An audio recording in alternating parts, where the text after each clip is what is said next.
Brutal Orc Warrior by Celeste King. You can't take the willing. His chains are what she longs for. Those powerful arms are what she craves. Only the most brutal Orc Warrior is strong enough for her love. To abide by guidelines and rules, the dirty details have been taken out of this audiobook, but you can get the unabridged version from worldsofprotheka.com. Use code YouTube30 for 30% off any digital product. Like, comment, and subscribe to the channel for more free full audiobooks. You're listening to Celeste King's Brutal Orc Warrior.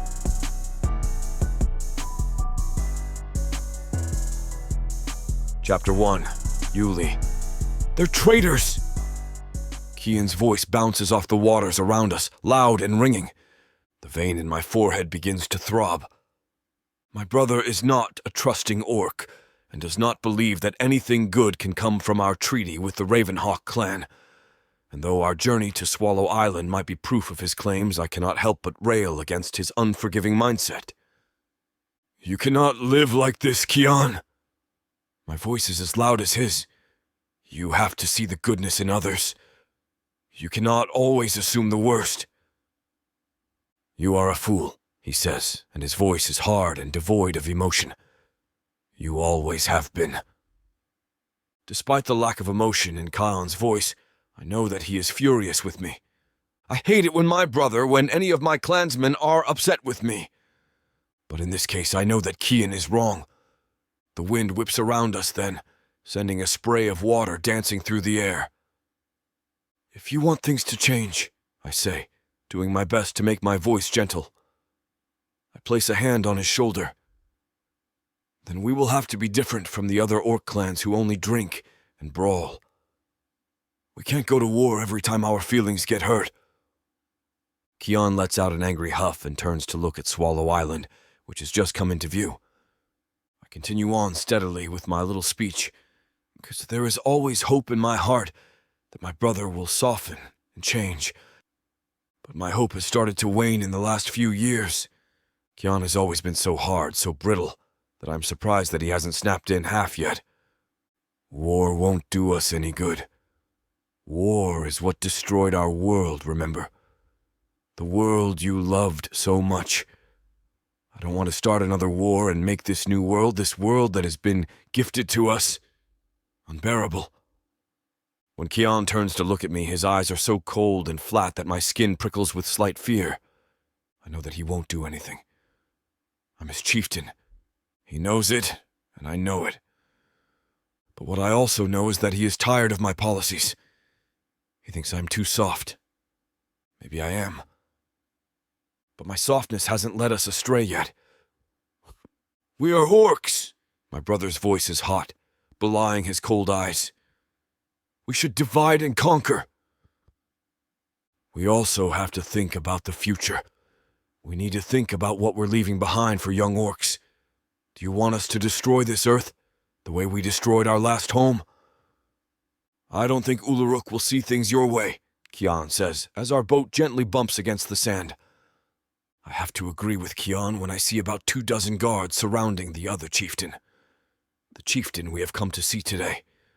I had hoped for peaceful negotiations, I still do, which is why I have only brought 3 guards and my brother along with me for negotiations. Uluruk does not greet us, but simply turns and stalks off. He carries a giant staff in his hand and wears a cape of animal skin. He also wears a helmet, which signifies his status as chieftain of the Ravenhawk clan. He is simply compensating, we all know, for the eye that he lost years ago. So, Yuli, Uluruk says when Kian, my guards, and I enter his cabin. Why have you come here? Why have you encroached on my territory? He does not offer us a seat in his cabin, but purposefully leaves us standing in the small space, while he sits in a chair that looks more like a throne than anything else. I think you know why I am here. Kian is practically shivering with rage next to me, and I place a hand on his shoulder again to keep him calm. My voice is a practiced calm. There's no room for a skirmish in this cabin. I'm here to renegotiate the treaty which you have violated. You want to renegotiate? Uluruk pretends to take time to consider this. Yes. I ensure that my voice remains neutral. This is for the best. Some of your men have been seen in our territory without our permission. I think you know that is a punishable offense. If it is such a serious matter, Ulrich grunts the words, leaning forward. Then surely, a fight is the only effective means to renegotiate. Do you think that is a good idea? My voice is mild. With winter coming? My voice may be mild, but the threat in it is clear. If we fight now, the Ravenhawk clan is at risk of losing some of its members, and no one can afford to lose an orc before winter. Besides, my clan, the Risen Ash clan, is far more powerful than his clan will ever hope to be. Fine, he grunts. What are your terms? We speak for about 20 minutes, but eventually Ulrich agrees to not encroach on our territory again in exchange for food and supplies. This is when my brother becomes so angry that I am afraid his head might explode. Do you really think we would agree to that? You're trying to fleece us by turning the peace treaty on its head. Do you think we're afraid of your clan? Do you think that your clan has any means to defeat us in battle? Ulrich stands up then, his face going dark with anger, and pushes his chair aside. He reaches across his table, as if to grab Kian by the lapels and drag him across it. Stand down! I bark the words at Kian, and this time when I am looking at him, I'm looking at him as his chieftain, and not his brother. Ulrich, I turn to the other chieftain and hold my hands up in apology. Please, let us not do this. The silence in the room makes my skin prickle again. We are about to come to blows, and there is nothing I can do about it. But then Kian takes a step away from Ulrich, and the other chieftain grunts, and sits down again. I can agree to those terms, I tell Ulrich, but we will only exchange food for something of equal value, and I will decide what food supplies you get. Ulrich is silent for a few moments, though it feels as though the silence stretches on into eternity. Eventually he nods. Jorg, he shouts, and one of his guards walks into the room. Bring a bottle and some glasses for our guests. He finally gestures at us to sit down, and I do, though Kian remains standing. Jorg, his guard, walks in carrying a clear bottle filled with a dark, thick liquid and several glasses. What is this? Kian asks, and the suspicion is obvious in his voice. We have been lucky enough to find some new berries on the far side of the island, Ulrich says in his heavy voice. We have managed to turn it into wine. If you like it, then this is what we will offer in exchange for food. Ulrich knows the truth about all orcs. We love a good, fine wine. And finding a good variety of wine is rare, especially since we got to Earth. Jorg pours us each a glass, and Ulrich raises his glass. A toast to peaceful negotiations. Ulrich gives me a lopsided grin. He raises his glass to his lips. Kian takes a sip of his while I take a large gulp of mine. The wine is fruity and spicy and flavorful. Kian, I turn to my brother, who is still standing next to me. What do you think of the wine? I find it quite delicious. The glass falls first and shatters upon impact with the ground. My brother's body moves then and sways from side to side before he collapses in a heap on the ground. I'm about to jump up, to go to him, to find out what is wrong, when my own glass slips from my hand. It is as though I have lost the ability to control my movements. When I look around at my guards, who all have glasses of wine in their hands, they are close to collapsing or look very ill. My tongue has become thick and hairy in my mouth. My head pounds and I am sweating. My heart is thudding unsteadily, erratically in my throat, and is pounding at my wrists. What did you put in the wine? I managed to ask Ulrich. What did you put in the wine? I am about to collapse myself. I can feel it. When I look down at Kian, I can see that he is awake but isn't moving. His eyelids flutter weakly, and his chest is rising and falling rapidly, as though his heartbeat is as unstable as my own. When I fall heavily. My head hits the ground, but does not knock me out. I speak again, my voice far more feeble than the screaming panic in my head. What did you put in the wine?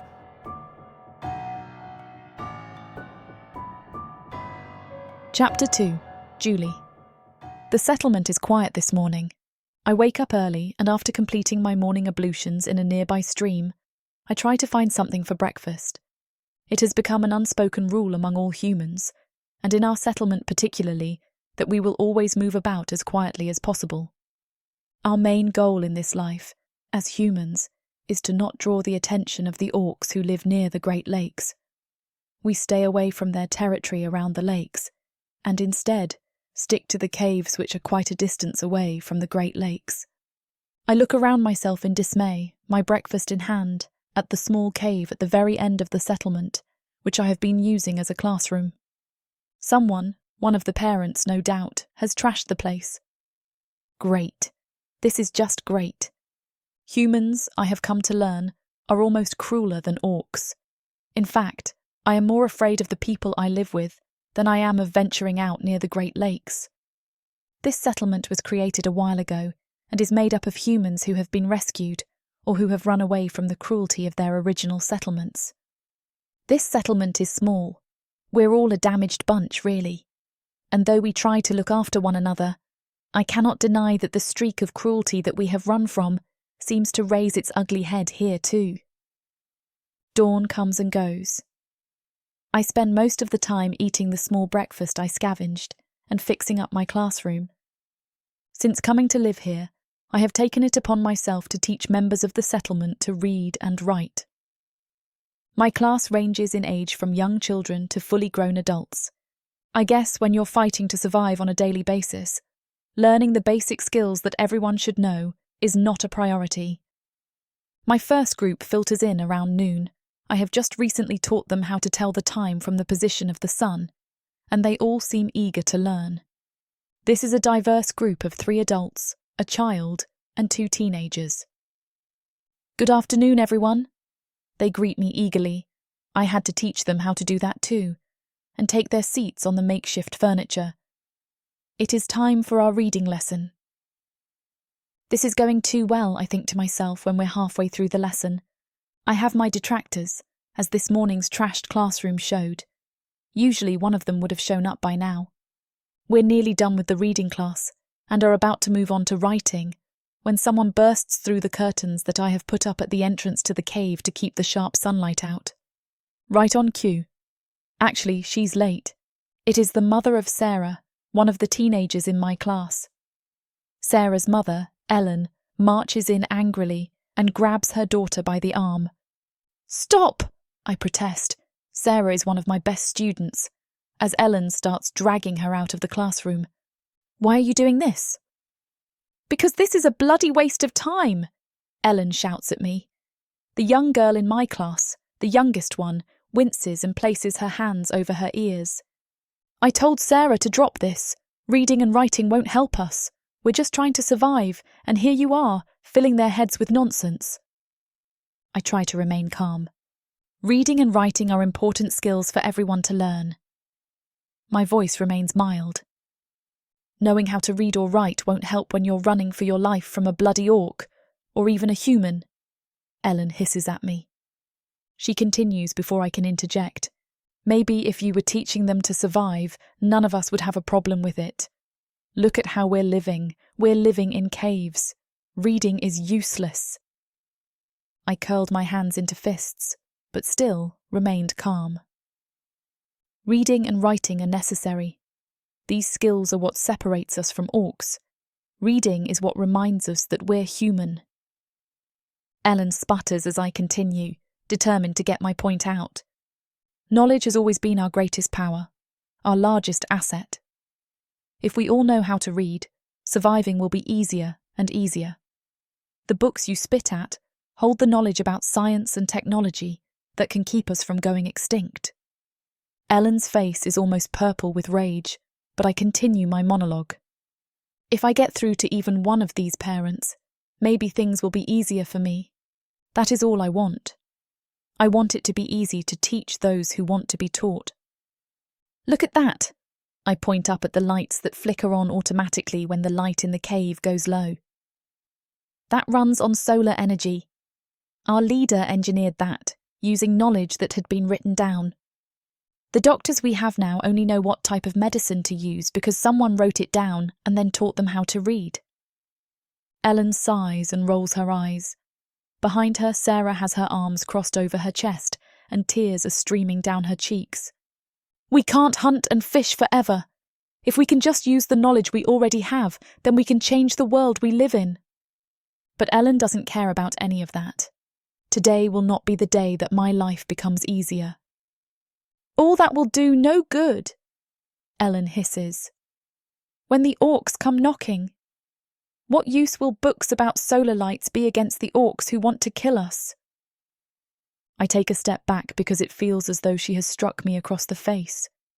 As determined as I am to teach everyone in this settlement to read and write, ultimately, Ellen is right. Books won't help us against the Orcs.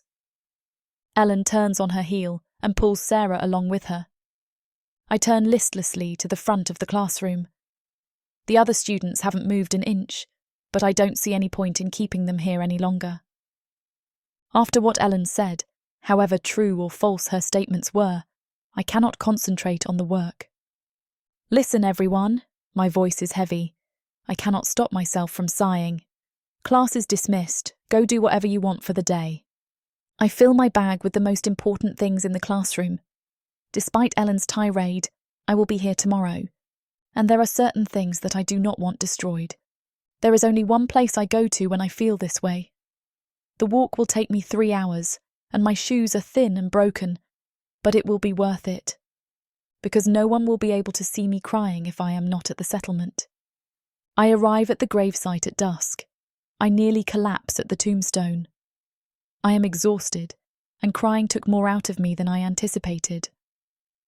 Well, another day, another failed classroom session. You would have handled it a lot better than I did. I speak to the tombstone as if there is someone there to hear me.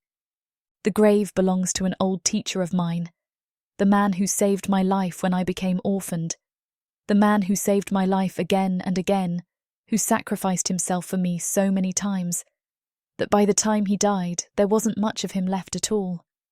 He is the man who taught me to read and write, the man who taught me the importance of knowledge. I only continue with what I am doing because of him. I don't know how to get through to them, I continue, having a full conversation with him. I don't know how to show them that if we forget the knowledge passed down to us, we start killing ourselves slowly. The place around me is silent, but it is silent in a comforting way. I lean against the tombstone. When he was buried, it was a blank piece of rock. It was the only thing we could do to signify that this was a grave. I close my eyes and shudder as I think about one of the times he saved my life. We had spent our entire lives being afraid of orcs. When other humans brutally attacked me, I wasn't ready to defend myself. How could I defend myself against people I wasn't supposed to be afraid of? But you knew. I am crying now, and I laugh shakily as I wipe my tears away. You knew that they were like that. I think about the vicious manner in which Ellen spoke to me. They're still like that, I add. I could not stand that the rock was blank, so I found a piece of stone and sharpened it day by day until it was sharp enough to carve his name into the tombstone. Am I doing this right? Sudden frustration surges through me. And is it even worth it to continue? Am I helping anyone by doing this?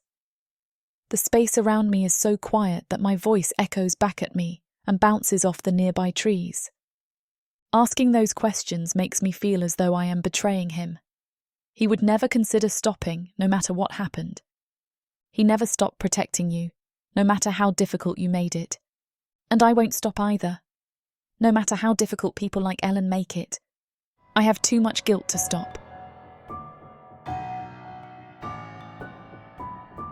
Chapter 3. Yuli, Uluruk's orcs gather around us as we become weaker and weaker. Orcs have strong constitutions. We can consume practically anything without getting sick. Whatever was in the wine must have been potent and dangerous. I watch helplessly as Uluruk's guards slit the throats of the 3 guards I brought with me. Only 3 guards, as a sign of good faith. You wanted peace, look where it got you. The voice speaking in my head is not my own. Instead, it sounds faintly like Kian's. I lift my head as much as I can and try to find Kian, but I cannot see him anywhere. All I can hope is that he has managed to escape. I doubt that, Yuli. Only 3 guards! Look at what you've done to me, brother. You sealed my fate with your 3 guards and talks of peace. Yuli, what have you done? The voice in my head is still Kian's. It chills me. But maybe that is the poisoned wine, I do not know. I'm lying on the floor of Uluruk's cabin now. Someone places a boot on my neck and presses my face against the floor. I struggle to breathe, and I struggle to get away. I cannot give up fighting. I cannot let it come to this. Kian needs me, and I want to beat the smug smirk off Uluruk's face, because I am sure he is wearing one now. But I can do nothing. The poisoned wine and the weight of the boot against my neck render me useless. The boot is removed, but my heart is beating so slowly that I cannot feel it. My brain moves sluggishly. There is no hope of me moving on my own. As if my thoughts are heard, 2 large hands close around both my arms. The hands haul me up and drag me out of Uluruk's cabin. I am barely awake, holding on to consciousness for dear life. Uluruk speaks next to me. He sounds satisfied with himself. We'll hold him hostage. This will allow us to annex his clan. Uluruk's guards answer him in a series of grunts and groans. You should have listened to me, brother. Look what has happened to you now. I am hearing Kian's voice as if he is right here, next to my ear. Uluruk's guards continue dragging me, and by the time they come to a stop, there is a gaping hole in my chest and one on my leg. Breathing becomes more and more difficult when they dump me on the floor. Uluruk is still there, and I am not sure why. The Orcs of the Ravenhawk clan do not see the need to tie me up, and as weak as I am, if I were them, I would not tie me up either. I'll go first. We should prepare for a celebration, men. Uluruk grunts, and his orc grunts back. I'm on my back now, and while I know I am dying, my eyes are open, and I am still aware enough to see what is happening around me. Uluruk leaves with a group of orcs, and I think back to my 3 dead guards. I shudder to think what he will do with their bodies. In the Risen Ash clan, we treat the dead with respect. But Uluruk is a brute. You should have listened to me, brother. The voice is starting to sound more like mine. Uluruk has left me alone with 2 orcs. 2 orcs who have a big problem with me, it seems. Look at this fool! One of them sneers at me, and then kicks me in the ribs. Look at this fool! All he wants is peace, love, and happiness. You should have listened to your little brother, Chieftain. Then maybe you wouldn't be in this situation. My blood goes cold as the orc repeats the very words that a phantom Kian has been whispering in my ear. They continue berating me, and take pleasure in punching and kicking me every few moments. You need to escape, brother. You need to escape. I need to escape. I cannot distinguish between the voices that echo in my head. Have you escaped, brother? I ask Kian. I trust that he has. Kian is a born warrior, whereas I am a born negotiator. He has always been the best fighter in the clan. He has always been the best at hand-to-hand combat. He has always been the best at weaponry. I know you escaped, brother. It is your turn now, his phantom replies to me. I do need to escape, and I start by evaluating my situation. Kian is a hothead and would have used brute strength. But I am a planner by nature. I am in pain and guarded by 2 orcs. However, I believe the effects of the poison wine have begun wearing off. And the 2 orcs guarding me are certainly idiots. The plan, when it forms in my mind, is clumsy and half-cocked, just the way I like my escape plans. My phantom brother, though the voice sounds more like mine, tells me with a grin. I let my eyes fall close, and then hold my breath. I didn't miss the rocks that lay close by to me when I was looking around at my surroundings. The orc closest to me notices that my eyes are closed and that I've stopped moving. Is he actually dead? The great chieftain Yuli? Have we managed to kill you? Jorg! The orc closest to me calls. So the other orc is the one who poured the poisoned wine. I want him badly. This time the voice in my head is all mine. It is brittle and angry. The orcs are both bending over me, examining me. I move quickly. The rock is in my hand and is then smashing down on the head of the orc closest to me before they are aware that I have it in my hand. The orc falls and Jorg stumbles backwards. He is clearly shocked, and I scramble and roll onto my stomach. Jorg is about to attack. I can feel it, and I reach for the fallen orc's knife that hangs from his belt. The knife goes into Jorg's chest so easily that it is almost eerie. It slices through thick orc skin, through muscle, fat and flesh, as though I've put a hot knife into soft, aged cheese. Blood spurts from the wound. And inside the orc, inside Jorg, blood travels up his throat, gushes from his mouth, and oozes from his flared nostrils. Behind me, the orc I smashed on the head with the rock has staggered to his feet. He walks towards me and sways from side to side as he walks. He reaches for me as Jorg coughs up blood and bile. The air stinks of their blood and stinks of what is falling into Jorg's pants as he dies. Not many know that violent death is often accompanied by crap. Death is rarely benevolent and is always messy, especially when you are someone like Jorg. The other orc grabs me, but I still have a knife in one hand and a rock in the other. I hit him with the butt of the knife and then smash the rock against his face. I kick him in the groin, and when he falls, I bring my boot down on his throat and crush his windpipe. My own injuries are severe enough that blood is dripping from my mouth. But I'll heal. They won't. I look around at the carnage I have caused around me and smile before spitting out blood that has welled up in the back of my mouth. I start coughing violently and bend over double. I have no idea where I am, but I know that I have to leave now, before Ulrich comes back or sends guards to check on me. I stumble outside. The sun has set a lot, but there is still enough light outside for me to see.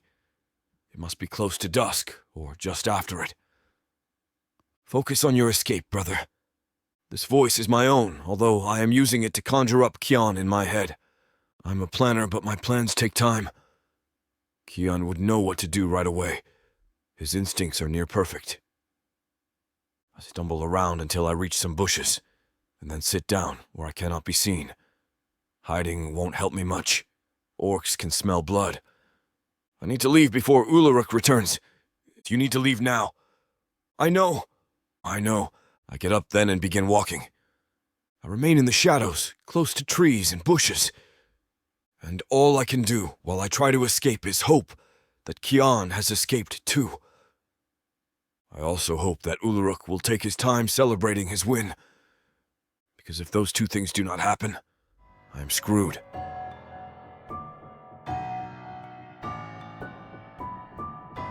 Chapter 4. Julie. The time comes for me to leave. I place my hand on my mentor's tomb and close my eyes. I must be going now. I'll come back as soon as I can. Goodbye. I stand and reach my hand into my pockets, fishing around for my stopwatch. Pulling it out, I see that if I leave now, then I'll be able to make it back to the settlement before the daylight is up. I nod at the grave, then turn, beginning the journey back home. I walk for a while, keeping my guard up until I reach a safe zone. There, I let my mind wander astray, whistling merrily to myself. Truthfully, there wasn't really such a thing as a safe zone. They were just areas where we hadn't spotted any hostility before. Still, it's nice to catch a break when I can afford to let my guard down. The early evening is quiet, with plenty of light still shining through the tired clouds. I hear birds singing in the distance, the sound of which makes for a calming trip home.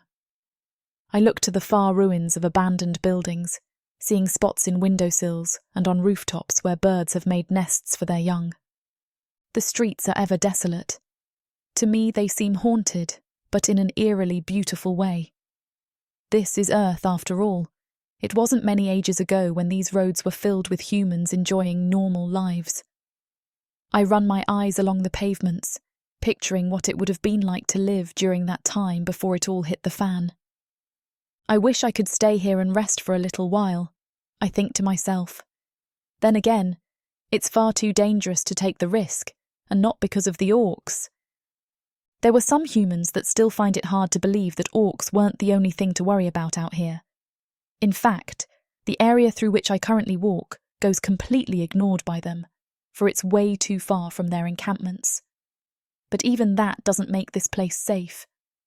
A shiver ignites at the base of my spine, scurrying up my back. The feeling is akin to insects crawling beneath my skin like an unscratchable itch. I always shudder like this when I think of the other dangerous creatures in this area, none other than fellow humans. I've observed them from afar around these parts, doing indescribable things to one another. Each time I think of them, it always leaves me wondering how they could be of the same species as the rest of us. I only hope the children never have to see what their fellow man is capable of. Then again, knowing the enemy is essential for survival. I wish that out of all places, my teacher didn't perish out here.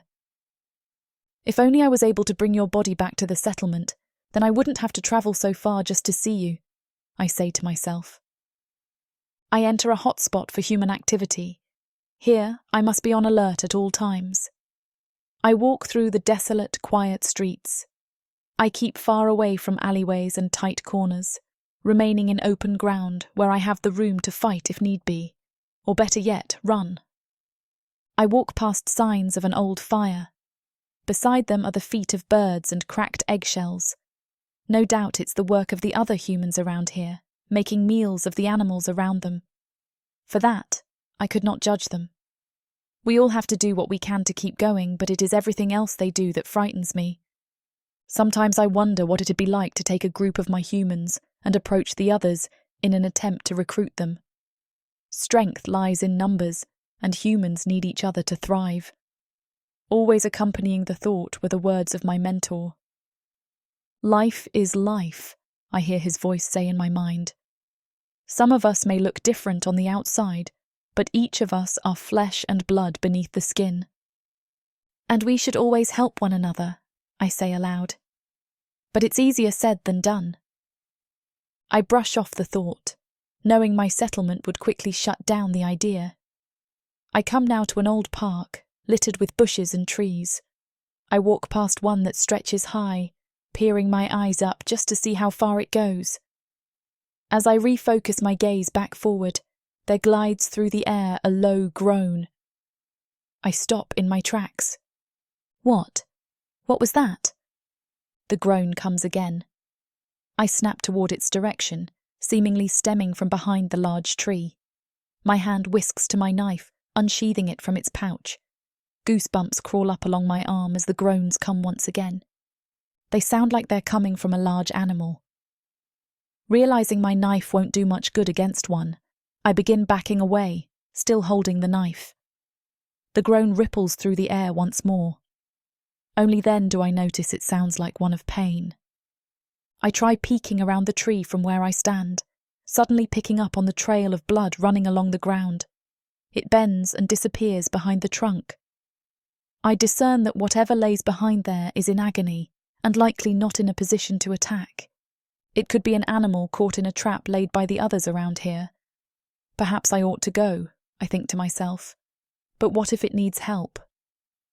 Remembering what my mentor always told me, I sheathe the knife and slowly make my way up and around the tree. To my complete surprise, I spot a pair of heavy boots sticking out, way too large to belong to a human. My curiosity keeps me going. I almost gasp when I spot the orc laying with his back against the tree. His eyes are closed as he pants heavily. His face is contorted in pain, gripping his side where patches of blood leak through the fabric of his clothing. I step on a twig, suddenly causing him to snap to me, brandishing a dagger in hand. However, he quickly lowers it, sighing in agony. I thought you were an orc. His words go in one ear and out the other, for I'm hypnotized by the colour of his eyes. One is coloured blue with hints of red, like a summer's day fading into sunset. The other is like coffee, its colour richer than the expired instant stuff we find during our supply scavengers. I always thought of orcs as brutish and terrifying creatures, but the one laying before me strikes me as nothing but beautiful. I snap back to reality, shaking it off as I take a step closer to him. My instincts to help are already kicking in.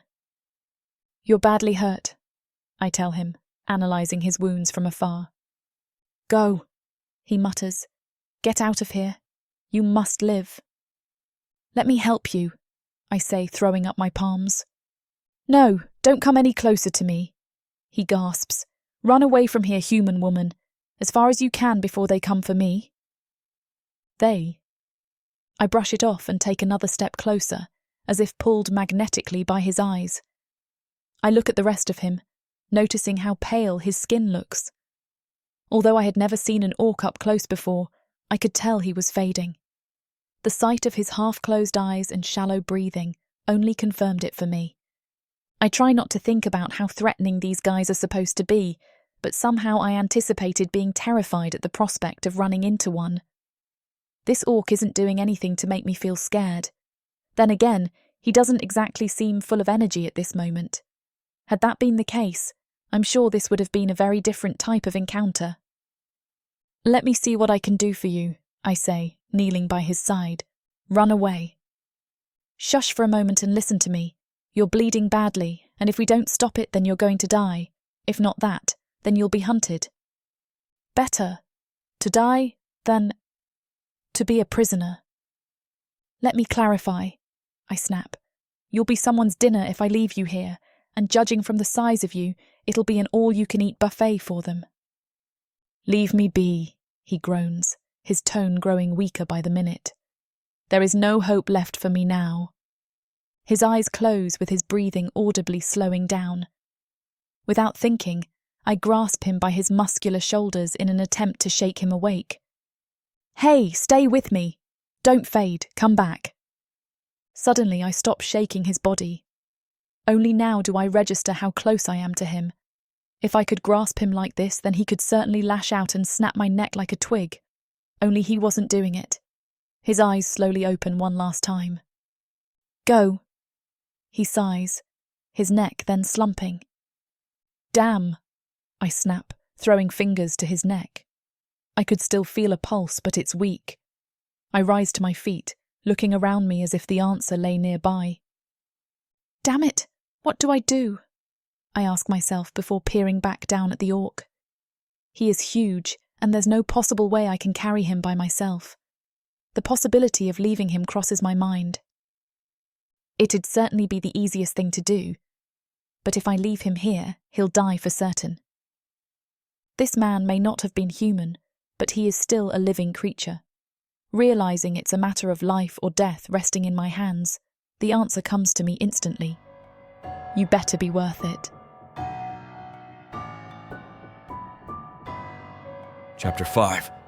Yuli. There is nothing around me but a null and empty void of nothingness, stretching on endlessly for miles in each direction. Somehow I don't feel fear, but in its place is confusion.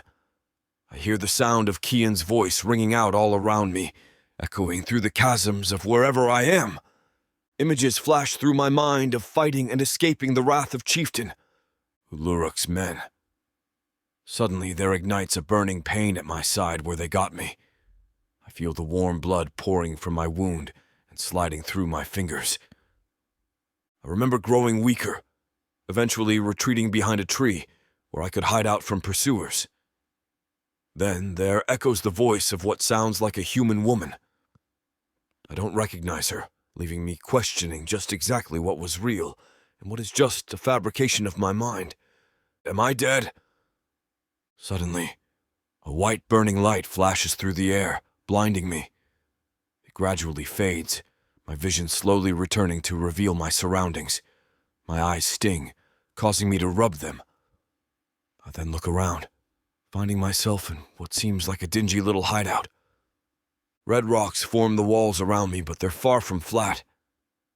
Each one juts out at different angles with some brandishing tinges of brown and black. Even the ceiling seems to come down a little low for my height. The air is earthy and musty. I close my eyes and inhale, picking up faint scents of mold and the remnants of fire. From the opposite corner of the room, a light bulb dimly illuminated my surroundings. Where am I? This can't be the war god's afterlife, right? For a moment, I think I'm in some sort of damnation, wondering if I've been punished for not going down in battle. That thought is suddenly debunked when I notice the vast array of items on the opposite side of the room. This is no orc place, I mutter. Peering closer, I spot what seem to be utensils used for medical procedures and food, as well as bandages and bottles of strange liquid, presumably antibacterial disinfectant. All of these are used by my kind, but these tools are far too small for any orc. This is a human dwelling, I gasp in realization. Eager to get in some movement, I take a deep breath in anticipation of pain. Gently, I swing my legs off the edge of the bed. To my surprise, there's no pain. I look to my side, seeing my wound has been bandaged up, though there's a lot of it used due to how small they are for a body my size. Someone must have come to my aid, though. I don't know who. Immediately, the missing pieces come rushing back to mind. The woman's voice echoes in my head. It must have been her who saved me. But why, I wonder? So, it wasn't just a dream. How did she carry me over here? Even the strongest of humans could not lift me by themselves. Although my memories of the woman are blurry and vague, I know for certain she was alone when she came to me. I make an attempt to stand, keeping a hand on the bed for support. Once I attain good footing, I let go of the bed. Surprisingly, I have more strength than I anticipated, leaving me impressed at the healing capabilities of the human. I take a few steps forward. Just then, the door to my left opens. Inward strolls the human from before. In my better state, I turn to get a good look at her. Her hair is red as a burning fire, stopping when it reaches her shoulders. Her brown eyes dart to me, widening perhaps at the sight of me on my feet. There is something very warrior-like about her. Perhaps it is the scar sitting on the left side of her head. I can't help but notice just how remarkably beautiful she is, causing me to momentarily forget she is of a different race. Unfortunately, she carries with her a bowl. From it emanates a repugnant smell, my nostrils curling as it forcibly snaps me back to reality. "Oh, hello," she greets. "You're awake. I've never seen someone recover from a wound such as yours so quickly." She steps closer. But even so, recovery speed would not have saved you if I hadn't run into you. I run my eyes up and down the woman, unsure of what to think. She seems friendly, certainly enough so as to have saved me from certain death. Still, I have no choice but to be cautious. I'm out of my own territory, hunted by an enemy clan in uncharted lands. I have read reports of humans killing each other for food. I can't afford to let my guard down just yet. "Who are you?" I ask. "And where am I? How did you get me here? How long have I been out?" "Whoa!" exclaims the woman. "Simmer down and relax. You've only just woken up. I know you must have a lot of questions, but don't rush. Take a seat over there." Grunting, I fixate my gaze on the girl from the corner of my eye as I sit on a chair. She walks over and places the bowl on a small table. Its contents are brown, its texture gloopy with lumps floating at the top. I have no idea if it's food or medicine. I guess it beats dying. "Who are you?" I ask. "My name is Julie. What's yours?" "Chieftain Yuli, the Wise of the Risen Ash clan." "Well, I'm going to call you Yuli for short. Sound good?" "It's not a mouthful and it rhymes with mine," she quips, mixing the bowl's contents around. "I found you 3 days ago, half dead behind a tree. Since then, you've been in a coma." "A coma?" I mutter. "Yes. Luckily for you, help was nearby. A friend of mine came and helped me carry you here. So there's more than one of you. Where is this other human?" I ask with a suspicious tone. "She's elsewhere right now. If you must know, her name is Kirsten. She's a human doctor and she helped me save your life. Both of us are experts with herbs.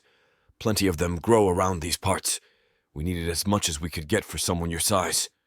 "So I see. I can tell from the size of your equipment," I say, gesturing towards the tools nearby. "Yeah, we had a bit of trouble for sure, but nothing we can't handle. I'm glad you're okay. You were certain to die if I left you at that tree. I suppose I should say thank you. I must admit, however, that I'm in disbelief. Why? Asks Julie, tilting her head. The mere concept of a human saving an orc is preposterous. Unheard of even. Yeah? Well, I thought I was crazy too, but I have my reasons, she says. She takes out a spoon from her pocket and pops it into the bowl. That isn't for me, is it? It's your lucky day. Eat up. Grimacing, I pull the bowl closer. I scoop too much, causing some of the food to plop down into the bowl with a disgusting smacking sound. I already feel sick before I put it in my mouth. I sneak a sidelong glance at the human, seeing she's watching me intensely. I finally eat it, swallowing it as quickly as I can. Tell me, Julie, where exactly are we? We're in a cave hideout, a couple of kilometers away from where I found you, she explains. It's fully equipped for living, though I imagine it's far more comfortable for me than for someone of your stature, no offense. None taken, I reply, amused by her comment. So, this is your home, then? Well, not quite, she says, taking a seat on the edge of the bed facing me. This is an older place where I used to live. My current home is far away from here. I was actually on my way back when I found you. It looks like it's been lived in for quite some time, I comment, curiously analyzing the room. It's safe. My friend lives here. But you don't? Why move? I ask curiously. I used to live here with an old mentor of mine.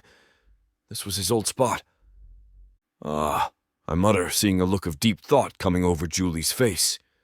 I can see this. Mentor of hers means a lot to her. Anyway, until you're fully recovered, you're free to stay. Oh no, I cannot stay any longer. I must leave as soon as time allows. I rise quickly from my chair, suddenly feeling a burning pain ignite down my wounded side. I grimace, gasping in pain as I throw a hand to the wall behind me. You're moving far too quickly, warns Julie. Your wound still needs time to heal. Standing around and walking is all you can do for now. I cannot afford to stand around. My clan needs me. Well, she sighs. Getting back to them might not be possible right now. I'm afraid I have potentially bad news. What is it? Just yesterday, there were 2 orcs in the area looking around where I spotted you. They certainly didn't seem approachable, so I left, but not before almost getting caught. Julie leans forward, resting her elbows on her knees. By any chance, could they have been yours? No, I don't think so. My clan have no idea I'm all the way out here. Damn! Knowing they're certain to be part of the Ravenhawk clan, I immediately feel a pit forming in my stomach. How could they already be so close? They're bound to find me sooner or later. Julie's sudden voice startles me as she speaks up. So what should we do now? My parents sold me to the dark market. I am the avatar of chaos, and nothing will stop me from fulfilling the prophecy. Looks like you're the only one left. Take a step forward. It's her. She's the woman from the prophecy. My key to godhood. This is Delia. Starting price is 3 ducats. You will wed soon and restore the Enoch family name. Okay. I'll lower it down even more. 2 ducats. Who wants to buy Delia for 2 ducats? She is my mate. Destiny has foretold it. You don't know anything about me, and you want me to marry you? You're nothing but a human toy to be used and discarded. Hold on. How about 1 ducat? Does anyone want her? A gilded cage is still a cage. 6 ducats. 6 ducats for Delia. I'll give you revenge on your parents if you marry me. Okay, I'll marry you. Godhood is mine for the taking.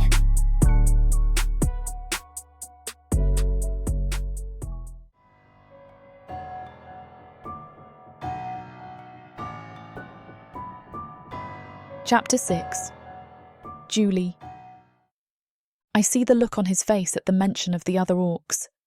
I know that expression, meaning there's bound to be trouble. I immediately spring into alert mode when he confirms they're not his troops. I doubt they'll be as friendly as this guy. I try thinking of what to do, but nothing comes to mind. I've only ever had to deal with humans. Orcs were something else entirely, and I had neither the strength, weapons, or intelligence to face them in combat. Wait a minute, I think in realization. The answer is right in front of me. I look up at Yuli. In his crossed eyebrows he carries concern. No doubt he's already conjuring up a plan.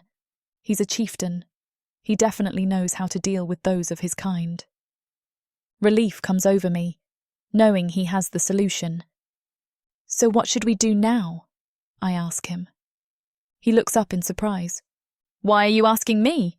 You're the one that brought me here, he snaps. So much for that, I think, in disappointment. Suddenly he rises to his feet, clutching his forehead. Sorry.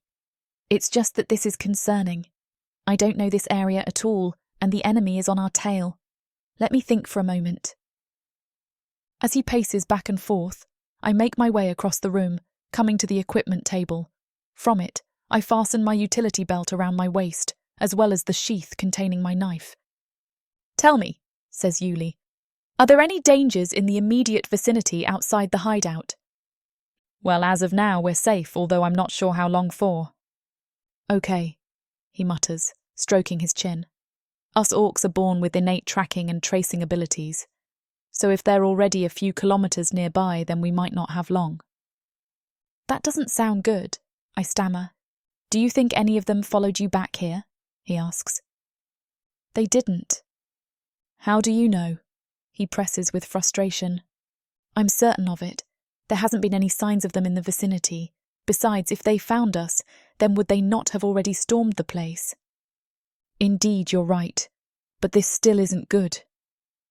Yuli turns quickly, causing him to snarl in pain. He grasps his wound, cursing as he keels over. I said to take your time. If these orcs end up finding my hideout, then you're no good to me dead from stupidity, I exclaim. Without looking up, he waves a dismissive hand in my direction. Nothing I haven't dealt with before, he says underneath his breath. Slowly, he rises back to his feet. Okay. Do you have any weapons here? I unsheath my knife, displaying it for him. He looks at it pathetically. That won't be any good against an orc warrior, he remarks. His eyes suddenly widen as though he realizes something. Where's my weapon? I had a dagger with me. Oh. It dropped from your body when we were hauling you back here, I reply. That's why I went back to that area, so I could retrieve it, but... I throw my hands up. Yuli casts a downward gaze, shaking his head. Well, where's the rest of your gear then, eh? I hiss. You're an orc. Don't you guys shave with axes or something? What kind of chieftain only has a dagger? I knew taking in an orc was going to be trouble, but never did I anticipate attracting an entire battalion of the brutes, potentially attacking our position. I can explain, he says. Well, good, because now it's my turn to ask you some questions. I saved you, so I think I've given you enough reason to trust me. First of all, what were you doing in human territory? Yuli sighs, resigning back into his seat. His face is contorted in deep thought, presumably trying to piece together the memories of when he was last conscious. I suppose I owe you answers. Like I said, I'm a chieftain of a clan known as the Risen Ash. We live on the east side of the Great Lakes. Unfortunately for us, there's another clan out there known as the Ravenhawk clan. They live on the west side of the Great Lakes. Already intrigued, I lean forward. I assume as a human you have stereotypes of us, he poses. I'm guessing they paint us as brutish, unforgiving and relentless hungry beasts, eager for bloodshed and carnage. You're right on the mark, I reply. Well, unfortunately, they're all correct. He sighs. But as chieftain, I decided I had seen enough war for one lifetime. You see, I strive for peace and harmony between the clans of my kindred. Peace? I retort in confusion.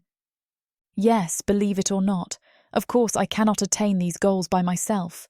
Through some convincing, a peace treaty was signed between the clans of Risen Ash and Ravenhawk, stating for bloodshed to stop amongst us and to stick to our territory.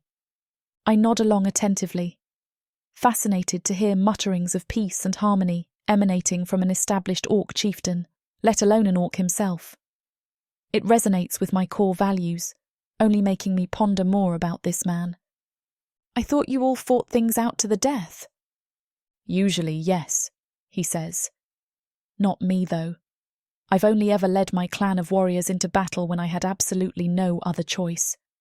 Otherwise, negotiations are our weapons of choice. Thanks to my leadership, the Risen Ash clan is the most powerful and advanced on Earth. I'm stunned, to be honest. And what of this Ravenhawk clan? Those bastards, he growls. They broke the treaty. Somehow they sneaked onto our land, but a sentry of mine caught the trooper red-handed. For the first time in 3 years, we were closer than ever to an all-out war. In my mind, it doesn't surprise me. I don't say anything, but I fight off the urge to tell him that all Orcs are proof of their stereotypes, that they can't be trusted. So what happened? I ask.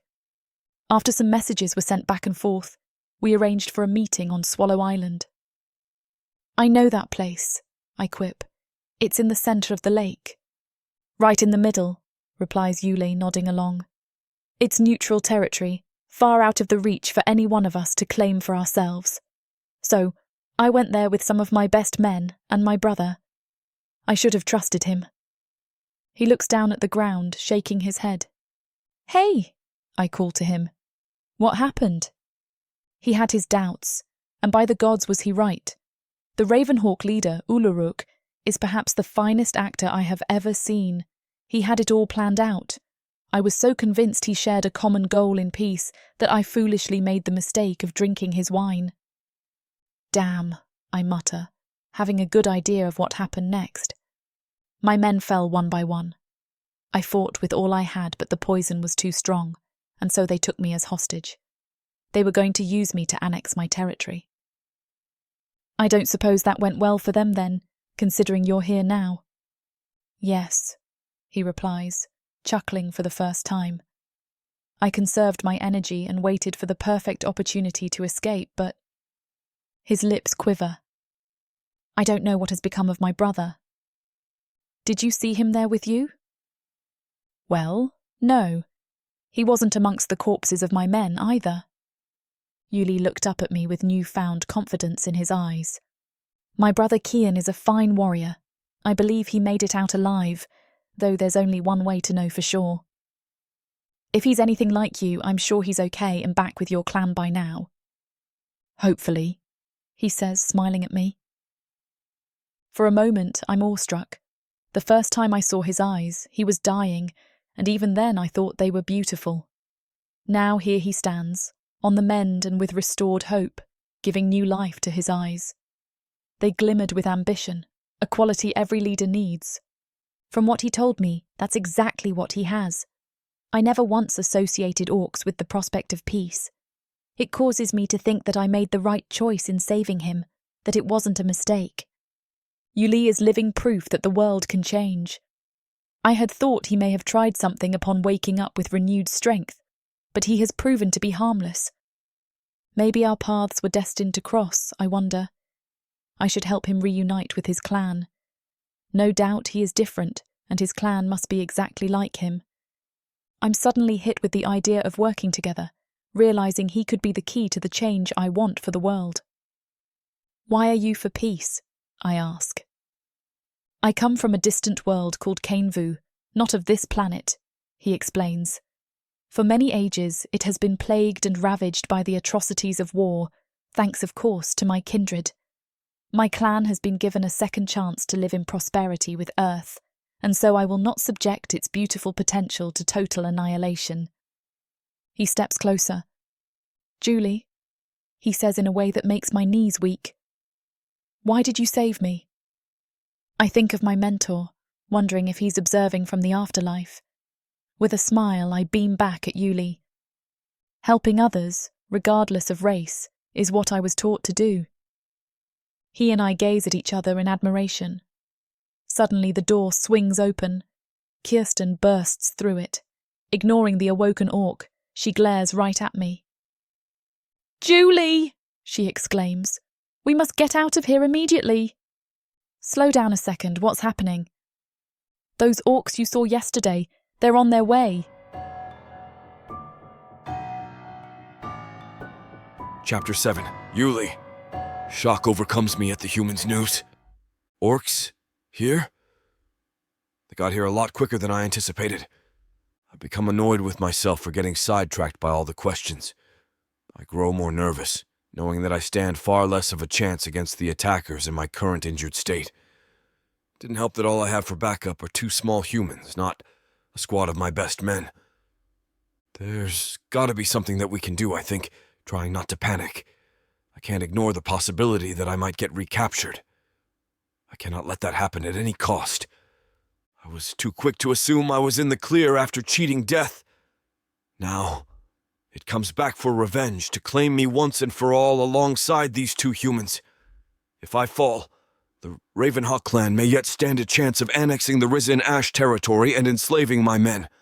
Determined not to let that happen, I rise to my feet. My side becomes immediately ignited with a searing pain, causing me to grab it as I stumble forward. Without any nearby objects for support, I'm too weak to stay standing as I fall. Just then, I land in strong hands, looking to see they belong to Julie. "Come on your feet!" She is far stronger than I thought. As she helps me up, the muscles in her arms and shoulders tense, displaying how toned she is. I take a deep breath and draw myself up, towering over the humans. "You need to calm down, otherwise you'll undo all of the hard work Kirsten and I did for you," exclaims Julie. "You're right," I sigh. "I'm just alarmed at the news, is all." I turn to the doctor, seeing she wears a look of annoyance over her face. "You must be Kirsten," I call to her. "Thank you for helping to save me. I wouldn't be alive if not for you two." "I know," she quips, her expression remaining unchanged as she glares at me like I'm an inconvenience. "Unfortunately for all of us, there's more pressing matters at hand." She snaps her gaze to Julie. "We must leave right now. There's no time to linger around." She carries panic in her voice, the tone all too familiar as I've heard it many times through the nervous words of my youngest soldiers when they headed into their first battle. Instinctually, I walk over to Kirsten, throwing my palms up to calm her down. "Let's stay composed here." "Don't tell me what to do," she snaps. "The last thing I'm going to do is take advice from an orc. For all I know, you're conspiring to lead us straight to those other brutes." "Hey!" I yell. "We're on the same side here. Those punks outside are coming, and they're coming hard. None of us are going to get anywhere if we can't work together." "Fine," replies Kirsten, "but we're going to be following Julie's lead, not yours." We both look at Julie. Her face is contorted in deep thought, as if unsure of what to do. "Julie!" calls the doctor. "We need to go! Come on!" As they bicker back and forth, I realize I may not be of much assistance to them in my current state. For a moment, I picture them as members of my own clan in an effort to figure out how to get out of our predicament. "Julie, you must listen to her," I say. "Both of you should go." "What are you saying?" she replies. "You go and find safety. I can stay behind and give you time to get out of here." "What? No!" she exclaims. "Julie, what are you doing?" barks Kirsten. "It's me that they want, not you two. If you both go now, there stands a better chance of them not knowing about you guys." "The orc is speaking sense. Now come on," insists the doctor with one foot out of the door. "No. What's the point in us saving him if we're just going to leave him behind? We must help him," says Julie. "Are you insane?" retorts Kirsten as she glares at me. "That's the stupidest idea yet." With each second that passes by, I grow more concerned at the chances of them escaping. I reach out and take my savior's hand, surprising her. "You saved me already. Now it is my turn to save you. We both know I can't just drag you down with me." She instantly shakes her head and turns back to the doctor. "Help me out here! He needs to be saved!" she exclaims. "Why? He can help us out!" "Me? How? What? What craziness are you talking about now?" hisses Kirsten through her teeth. Julie sighs and turns to me. "Yuli, you and I are more alike than you think. We should work together and help each other. Kirsten glares at Julie, silently mouthing, "What the hell?" Julie waves a dismissive hand in her direction. "What are you proposing?" I ask. "Your clan can help out my human settlement by providing protection from attackers, sending us food, and building better homes for us. In exchange, we'll help you out whatever way we can. It'll be mutually beneficial." Help the humans? I think to myself in shock. At the insistence of others in my clan, I've enslaved the human race before, but nothing useful ever came out of forcing others to do work for us. Cooperation is an idea that I've played around with before, but now this is the chance to bring it to life. In my head, I'm already thinking of what the other orcs may say in retaliation, but I know for certain that the humans are knowledgeable beings with their own unique set of skills and practices. There are far better uses for them than simple enslavement. We orcs have lost our ability to use magic long ago, yet we still became the most advanced clan on Earth. With the help of humans, our communities could work together to strive and prosper even further. Learning the humans' knowledge and skills will put us a step above all our enemies. I look into the eyes of my savior. In them, she wears desperation. I know she needs my help, not only for herself, but for the benefit of her settlement. I understand where she's coming from in wanting a better life for her fellow humans, and above all else, I owe her. She's proven to be an asset, and so I decide to return the favor. "Julie," I say warmly, "what you ask has great potential to change the future of our communities. Therefore, in the name of the great god of war, I promise to lend aid to your human settlement." Julie's lips stretch across her face in a wide, beautiful smile. It's so mesmerizing that I forget the looming danger we're all in. Only when Kirsten clears her throat loudly to Julie, and I finally look away from each other. "Hey, in case both of you forgot, the orcs are on their way. Can we worry about this god later on and just try to survive first?" "Is there a spot we can look out from?" I ask. "It's up here," says Kirsten, gesturing for us to follow. "Come quick, we've wasted enough time already." Julie and I follow behind as Kirsten leads us up a makeshift set of steps made from wood. We come to a horizontal slit in the wall, wide enough for all three of us to look through. Slowly, I stoop and get down on my knees, peering outside. An open greenery surrounds us, peppered with bushes and a few trees. The path up here is rocky and uneven, which I guess is kept that way on purpose to conceal this hideout. On either side are vast hills that reach a small peak before transitioning into cliffsides, stretching higher up past where I can see. I spot the enemy orcs in the distance, 4 troops strong as they check around the trees and prod long, sharp spears into bushes. Though they are still some distance away, there's no chance of us going out through the entrance. My hopes for survival diminish. Damn it. Guys, I'm sorry, but I don't see a way out of here for all of us, I mutter, turning to Julie. I'm afraid I won't be able to fulfill my promise to you, but take this. She looks at me in confusion as I remove my necklace and offer it to her. This displays my clan insignia. If you can find my men, show it to them and explain everything. They know I wouldn't give this to just anyone, so they'll be certain to lend help. She takes it slowly, inspecting it.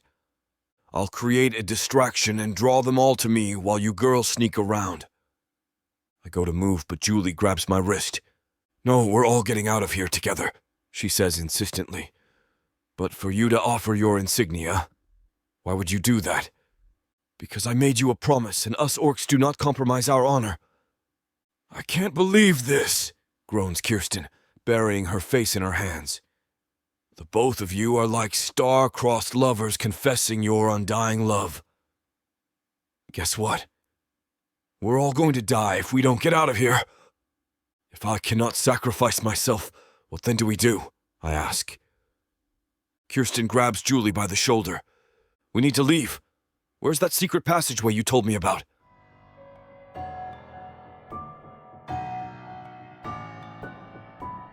Chapter 8. Julie.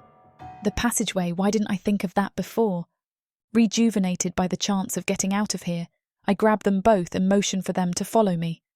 I turn left, leading them down a narrow hallway wide enough for only one person. As we tread through, I keep thinking about Yuli's willingness to sacrifice himself for us. I never once thought I'd hear an orc say he'd give up for me. I try not to dwell on it in order to focus on the current situation, but one thing is for certain, Yuli has my respect. Being a chieftain, I can't imagine him offering that to anyone but his most trusted men. Perhaps he feels as though he owes me his life after saving it. It's true that he would not have made it without me, but I wasn't going to let him die, not after observing just how noble he is. Something in me tells me that I need him around for longer. On top of all that, he's more than willing to help out my settlement. There's more to this orc than meets the eye, and now I'm more determined than ever to find that out. We approach a rusted door at the end of the narrow hallway. I grip hold of the handle, fighting with the hinges to get it open. With an ear-piercing creak, I jam the door off of its hinges and wrest it aside. Pressing forward, I lead the others into a wider hallway, allowing us to move side by side. Sunlight shines in through the natural cracks and fissures in the cave's ceiling. The smell of mould and mustiness is stronger as we delve deeper into the caves, but bad stenches are the last thing on all of our minds. We come to another door. Deciding not to waste time with the handle, I tell the others to step back and kick it down, knowing the hinges have weakened with age. "How big is this place?" asks Yuli, looking around in wonder as we walk. "It stretches on for some time. It's the work of a few years." "I'm glad you know your way around it. I've never ventured through these parts before. How do you know where you're going?" "I haven't been here in so long, but I recall most of the routes like the back of my hand. My teacher had been building this for years, even before I came around. I helped finish its completion." We find ourselves deeper inside the cavern, the natural light from above diminishing with each twist and turn we take. Each door on the journey to the back of the cave grows more inconspicuous and hidden. "Remind me where we're going," asks Yuli. "It's a secret passageway," answers Kirsten. "My mentor dug his way through these caves to create an emergency escape route. We should be able to utilize the same pathway." "Thank the gods for him. Will it be able to fit all of us at once?" "Yeah, he thought of everything. It was made as big as possible to allow as many people to fit in all at once. It's not far now." "Good," replies Yule. We don't slow down, not even for a single moment. The thought of enemies chasing our tails keeps us all going, though I start to become concerned when I hear Yuli's strained breath. I want to stop and let him rest, but the risk of the enemy orcs catching up doesn't let me. Not only would Kirsten probably kill me, but I don't think Yuli would even want to stop. He seems far too concerned for our safety. I try to shake off my feelings of worry as we press on. We reach the final gateway separating us from the passageway, coming to what appears to be a dead end to the eyes of everyone else. There's just barely enough light to illuminate the wall in front of us. "Where's the door?" asks Kirsten in panic. "Julie, I thought you knew this place inside out." "Hold on just a moment," I reply, running my hands along the wall. "We don't have just a moment, Julie. At any moment the enemy is going to catch up." "Let her do her thing," says Yuli through a strained voice. "Shut up!" "Quit it," I hiss. Recalling there to be a hidden switch of some sort, I close my eyes and run them over the rocks jutting out, pressing each one to no avail. It has to be one of these. Aha! Bingo! My hands come to rest on a rock that feels looser than the rest. I push it in and step back. The wall in front of us begins to groan as if in pain. Suddenly, it begins shifting to the left, sliding into the adjacent walls. It reveals a wide tunnel, descending into a chasm of pitch-black darkness. I turn to the others. "This is it. Kirsten, give me a matchstick." As she dishes for one in her pocket, I rip some fabric off the end of my top. Just inside the entrance to the passageway, there lies an unlit sconce and a small pool of oil, still intact from when it was poured in years ago. I wrap my clothes around the top of the sconce and dip it in the oil, then use the matchstick to set it alight. "Ow!" gasps Yuli, his face writhing in agony as he clutches his wound. I rush to his side, laying a reassuring hand on his shoulder. "We're almost there, Yuli. We can rest up at the end of this," I say with urgency. "No, I can go on," he sighs. "This is pointless," snarls Kirsten. "Why don't we just leave him behind? He said it himself that he's the one they're looking for." "You sure don't like me," chuckles Yuli. "Now's not the time for an argument," I retort. "Come on, Yuli, you can do this. Let's keep going." Nodding, he rises to his feet and motions for us to continue. Taking my place at the front of the group, I take a deep breath and plant the first step into the passageway. Once everyone is inside, the wall slides back into place. If not for the torch, we'd be treading through complete darkness. "Watch your step and stick close," I command. I take careful steps along the decline, keeping a hand on the wall for support. The surfaces are grimy, but I don't care. I can't risk falling and putting out the torch. There roams through the air an earthy smell, with bats hanging from the ceiling and insects flying everywhere. Reaching the bottom of the decline, the passage tightens again, leaving room wide enough for only one person at a time. This is the only narrow space. It doesn't go on for long. I have to turn my body sideways to inch my way through. The space between the walls is so tight that I can't even turn my neck to check on the others. I do my best to move quickly, trying not to imagine the walls closing in and crushing us. After a tense few moments, we step through into a wide open space. It's so large that no walls come into view of the torch's light. "Okay, we're on the right track." I come to a path breaking off into 3 separate directions. "What's with all of these different paths?" asks Kirsten. "I imagine it's to throw off and deter enemy pursuers," suggests Yuli. "Yeah, that's it. Like I said, my teacher thought of everything. I just hope my memory serves us well here." "It better for all of our sakes," groans the doctor. I lead them down the right-hand path, treading over uneven ground. There stands several stalagmites and stalactites in the way, making for frustrating manoeuvring. It's difficult while holding a torch, but I'm quickly reminded how lucky I am when I hear the agonizing moans of Yuli. With all of these obstacles, the constant shifting, bending and crouching is no doubt only irritating his injuries. "We're so close, guys," I say reassuringly, leading through another choice of doors. "It feels like we've been walking for miles," remarks Kirsten. "Are you sure you know where we're going?" "Have we run into a real dead end yet?" I snap, finally having enough of her attitude. She grunts and says nothing more. After 2 more turns, we reach a steep incline of stairs. Shining at the topmost step is a bright light.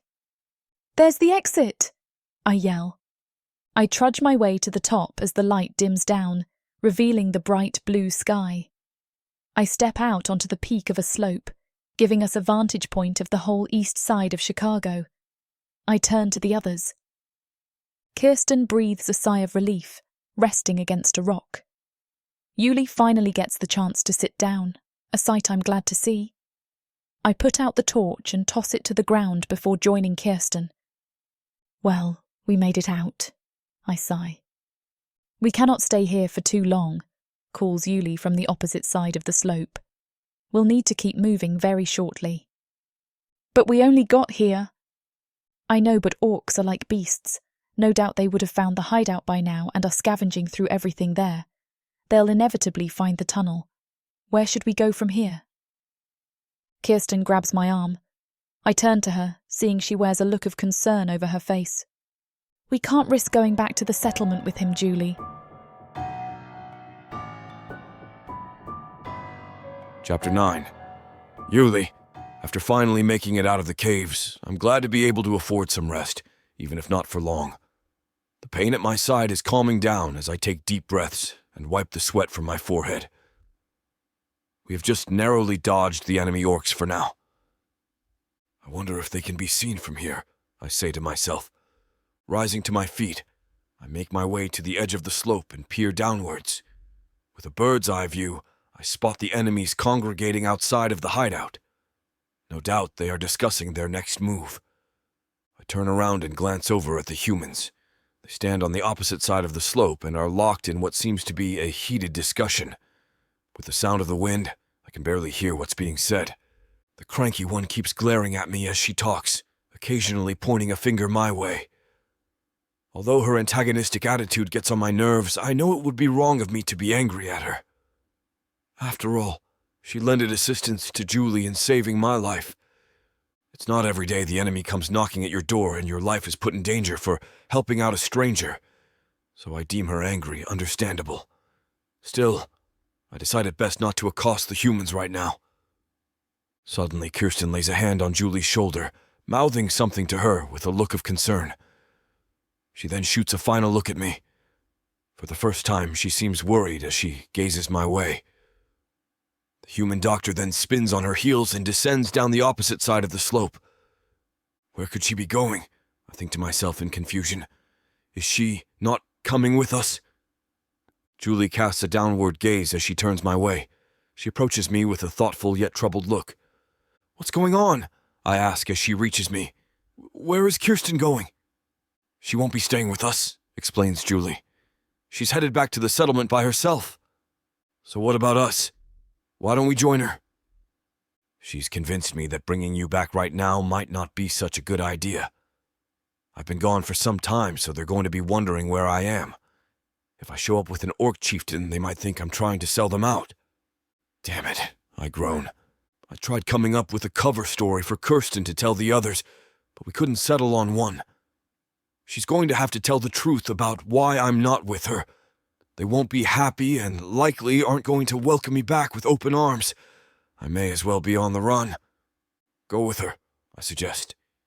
You can catch up if you leave right now. I can't. I made a promise that I would look after you. Her honor continues to amaze me. I think of what a fine orc woman she would make. So this is all because of me, I sigh. I'm sorry. Don't worry. Not all hope is lost. We still have a mission to accomplish. If I can get you safely back to your clan, then you can fulfill your promises to me. That way I can return to the settlement with supplies and propose trading between them and your clan. Stroking my chin, I nod along in agreement, realizing this human woman has just sacrificed her safe place for me. I know now I must do everything I can to get it back for her. I promise I'll get you back to your settlement. Us orcs never break one, especially if they're made in the name of the great gods. I just hope your men will be open to working with me, says Julie unsurely. Admittedly, I anticipate there will be some resistance to the idea. It's going to take some convincing, but with your skills and knowledge, it may just work. At the very least, they'll observe you if I vouch for what you've done for me. Julie comes to my side, resting a hand on my shoulder as she takes a seat on the rock beside me. We've got a long journey ahead of us, so let's get a bit more rest while we can, she says. Julie gestures to my bandaged wound. Can you show me how it's doing? I take off my shirt and stand up, angling the side of my body to her. Come closer, she tells me. Her gaze levels with my bandages. She brings her hands up, resting them for a moment on my belly. Her touch is warm and inviting. I'm just going to peel back the bandage and have a peek. Carefully, she pulls the tape back and moves the bandage. The warm sun feels like a kiss on my wounds. Okay, so the good news is that the wound itself is healing up pretty well. It's closed up a lot since yesterday, but all the moving around has irritated the skin around it. Let's keep our movements nice and steady from now on, and rest where we can, of course. Thank you for everything, Julie, I say, smiling down at her. Please. It's my pleasure, she says seductively, though I'm not sure if it's on purpose. A moment of intense eye contact passes before I notice her hand is still resting on my body. She retracts and runs a hand over her hair. You can put your shirt back on now, she quips. Oh, right. I carefully slip it back on as I look down at the orcs again. They have seemingly decided to look around the area outside the hideout once more. Perhaps they aren't as smart as I thought, I think, chuckling to myself. I expect nothing less from the Ravenhawk clan. So tell me more about the Risen Ash clan, says Julie. Well, what do you wish to know? I ask. You mentioned you were first settled in somewhere called Canvu. How did you come to Earth? I take a seat back beside her, recalling the journey in my head before telling it. We were fleeing from greater numbers of enemies. Our clan shaman, Abhishek, led us through a portal and closed it thereafter. That's when I became chieftain too, for we lost our original head when we were escaping. Oh, I'm sorry for your loss. It's okay, the clan needed a leader and saw me as fit to take charge. It's been a tough road, especially with how I like to approach things. I'm sure the other orcs never heard of peace before you came along. Yeah, I chuckle. Probably not. Risen Ash will have their leader back in no time anyway, says Julie reassuringly. The road will be dangerous. I'm dead center in the enemy's territory. I'm such a fool. I should have studied this area as if it were under my control. I'm not at all familiar with this side of the Great Lakes. We'll need to tread extra carefully and find a way across the waters to get to safe ground. Don't worry. I know this side of the lake like the back of my hand. My teacher was a wanderer, you see. We travel all over Chicago together. He seems like a good man. If he's truly as good as you make him out to be, he'd prove popular amongst my men. Where is he now? Back at your settlement? Julie's face contorts as she turns away. He's dead, she says flatly. Oh, I'm sorry.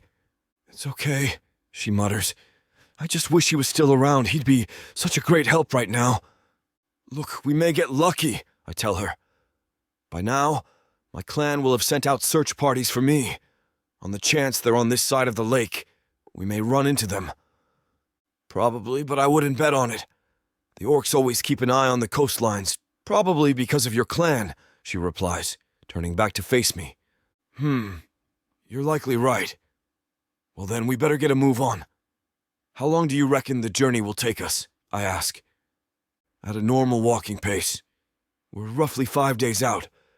Then again, with your injuries, we'll undoubtedly be slowed down a bit, she says, crossing her brows in thought.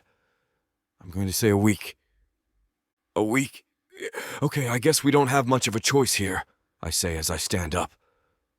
Like I said, I know these lands well, including all the orc hotspots and safe hideouts along the way. We'll still have to be on guard, though, of course. Yeah, they'll be turning over every rock for us. Just then, there comes a commotion from the bottom of the slopes. Julie and I turn, rushing to see what's happening. Peering down, I spot an orc emerging from the original hideout spot. He waves to the other orcs, motioning for them to join him. The wind has calmed down, so I narrow in on them, using my advanced hearing. All of you come with me, quickly! Lugnak and I have located what appears to be a secret passageway deeper into the caves, showing signs of recent use. They must have gone that way. They all rush back inside the hideout. What's happening? Asks Julie uneasily. They found our escape route, I reply. Come on, it's time to get out of here. I move a large rock in front of the exit point of the passageway. With Julie, I then descend down the opposite side of the slope, beginning the next part of our journey.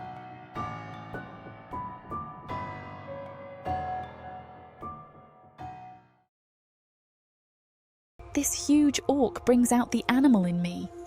In a world where humans have been driven underground, living like rats is the only way to stay safe from the marauding orcs. All my life, my only job has been to make sure I have enough to eat. These orcs of the Burning Sun clan will vow to keep their human mates safe. There is a nobleness to these giant savages. Alpha male warriors who will protect their women at all costs. Get this complete series of books following the Burning Sun clan for 70% off. Each book is a full-length monster romance that features a giant orc with eyes for his beloved, curvy human.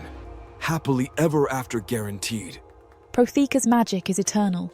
This bundle will show you that size really does matter.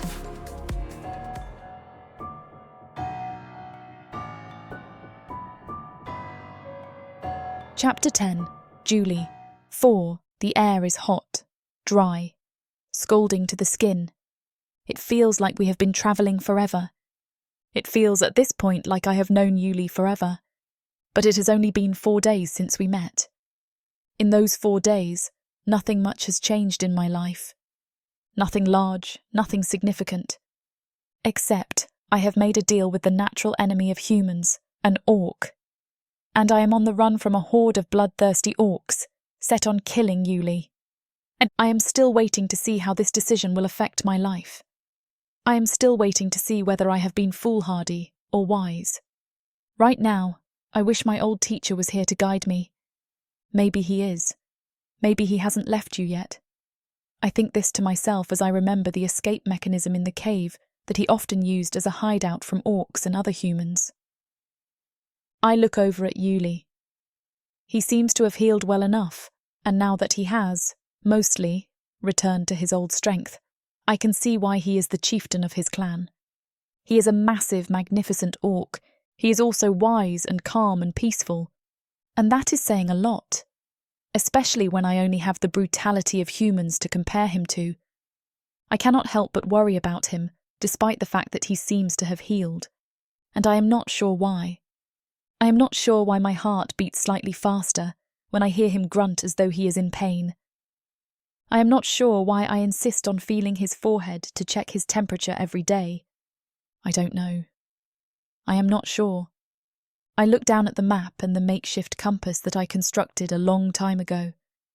The sun is high in the sky, and from my calculations it must be noon. Travelling has been smooth thus far. We are headed for the west side of the Great Lake, and are walking along the strip of land that separates the lake into 2 sections. Are you sure you're okay? I ask him anxiously when he asks to sit down on the patchy grass that grows on this long stretch of land. He laughs a rumbling, low laugh. I am fine. Perfectly fine. Thank you. I just enjoy taking my time. I want to experience everything as completely as I can. My brother has always found this infuriating about me. I cannot help but laugh as he plops himself heavily down on the ground. I place the map and compass in the small satchel that I am carrying with me. It is nice, actually, I think quietly to myself. The experience is nice. Despite the raging heat and the fact that I am travelling with an orc, a creature that is supposed to be a monster. 3. We get up after about an hour of sitting. Yuli insists on me drinking up most of the water that I have brought along, of which there is very little. He says there will be water at our destination. I suppose that I have to believe him. I have no choice but to believe him. Yuli was in a coma for 3 days.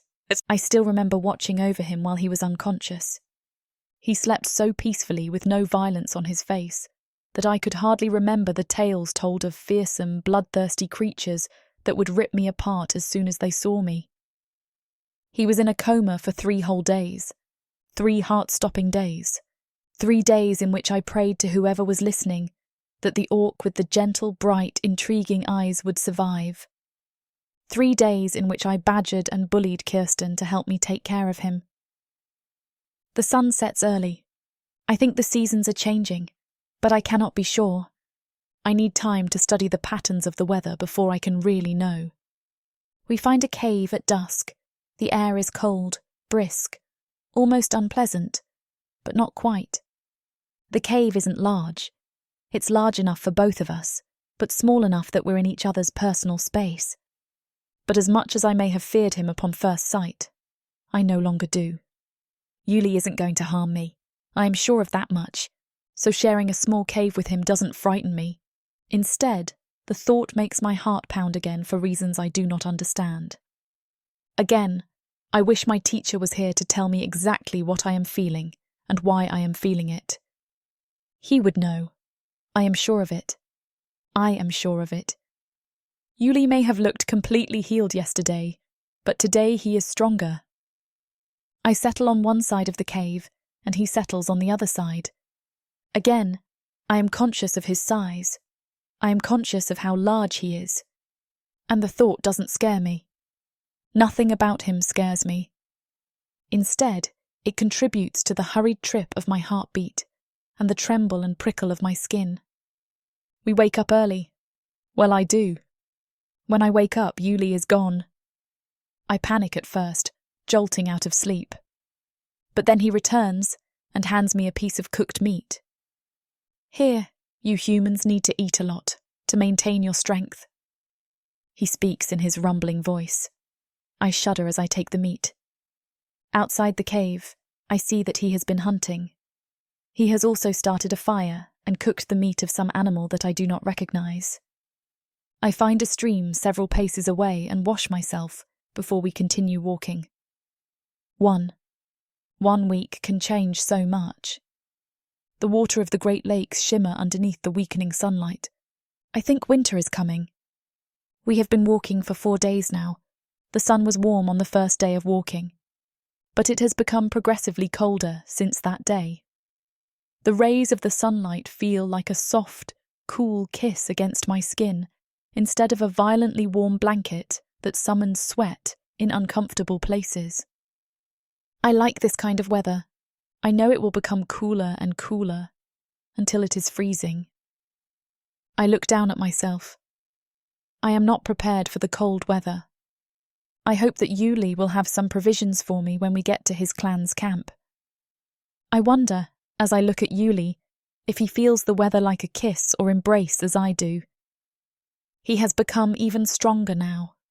He walks unwaveringly, his head up and erect, proud. There is no sign that he was ever in any pain. There is no sign that he was ever injured. I have a feeling that has more to do with the fact that he is an orc than the medicines that Kirsten and I gave him. But it gives me a nice feeling to think that I helped him. Again, I do not know why. In 1 week, I will be surrounded by orcs, by the creatures who hunt humans for sport. This time, when my heart starts beating faster, it is not because of my proximity to Yuli.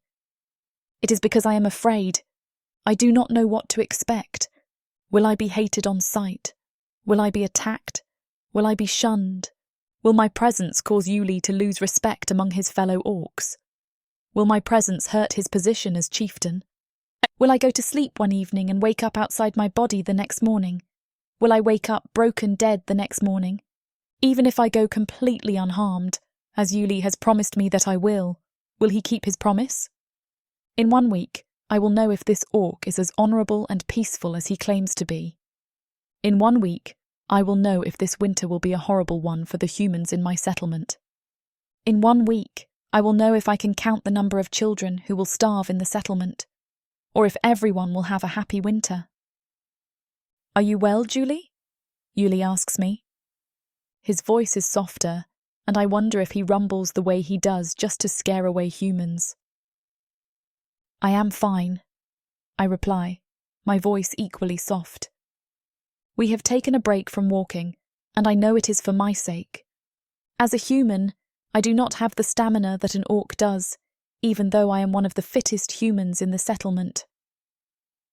I can carry you if you like, he offers me with a grin on his face.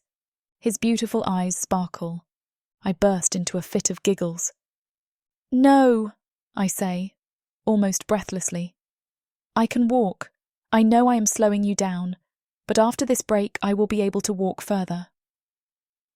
How many days until I see my people again? This is a question I cannot answer.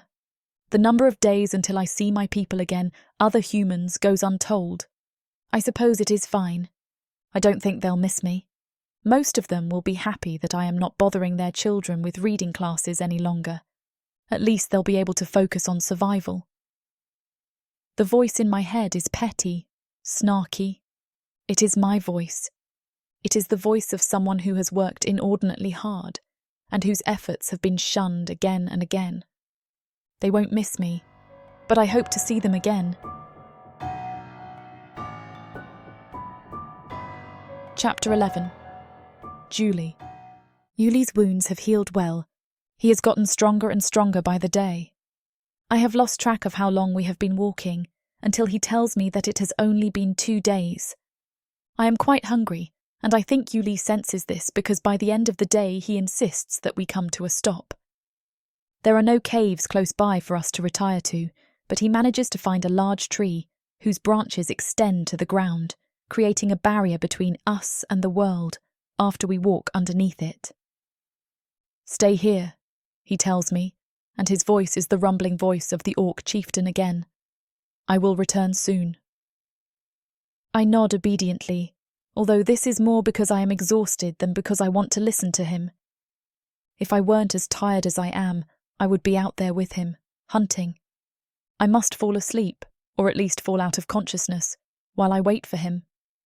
I settle down, with my head on my satchel, just to rest. But when I open my eyes, I am sure that I am not awake. Instead, I am in my teacher's cave. He is there, alive, though he sits with his back to me. He wasn't that old when he died, although he wasn't young either. But in this version of reality, or unreality such as it were, he is old and wizened. "You have aged." I blurt the words out and he chuckles, but he doesn't turn around, and I do not ask him to. I do not need to see his face to know that it is him. "I am proud of you, little one."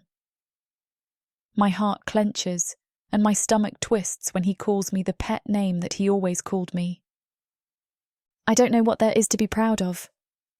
I laugh shakily, close to tears. "You've come a long way," he says. When I look at him more closely, I see that he has a book in his hand. Not many humans on this earth can say that they have parleyed with monsters. "Is that what he is?" I breathe the words. I need his wisdom now, more than ever. "I don't know," he shrugs, his back still to me. "You won't know until he kills you, or takes everything from you. Until then, there is no way of knowing." "I am still alive," I point out. He nods. My eyes grow heavy, and I settle back down on the satchel. "You're still alive. Remember what I taught you. Keep it close to you while you're alive." And then I am awake. I know, as I sit up, that it is just a dream. I know that my subconscious and conscious mind is crying out for comfort and reason right now. I do not like existing in a world where things do not make sense. That is why I summoned the phantom of my long-dead teacher into my mind. Because nothing has made sense since I met Yuli. I groan as I get to my feet. I am very hungry. Yuli hunted the night before and roasted some meat, but we haven't eaten since then, and right now that meal feels very far away. The smell, the salty, delicious fragrance of meat, is what drags me out from underneath the tree. Yuli has started a bonfire and is, again, roasting the meat of an animal I cannot identify on the fire. "Where do you just find these animals?" I ask him as my mouth waters. Fat drips from the animal's body, and I look over to the side where he has expertly skinned the beast. Yuli turns and smiles at me. "I created a trap. I should probably show you how to do that. And the dumb beast just wandered into it." "Are those," I squint at the fire, "are those leaves?" He nods. "I found some vegetables. I tried them. They're not poisonous. I wrapped them in some thick leaves, and I am roasting them now." "You've really made this place work for you," I tell him. He shrugs. "We've had no choice. My clan is not like the other clans. We try to be peaceful. We do not want to go to war over food, though I think not everyone in my clan agrees with my sentiments or rules." "Why not?" I ask him, though I think I know the answer. "Orcs are vicious creatures. We rely on brawn instead of brains, but I have never seen things that way. I do not see why we have to fight to get what we want, when we can all live in peace and trade with one another." That is a noble sentiment, I admit. But then I continue. "But you cannot deny that you are one out of probably 1,000,000 who thinks like that. How do you get anything done when you are a minority?" "It doesn't matter that I am a minority. My clan is living the way it lives, the way I want it to live, and eventually other clans will come to see that warring and brawling won't bring them the luxuries that they so desire." "How so?" I sit down on a nearby tree stump. "Well," he quickly pulls the wrapped-up vegetables out of the fire and avoids the flames as he does so. "Orc clans who love to fight are usually small.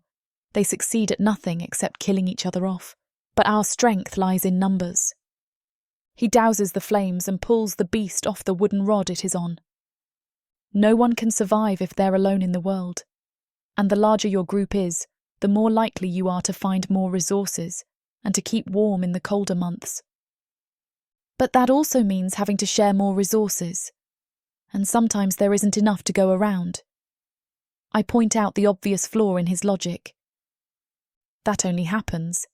He hands me slabs of warm meat and a bundle of leaves that I can eat the vegetables out of. When a large group fights among itself, when there is discord, then things like sharing resources feels like a burden instead of a duty. When there is unity, it is easier to find resources because everyone wants everyone else to stay alive. I am silent as I marvel at his wisdom. I compare what he has said to life at the human settlement. Maybe if everyone worked together, then we wouldn't be struggling as much as we are. Maybe if we could unite our survival skills with the knowledge in my books, then we'd have a better chance. My thoughts are bitter, and maybe this shows on my face, because Yuli, who sits down heavily on the ground next to me, chuckles. I know what you are going through. It took me forever to convince my clan to work together instead of fighting, and it took even longer than that to convince them that killing off neighbouring clans wouldn't do us any good. Yes, I mash up some of the vegetables and then use strips of meat to scoop it up. It is hard because I am the only one. He nods. It gets easier. Yuli speaks with a mouth full of food. How?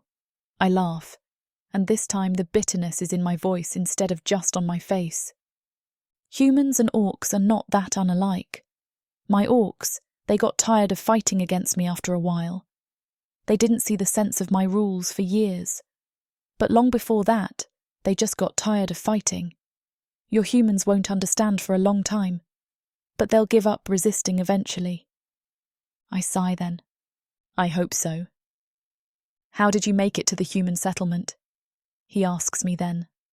His voice has lost its low rumble again. I shudder at the question and my body goes cold. I was attacked. I speak slowly. And I was saved by someone in the settlement. He brought me there because it was a settlement of refugees and victims. I think that is why everyone is so bitter there. We've all had to flee from something. Where did your love for knowledge come from? He asks me. I look down at him. I have a sudden desire to run my hands through his hair. The person who rescued me. I clear my throat and shake myself out of the shocking reverie. He was my teacher. He became my teacher. He taught me the importance of knowledge. He also taught me what would happen if we let all knowledge die out. Yuli nods, as though he understands, and I wonder if he really does. Can a brute of an orc understand? But he has shown you that he is anything but a brute. How did you become chieftain? I ask him, mostly because I do not want to give away any more of myself. The question must be a sensitive one, because Yuli's shoulders stiffens. But he answers me anyway. It is a very long story, and it was a difficult situation. Our chieftain was lost to us because of the portal. I became the de facto leader after we came to Earth. It wasn't a role I chose, more of a mistake. He laughs slightly, but I cannot help but feel sorry for him. He turns to me then, and his voice rumbles again, and his eyes are serious. Do you think your humans, your settlement, will welcome help from the orcs? Chapter 12. Yuli. Julie crosses her brows in an expression of deep thought. It's certainly no easy question to answer. I never thought I'd ever pose such a query to a human of all people. Then again, I never anticipated being saved by one either. As she thinks of what to say, I look up to the night sky, pitch black and peppered with specks of stars in distant galaxies. There rings through the air a whisper of the wind, sending chills up my exposed arms. I move closer to the fire, rubbing my hands together. I watch the smoke rise, twirling and coiling before dissipating into the nighttime air. The snaps, crackles, and pops of the fire fill every other second. Occasionally, the deer meat fizzles, signaling for me to turn it over. Chirps of crickets come from the distance, reminding me that nature has taken over everything, not sparing even the fabled once prospering industrial city of Chicago. Sorry, chuckles Julie. I really had to think hard about that one. Not your usual conversation, I reckon. I laugh. This world's a crazy place. You never know who you're going to meet. The thing is that with us humans, we've grown to be incredibly cautious with who we take in. Even other humans are kept at a reasonable distance when recruited into the settlement, just to make sure they're legitimately good people. Well, then they must have had a field day with Kirsten, I quip. Hey, come on, chuckles Julie, trying to hide her smile. She helped me save you. Let's not forget that. Although, I must admit that she was wary of taking you in even when she saw how messed up you were. I rest my case. All jokes aside, I understand. It's not easy to survive here. Humans may be quite hesitant on working with orcs, but believe me, if they can be shown its benefits and get to see them firsthand, they'll be more than willing to try. Anything that can make life better for us is worth it, at least in my opinion. Like you said, survival is no easy feat, and sometimes we find the best solutions in the most unexpected of places. Believe me, I know, I reply, smiling warmly at her. Besides, the biggest concern at the settlement right now is all these other rogue humans. Julie pulled her shawl closer around her. I've seen things that I still get nightmares about, she quivers. Her words play flashbacks in my mind. I think back to when I would find humans ravaging and killing each other, the thought of which is too barbaric even for an orc like me. I know the acts of which you speak, I say, feeling goosebumps run up my spine. I know survival, and I know it well. A lot of what I saw other humans doing to one another wasn't for the sake of living. It was purely for carnage and infliction, far worse than any of the orcs in my clan are capable of. I peer down to the deer leg in my hands, trying not to think of the human savages as I take another bite. Its flavor is succulent, and the meat is tender, making for another rare comfort in these trying times. Anyway, I believe that's enough talk of torture and bloodshed for one evening, I say. I second that, replies Julie as she gazes up at the sky. It's so pretty up there tonight. I open my mouth to say like you, but I catch it from slipping past my lips. So, tell me some more about the settlement. Julie pushes her portion of the deer aside and moves closer to me. It's a good place for everyone, especially for the children and elderly. There's fixed meal times and assignments and chores that everyone gets a fair share of. Of course, the hardest part is running out of supplies, so I try to get out once or twice a week with a handful of the others to go scavenging for whatever we can find. I imagine it must have taken some time for you guys to get it running smoothly. Smoothly is an understatement, she replies. Don't get me wrong. A human will find everything they need there, but sometimes it can be a real crap show. You'll get those who don't want to contribute their load of the work, and in turn that ends up causing some of the good guys to overwork and get tired, and then nothing gets done. Sounds like some people need discipline. Yeah, I suppose so, chuckles Julie. It's only fair that everyone takes part, especially in today's circumstances. Tell me, Julie, I say, leaning forward. Besides saving orc chieftains, what do you do? As in, what's your role in the settlement? My role? She asks, with wide eyes. No one's ever asked me that before, she continues, smiling. Just pretend I'm a rookie and you're filling me in, I say encouragingly. Well, my job is to teach members how to read and write. Really? I quip excitedly. Yes, is that surprising? I mean, yeah. I can read and write myself, but I imagine the humans losing all of that literary knowledge years ago. Was it your mentor who taught you everything? Yeah, she says with a smile. And you're not far off with what you said. I'm one of the only few who know how to do so. Some of the older members of the camp think reading and writing is just a waste of time. All they want to do is learn how to fight and constantly be ready for attacks. It's a good thing to be prepared, I reply. But knowledge such as yours cannot simply be tossed aside. It's too valuable to let it be lost to the ages.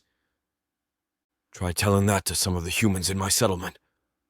Tell you what, if, or I should say when we make it back there, I'll do just that. Okay, laughs Julie. Still though, I never would have expected a human to still know how to do those things. I thought you went out on supply runs. I do, but they're secondary to my main duties, she sighs. I fear one day I'll lose the chance to teach the children. Don't let it happen, I say insistently. That's how history is recorded. Don't listen to what the others say. If they don't wish to be a part of the age that takes us closer to peace all around, then so be it. At the end of the day, they'll remember folks like you. Julie tilts her head, looking at me softly. You really think so? Of course. There's so much to preserve and learn about. You're securing it by passing down what you know to the next generation. I lean back on my palms, looking to the sky. Generational knowledge is what's going to keep all races going. If all we focus on is conflict, then there'll soon come a day when there's no one left on this earth to look after it. Well, things may yet stay the same for a while. You're right, I reply, nodding along. Perhaps you and I may not live to see the day where Earth as a whole thrives once more, but if we can plant the seeds for peace, then I can die happily, knowing there'll one day be a child, orc or human, sitting underneath its shade without a worry in the world. Do any of your men think like you do? I try to get them to, I reply. Sometimes they get it, other times they don't. It's a process. Human customs aren't a concept we've grasped as a species just yet. So any other human ideas we should know about? Well, we have this amazing piece of technology called solar panels. Solar? I quip. As in the sun? What sort of sorcery is this? I'll explain, laughs Julie. We found a few old solar panels in the settlement when we first set it up. They get placed on the roofs of buildings, absorbing energy from the sunlight that we use for electricity. By the gods, I mutter in astonishment. I must construct some. Slow down there, we've got to get you back home first. Anyway, electricity helps to keep things going, like light bulbs and such. Light from the sun? That's right. We can see in the dark without the use of torches. Amazing. What else is this solar energy used for? Well, we can use it to grow and preserve the herbs we need for medicine.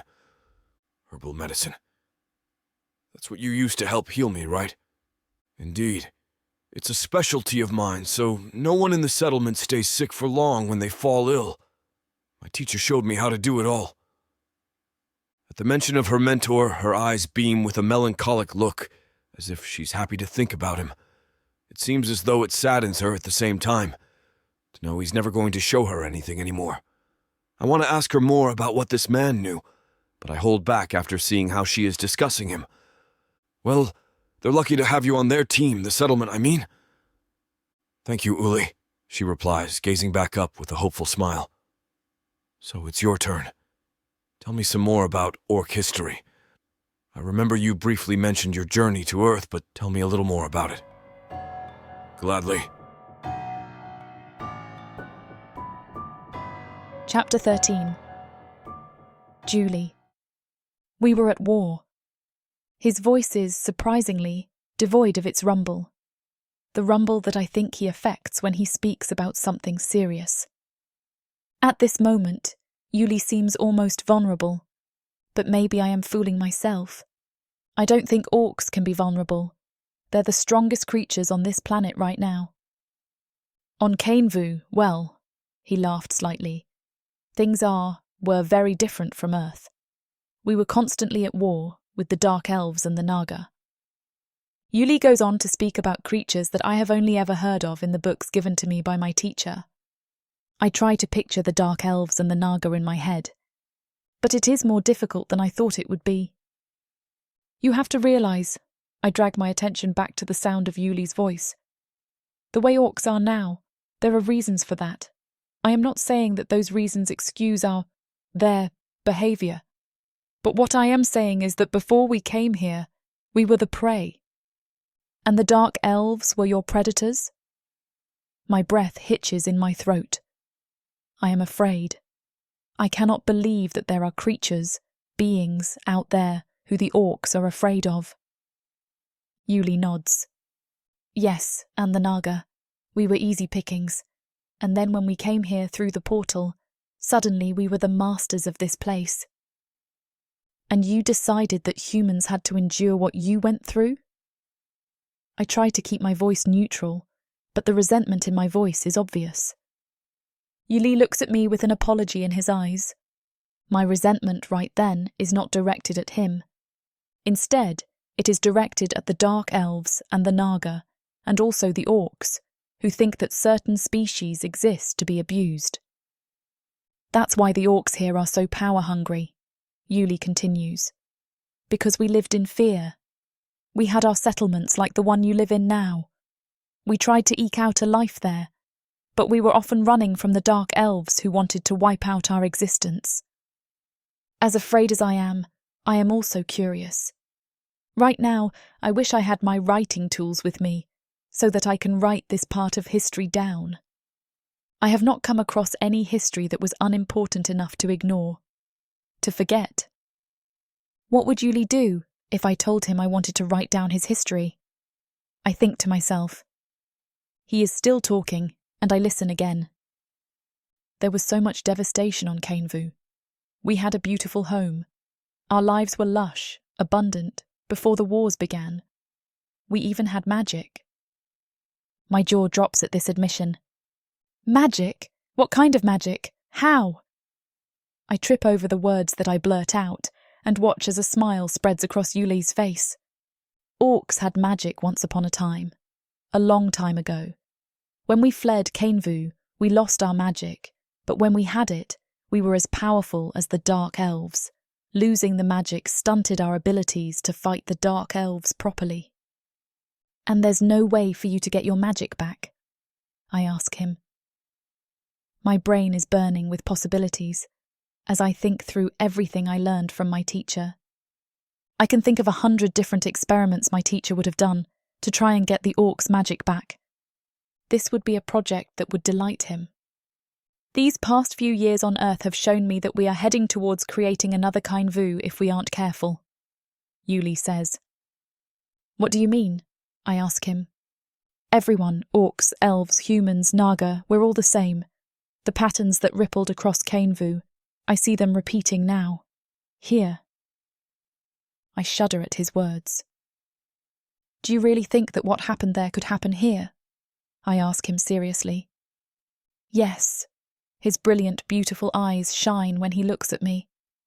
If we aren't careful, we'll destroy this world too. And I do not want a hand in that. We stay quiet for a while, and the night grows louder and louder as we listen. What I have come to learn about Earth in all my time here is that it is filled with life, in more ways than one. There are always birds shrieking in the sky at any given moment, and there are always tiny creatures scuttling through the wild undergrowth that covers most of the ground.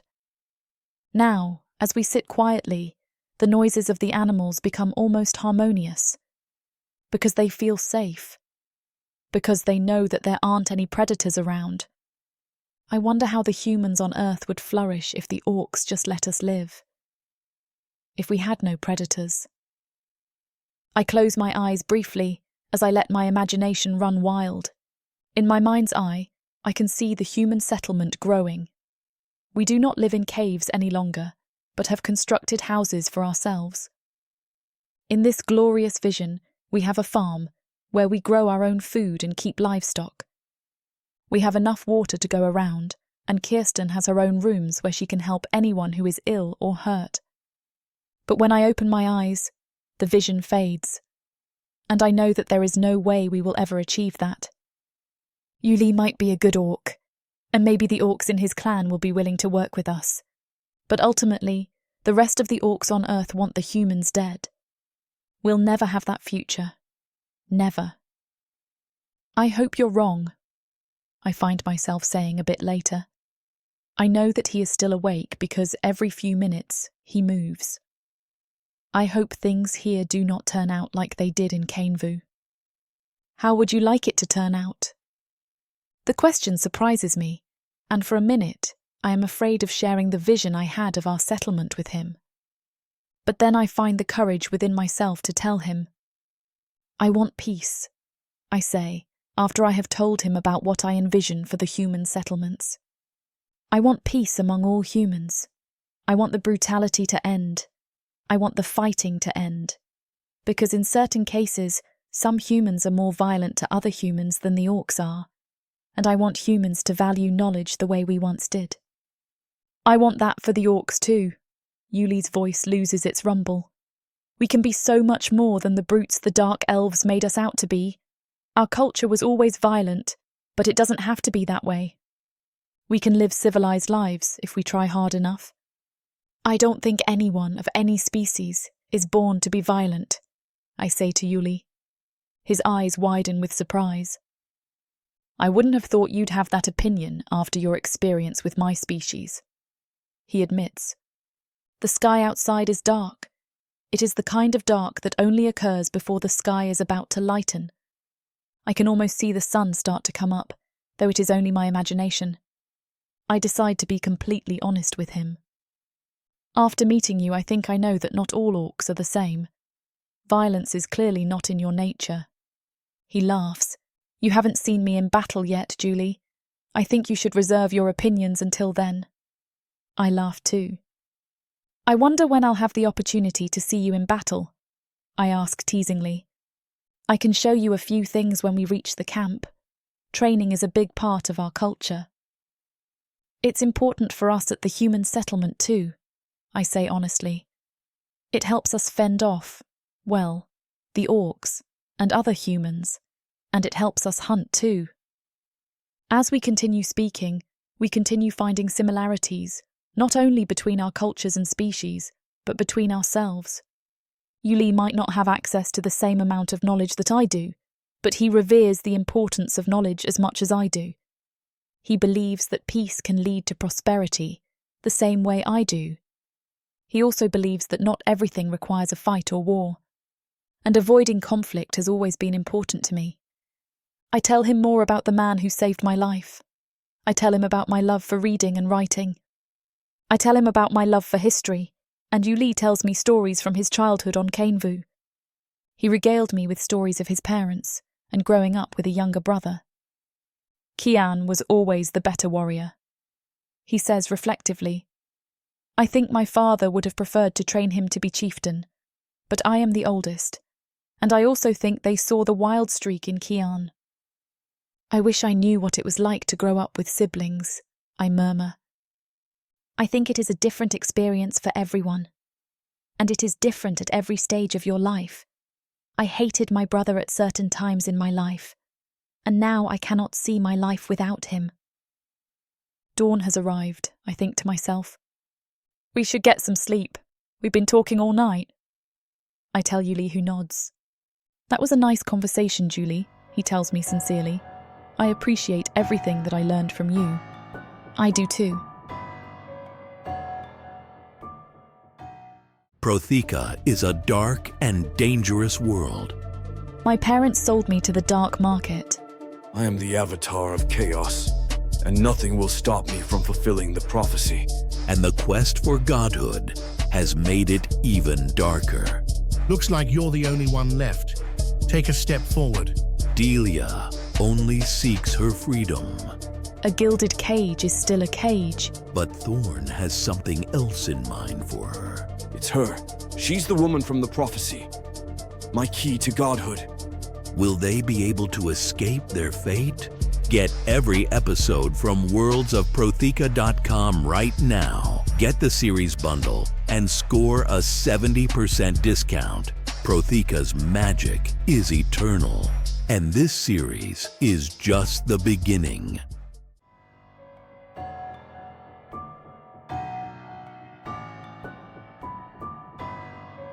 Chapter 14. Yuli. I lay my head down on the grass and stare up at the nighttime sky, beautiful like my companion. Good night, I call to Julie. Good night, Uli. With that, we exchange our final words for the remainder of the night. All will work out exactly as it's supposed to, I remind myself. I know there's a reason for my survival. I'm going to pay it all back to Julie and then some. I won't let you down. I finally close my eyes, then taking a deep breath, falling into a deep and restful sleep. I hold the leftover deer meat over the embers of last night's fire. Tasting it, I find it to be not as bad as I expected after laying out all night long. Then again, when one is hungry and isn't spoilt for choice, one will take anything they can get. Julie is still sleeping, and so I choose to let her awaken naturally without interruption. In the meantime, I leave some meat aside for her and make my way to a nearby lake. It's small in size and seems to be the product of heavy rainfall. Stooping down, I splash my face with the cold water. Its icy sensation invigorates my body. I then glance over my shoulder, seeing Julie shift beneath her shawl. I wipe my face off and go to join her. "Good morning," I greet. "How did you sleep?" "It's no comfy mattress, but it beats sleeping on a slab of concrete," she replies. "Is that for me?" she asks, pointing to the meat. I nod. She pushes it away. "You can have it. I'm okay." "All right. When you're ready, we should get going." A few minutes later, Julie is back on her feet. We're back on the road, continuing our arduous journey back to the territory of my clan. My body has acquired some newfound strength during my sleep. There's a spring to my step. I notice that my movements are graceful, that each step is calculated and precise. The muscle memory from my training seemed to be returning to my body now that it's healing. "You're walking a lot quicker today," remarks Julie. "I feel good. Perhaps we may yet make it back quicker than originally anticipated," I say confidently. "Let's not get ahead of ourselves," she chuckles. "I'm glad you're doing better, but we should still be careful." We come to the start of a deep incline. I look at it like it's a worthy opponent with a smile across my face. "Watch this," I say. I take great strides up the hill, each step covering almost 2 meters at a time. It takes me only a few seconds to reach the top. I turn back to Julie, studying me from the bottom of the incline. "No pain in my body," I call to her. "Impressive, now it's my turn." She takes smaller strides up the hill but moves quicker, faster than I can currently manage. She makes it to the top in half the time I do. Walking by with a smile, she takes the lead as I shrug and design beside her. I'm impressed at her lack of need for help, knowing she would put some of my own men to shame with her maneuvers. We're walking by a small body of water when I motion for us to stop. "It may be a good idea for me to clean my wound," I suggest. "Good call, just be quick about it." Coming to the edge of the lake, I lift up my shirt and peel back the bandages. Julie comes to my side as I go about cleaning. "It's looking a lot better," she says. "I'm surprised you're recovering so fast." "Us orcs are built to last," I reply. "Come on, let's keep moving." We continue our way through the hills and slopes, each one seemingly getting easier than the last. In my head, I'm already trying to think of what to say to the Risen Ash clan when I get back. The first thing I need to do is check on my brother's whereabouts. I hope he's in the hands of the clan. There's a lot of matters laying ahead for me. That much is certain. I know this journey back is just the beginning. As long as it's seeming to take, I suck it up and press forward. I knew I was going through perhaps the toughest time of my life, but I find myself inspired by Julie. If I could feel safe going through enemy territory with a human, then I knew things were inevitably looking up for me. Don't get ahead of yourself. Get home first, I remind myself, thinking of Julie's advice. "Oh crap," she mutters, catching my attention. "What is it?" I ask, snapping my gaze to her. "Look ahead," she says. I glance in the distance of our path, spotting the most intimidating slope thus far on our journey. Its appearance is different from the others, this time more steep in its incline. Sitting along each inch of it were pieces of rock, sharp and jagged like teeth as they pointed upward. I swear I hear Julie gulp as we come to the bottom of it. "We've got to be extra careful here," I say. I know in my mind that it's going to be a treacherous challenge, even for a skilled warrior like me. "Don't get cocky with this one," warns my companion. "Take your time with it. We want to get you back to the west side in one piece." "Right." I take a deep breath and make the first step. My center of gravity already feels thrown off as I take the second step. I study my path, carefully choosing and planning out each movement.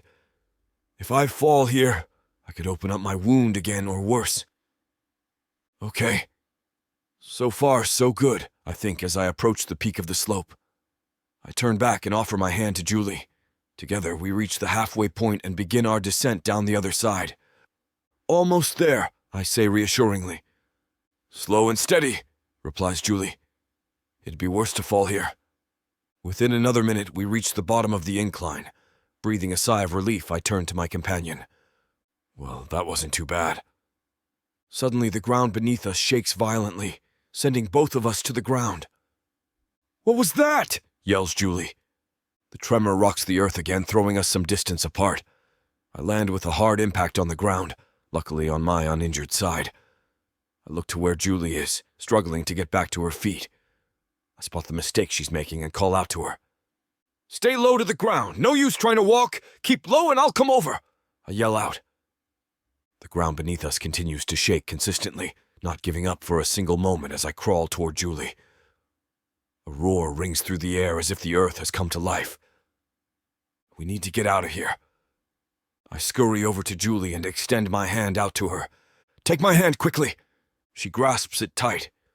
Holding hands, we begin scuttling to even leveled ground as fast as we can. Just then, the tremor suddenly kicks the earth with a massive wave of vibration. There comes a tearing sound from behind us, right before we're thrown off of our feet again. My head rings as I look around. Turning behind me, I watch in horror the rocky slope suddenly falls into the ground. Peeking my head up, I spot the ground opening up like a mouth. Objects and formations on both sides of the precipice are being swallowed up. "Julie!" screams Julie. I look around for her, fear of the worst rising within me as each second passes by. At that moment, I spot a flurry of hand movements coming from the edge of the newly formed chasm. I see her face for a split second before she disappears. "Julie!" I'm filled with a sudden burst of adrenaline that I don't notice the burning pain at my side. I scramble to the edge and peek my head over it. Julie is holding onto a rock embedded deep down in the soil while her feet flail around beneath her. Below her body is a deep black crevice that stretches far beyond what I can see. "Take my hand." She reaches out and takes hold of my arm. I pull her up, allowing her to place her foot on the rock. Just when I'm about to pull her up completely, more ground slips away. I almost fall forward with her into the earth, half of my body hands off of the edge, and still, I refuse to let go of Julie's hand. The rock has slipped from beneath her feet, leaving her legs dangling on nothing but air. All around us, trees, rocks, and slopes are falling into the crevice, but I don't plan on joining them. "We're going to die!" she yells. "Julie, just focus on me, okay?" I call to her. Her gaze locks with mine. For a split second, it completely softens, as though falling under a hypnosis spell. Her body becomes still, allowing for me to muster up all my strength and pull her up. As soon as we're back on our feet, the tremor kicks again. Only this time, it's the strongest wave. Anticipating this, I wrap my arms around Julie and jump forward. I angle my body so that I absorb most of the impact when we hit the ground. We land a few meters away. The tremor comes to a cathartic halt. Only when the ground stops shaking do I notice she's on top of me. She looks at me with an unsure expression before dismounting. Thanks," she quips as she goes back to walking like nothing just happened. My eyes are locked on her as she walks away. The beating in my heart only intensifies. Even after being so close to death a second time, all I could think about is having her mount me like that, even if it was accidental. Chapter 15. Julie. So much has just happened in the last 5 minutes that I can't seem to get a proper grasp on myself. I've never been so close to death as I was in that moment. If I had fallen, I could have still been hurtling through the air. All I took was one look beneath me to know the chasm stretched deep. It was scarier than being cornered by any predator, human or orc. My saviour walks beside me. My heart is pounding, though not from almost dying. I've never felt so embarrassed when I landed on Yuli the way I did. I'm going to carry on and pretend like it didn't happen, because right now it's all I can think about. My heart feels as though it's going to burst out of my chest, and I'm legitimately scared it will if I dare take one look at my orc companion. An hour passes as we press on with the journey to the west side of Chicago. Only then do I muster up the strength to finally acknowledge Yuli after countless internal pep talks. "Well," I say, my voice breaking. "Oh gods, I should have just fallen into that hole." "What did you say?" asks Yuli. I mutter, losing my train of thought for a moment. "Well, I guess we can call things even between ourselves now." "No, not even close," he replies. "You saved my life." "Yes, but still, I can never repay you for all that you've done for me." "Come on, don't be silly. In fact, you're doing so much for me that I'm having trouble believing that this is all even happening." As he talks, I keep my gaze locked on him. He has such a handsome side profile that it's hard to look away. At that moment, I question if it's okay to be attracted to an orc. In my mind, I have no problem admitting that I feel magnetically drawn to him. In the short time that we've gotten to know each other, he's proven time and time again that he's more of a man than any human male I have ever met. "Well, I'm just looking out for you," I say to Yuli when he finishes talking. "And I for you too. Don't think too much about not being even with me. If that's how you truly feel, then let's get you back to your camp first. Once you begin lending some assistance to the human settlement, then perhaps we can call it even. What do you think?" "Sounds fair to me," he replies with a smile. "Come on then, let's cover as much ground as we can while the sun's still out." Together, Yuli and I continue our treacherous journey over the plains and ruins of East Chicago. We make a point of avoiding slopes, having had enough experience with them for one day. Through our course, we come across lakes and old parks. We walk around the corner of a hill where a new sight catches my eye. "Check that out," I say, pointing to an abandoned playground. "What are those?" asks Yuli. "Some sort of human torture contraption?" "Not quite," I chuckle. "Come with me." I walk up to a seesaw, its metal rusted beyond repair. I lay my hand on it as I look around, observing a swing set and a merry-go-round. I recall reading about some of these in the books we have back at the settlement. "What is this place exactly?" "They were called playgrounds. It's where human parents used to take their children to play." "Play? How interesting," remarks Yuli. "It makes me wonder just how peacefully humans used to live," I sigh. "This is how children are supposed to live, playing and laughing amongst each other, not having to worry about where their next meal might come from." "Julie, don't forget our mission," he says reassuringly. "With our actions, we'll set in stone the plans for a harmonic future for generations to come." "You're right. I just wish none of this ever happened in the first place." I take a step forward, but feel something soft beneath my feet. Glancing down, I spot an old children's toy. It's missing one eye and has seemingly faded from bright yellow to more deathly grey. I place it down on the swing set, giving it a push before I leave with Yuli. After another few hours, the sun begins to set. We keep an eye out for shelter, spotting a small cave in the distance just as the sun reaches the horizon, sinking into it like a blaze of fire. The both of us are too tired to speak, instead opting just to get as comfortable as we can before letting sleep take us. It's been 3 days since the incident with Yuli. In my head, I keep calling myself silly to remember that day for landing on him awkwardly, rather than almost dying. I've made a point of speaking less to him, instead just listening as he tells me stories of old orcish legend, as well as his observations of the land around us. I just hope I'm not coming across as awkward to him. I've managed to keep us away from dangerous areas, whether they be enemy hotspots for the Ravenhawk clan or open areas that leave us exposed. I'm thankful to have kept my teacher's map in good condition after all of these years, for his information still proved to be life-saving. Yuli finishes wrapping up another one of his tales from Orc lore when we come to the peak of a hill. The sight in the distance brings me much relief, filling me with anticipation to tell Yuli just exactly what it is. After verifying with the map, I turn to him with an eager smile. "You see that there in the distance?" I ask, pointing ahead. "The bridge? What about it?" "That's the final obstacle we have to cross. Once we reach the other side, we'll officially be back in the territory of the Risen Ash clan," I inform him with a smile. "Really? Julie, that's great news," he remarks excitedly. "Soon we'll be able to walk without keeping an eye over our shoulders. Thank you so much."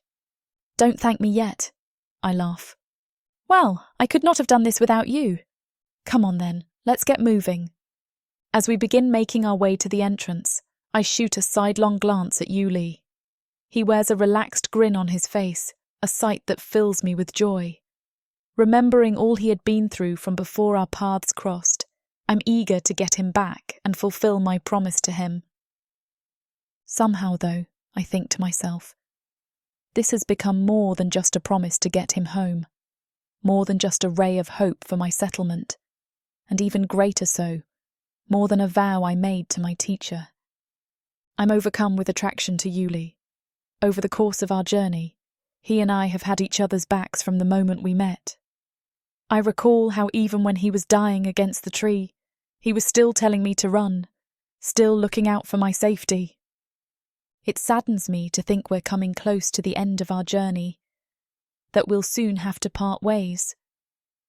However, I know we'll see each other again in the near future, even if it takes him a while to fulfill his part of the promise.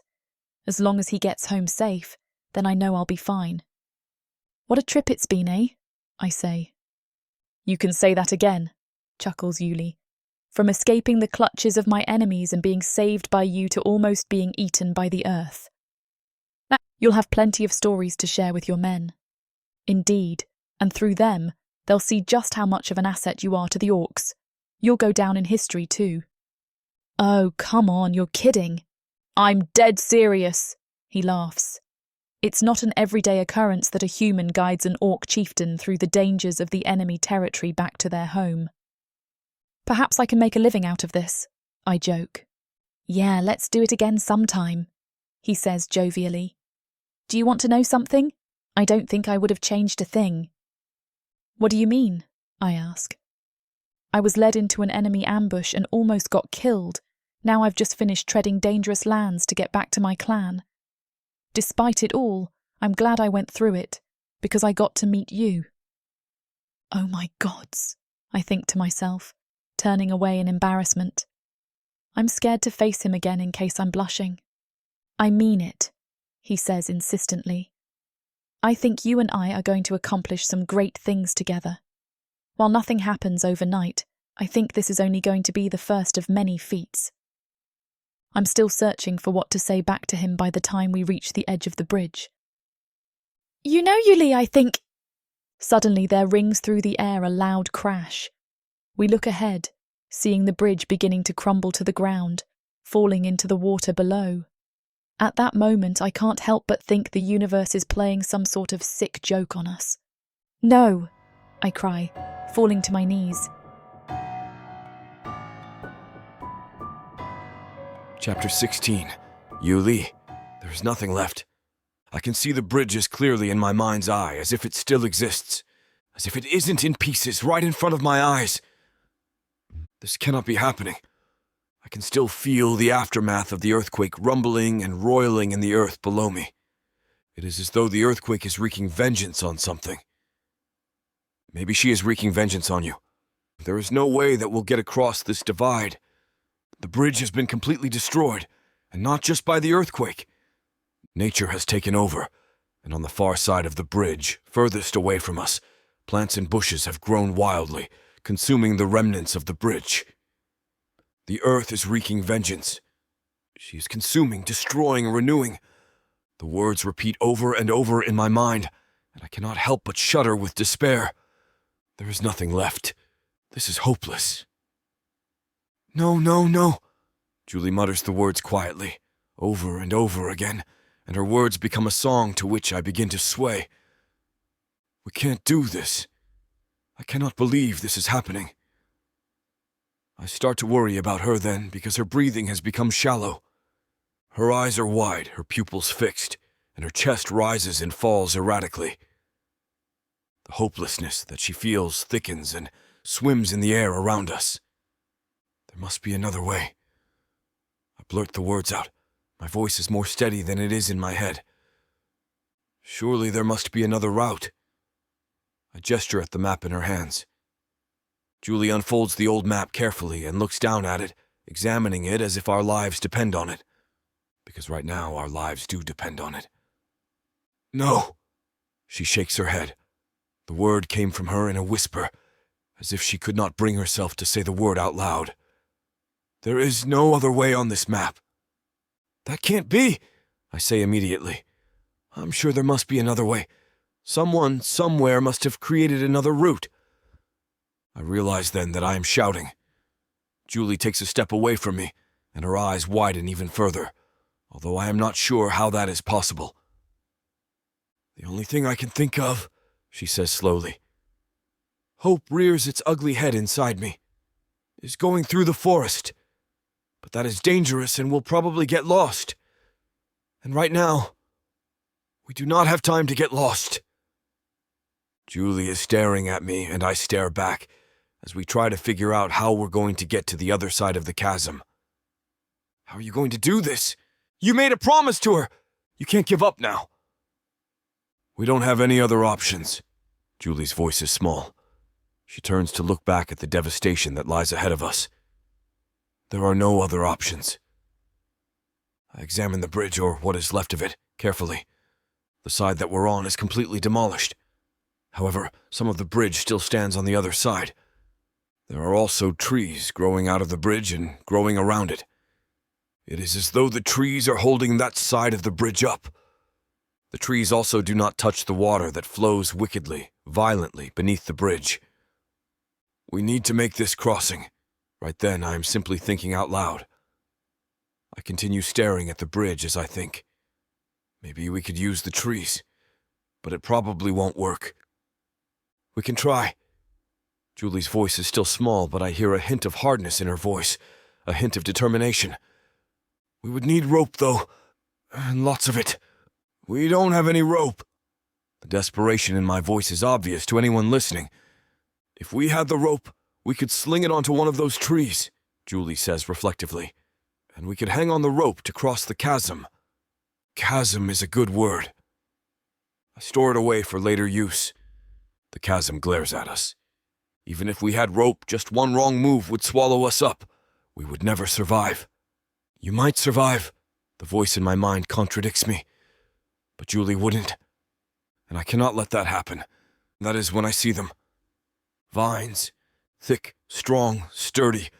The vines are growing on one of the trees on our side of the destroyed bridge, the chasm, and they are quite long. They are also clearly very old vines, and strands of foliage have grown and overgrown on and around them over and over again. That's even better. That means they would be stronger. I step past Julie to look at them, and after pulling on them several times, I am convinced of their strength. If they do not break under the grip of an orc, they will not break underneath the grip of a human. I think back to one of Kian's ideas several years ago.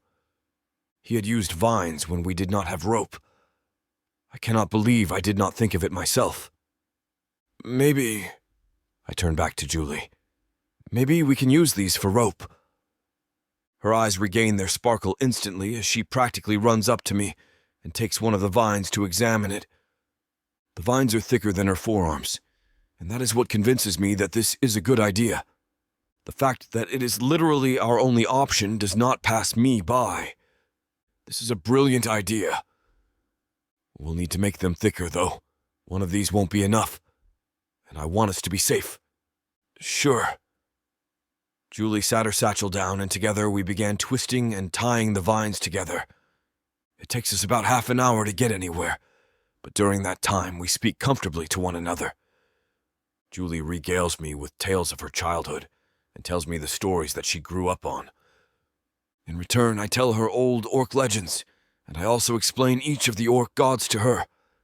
It takes us another half an hour to complete our task, but eventually it seems that we have created a rope that is steady enough to carry us both. "We'll need another one," Julie says, and sighing, I nod my head. I agree with her. We start our task all over again. When I look up at the sky, I can see that the sun, which hangs full and fat, is going lower and lower. We are losing daylight quickly, and we will need to get done and to the other side of the bridge soon. If we do not, then we will be at the mercy of the creatures of the night. I can tell that the space around us is not safe. Every so often I can hear rustling in the forests around us, and it is not the rustling of small creatures. No, there are things moving through the forest that makes the trees groan and the leaves die. You need to move much, much faster. I start working faster. Julie's hands are small, so I nudge her aside and take over. She does not protest, and maybe this is because she senses what I can hear. Maybe she senses the danger. She probably does. She is very intelligent. Luckily for us, the sun is still up when we finish up the second rope. "Do you think we can do this?" Julie asks me, and there is fear in her voice. I understand her fear because we've come to the hard task now. I shrug and nod my head. All we can do is try. We have no other options. And if I am being honest with you, I do not want to spend the night here. She looks around me, and despite the sun still being in the sky, albeit lower, she shivers. Yeah, we should at least try. I don't think we have a lot of time left. I tie one of the ropes into a loop, and we start with the task of throwing it onto the edge of one of the trees on the other side of the bridge. We fail several times, and after the fifth try, I turn to look at Julie. Her eyes are wide again, and her pupils are fixed again, and her lips are pressed into a thin line that makes me want to choke. You need to do this. You need to get this right. For her. I try again. And again. On the third try, the rope circles a tree that must have been split in half during the earthquake. Julie screeches with joy and jumps into my arms. I hug her back and inhale the scent of her, fresh and sweet and mouth-watering. It is too soon when she pulls away, but no matter. We have accomplished what we set out to do. I feel it then. The growing danger. I do not know if it is the looming darkness of the night that is making me itch like this. But whatever it is, it becomes real very quickly, because in the next moment an arrow comes flying out of the darkness of the forest. I grab Julie into my arms and roll as the deadly implement goes whistling through the sky. Chapter 17. Julie. For a moment, my entire world is Yulie. I am in his arms, and all I can feel and hear is his heart beating furiously against me. He has a thunderous heartbeat, and it overwhelms my senses. I am in his arms, and all I can smell and taste is him. The natural fragrance of him and his sweat is musky and heady. Droplets of it fell onto my mouth, and I lick my lips, curious to taste him. But then I think about the fact that someone just shot an arrow at us, and I try to extricate myself from the universe that is Yulie. Yulie lets me go, though he keeps me behind him. I see them then. Orcs. My chest tightens and my breath hitches in my throat. There are about half a dozen dangerous-looking orcs marching towards us right now. I'm looking at them so closely that I am barely aware that Yulie is tying a vine around my waist. "What are you doing?" I ask him. My voice cracks on the last word. I don't really need to ask him. I know exactly what he is doing, and I know why he is doing it. The orcs are still several paces away from us, but the closer they get, the more afraid I become. "You need to go. You need to cross."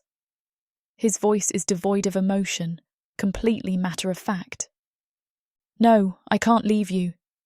I clutch one of his large arms, but he gently, powerfully removes my hand. "They are after me. Not you," he says, and again, His voice is completely reasonable. As if we are discussing one of our stories, as if we are exchanging knowledge instead of staring death in the face. Everything in me is screaming at me to stay and fight. Fight for him. Fight with him. A sob builds in my throat. Tears prickle and burn in my eyes. No, this can't be happening. This can't be happening. Go! Yuli's voice is firm. I'll stop those orcs here. You take my insignia to my clan and tell them what has happened.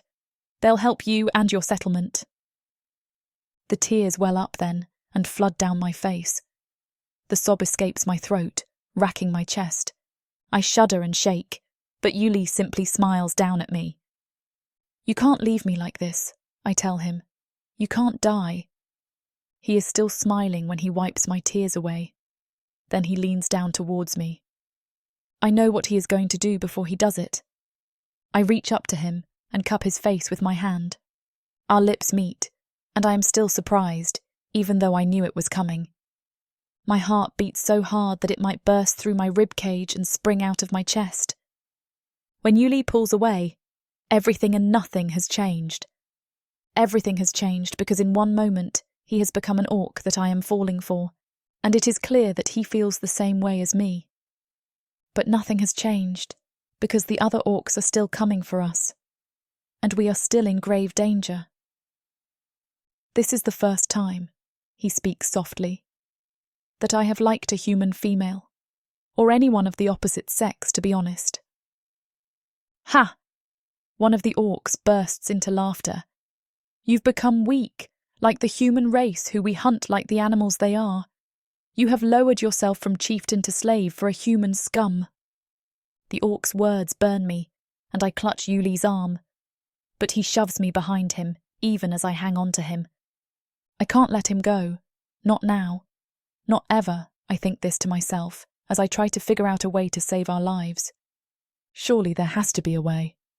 I can't lose him now, when we're only just getting started. He turns to me then.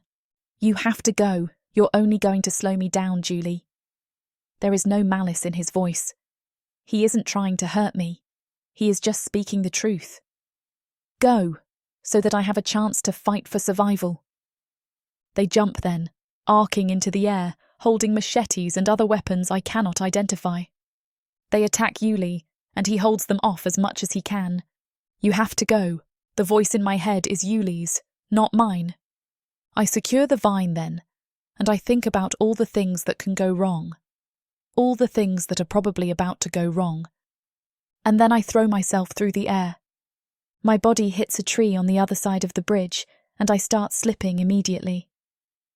I hear a shriek, and then a high-pitched wail fills the air, and it is only after several minutes of hanging in the air with my eyes closed that I realise the sounds are coming from me. My body hurts. It aches in places I didn't know existed. Blood pours from wounds on my side and front where I hit the tree. Look at how he is fighting for you. This pain means nothing. Look at how he is fighting. The thoughts make me feel more clear-headed, even though the pain doesn't go away. But it doesn't matter how clear-headed I am, because as I pull myself up the vine, it starts to slip. This time, when I screech, I know that it is coming from me. Yuli must hear the fear in my shout, because despite being attacked, he looks around. The vine is slipping. Clearly we did not secure it enough when Yuli threw it around the tree. There wasn't any time to secure anything. I think furiously to myself. I do not look down, and all I can do is hold on. The water below me splashes and spits up at me, as if to make a point about how vulnerable I am. It is as if it is calling to me, asking me to give in, to give up. Just let go, just fall. Do you really think either of you are going to survive this? Look at you. Look at him. Look at those attacking you. Do you really think you're going to survive? The thoughts are intrusive, bleeding into my brain as water splashes my feet and legs. I can't let go. When I look up at the bridge, Yuli's practically on the edge, kneeling.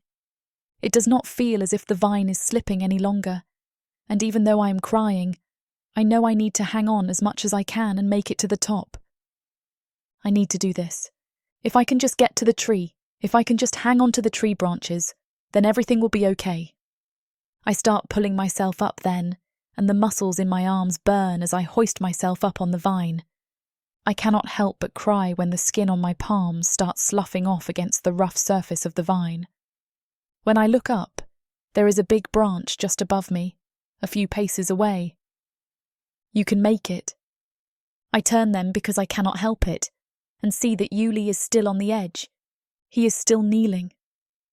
I can't breathe. I can't breathe because a lump has grown in my throat, because right now it looks as though Yuli has stopped fighting. I continue to hoist myself up along the vine, but every few minutes I turn to look at Yuli. Has he really given up? What am I going to do if he has really given up? He is clearly very hurt. I can see a bloody wound on the side of his face, and blood streams down from the back of his neck. I cannot see the other orcs. When I look up, I am within reach of the branch. There is nothing in me that wants to reach for the branch.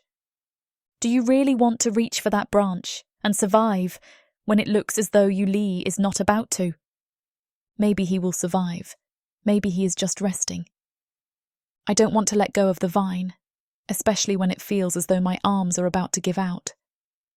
But then the water beneath me roars again, angrily, like it is furious that it has been denied an offering. You have no choice. I clench my legs around the vine and squeeze my thighs tightly together to give myself more leverage. I groan with pain as I lift my left arm. My shoulder must be hurt, maybe dislocated, because it doesn't feel like it is attached to my body any longer. But I am holding on to the branch, and the branch won't give way. I can feel it. I have to practically vault myself into the air to grab the branch with my other hand. I do not let go of the vine with my legs, but continue pulling myself up further onto the branch. I'll only let go when I am absolutely sure that I won't fall.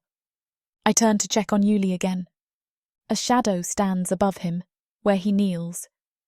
The shadow is an orc, and the orc is holding a machete, and the orc is swinging it through the air, and bringing it down on Yuli's neck.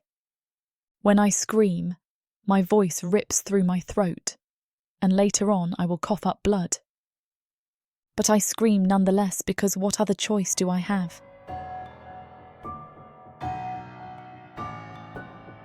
Chapter 18. Yuli. Am I going to die here? I might die here. This might be it. Julie. The orcs have machetes. Maybe if they hadn't had weapons, I would be able to fight. But I am dangerously outmatched.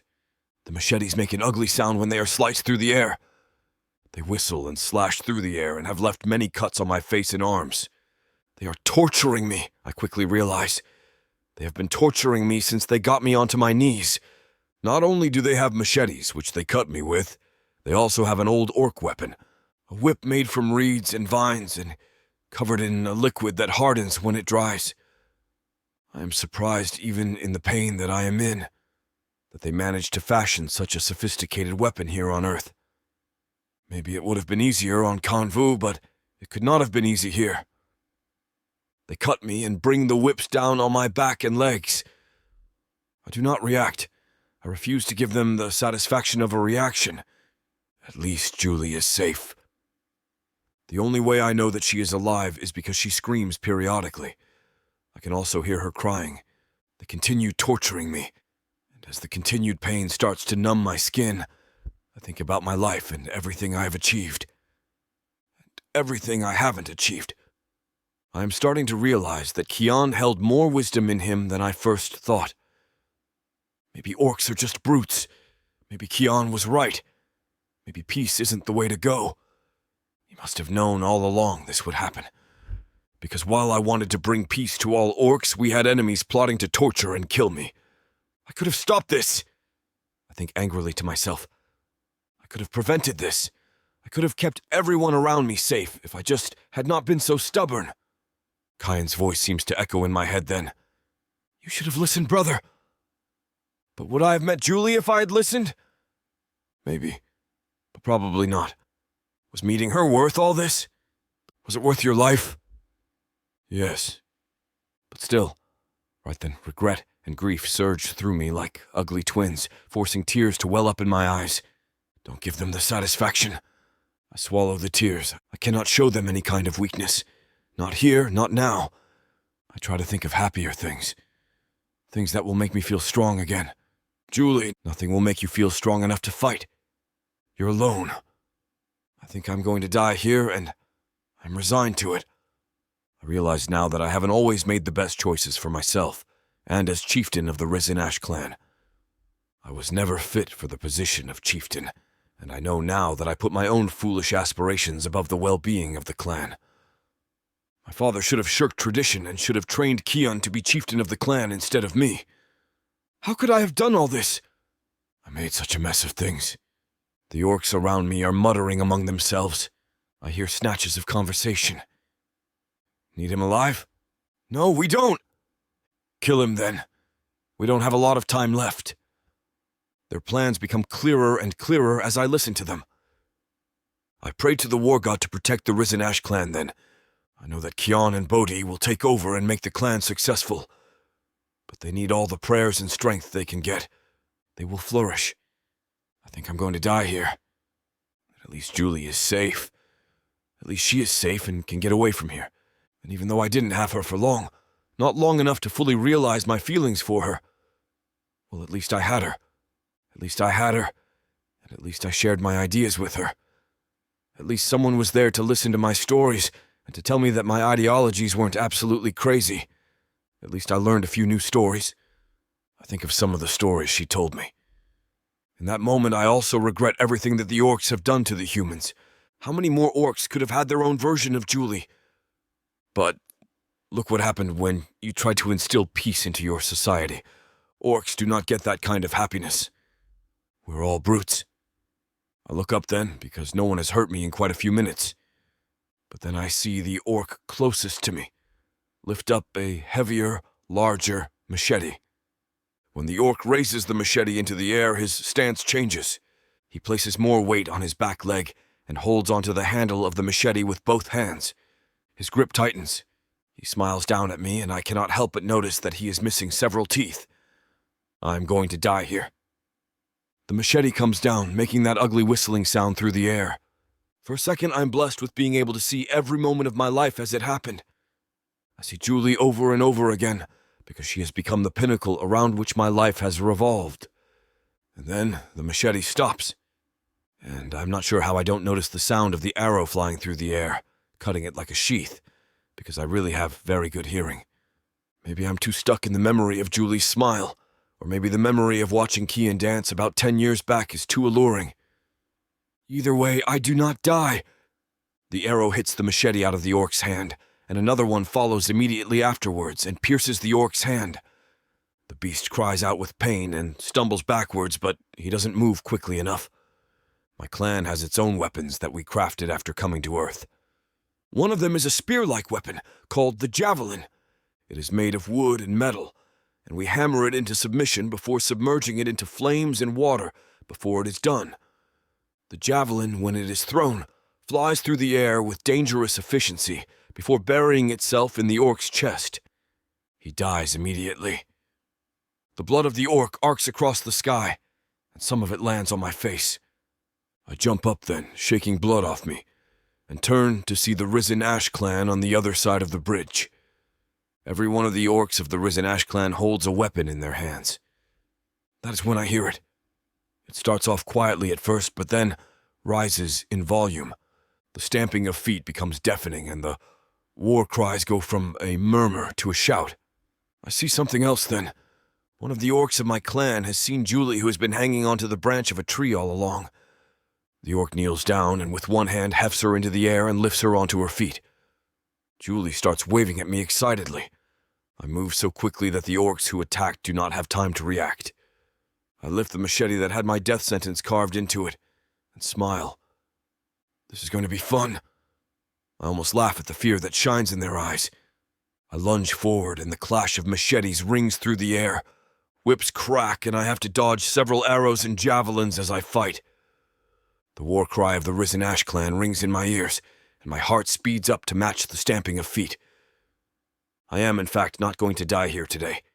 The orcs who attacked me are not going to give up that easily. And while they may have lost one of their own, there are still 5 of them against one of me. It doesn't matter right then that the entire Risen Ash clan is close by. They are still on the other side of the bridge. I circle one of the orcs while the others stand around us in a half moon. I lunge and our machetes clash. One of the orcs standing around us falls from an arrow to the throat. I grin and slash at the orc, but he dances backwards and is surprisingly nimble for such a big lug.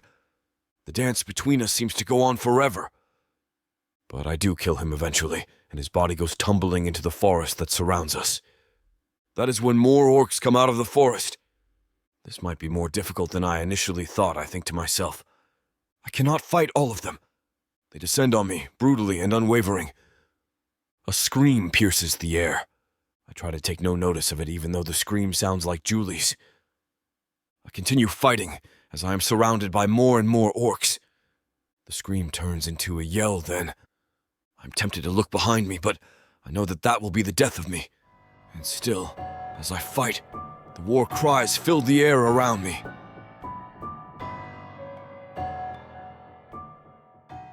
Earth is pretty much a desolate wasteland since the orcs came over from Protheka, and being a woman, the best you can hope is to be someone's property. Now after my curvy body catches Korthar's eye, he'll claim me, and I'll serve him, in any way he pleases. You're mine now. Listen to this story and more when you get the complete Orc Warriors of Protheka audiobook and ebook bundle. 40 books, 19 audiobooks, 19 ebooks. You even get 1 free novella and 1 free audiobook. All for a shocking 90% off. Protheka's magic is eternal, and the complete Orc Warriors of Protheka bundle will bring over 100 hours of that magic to you.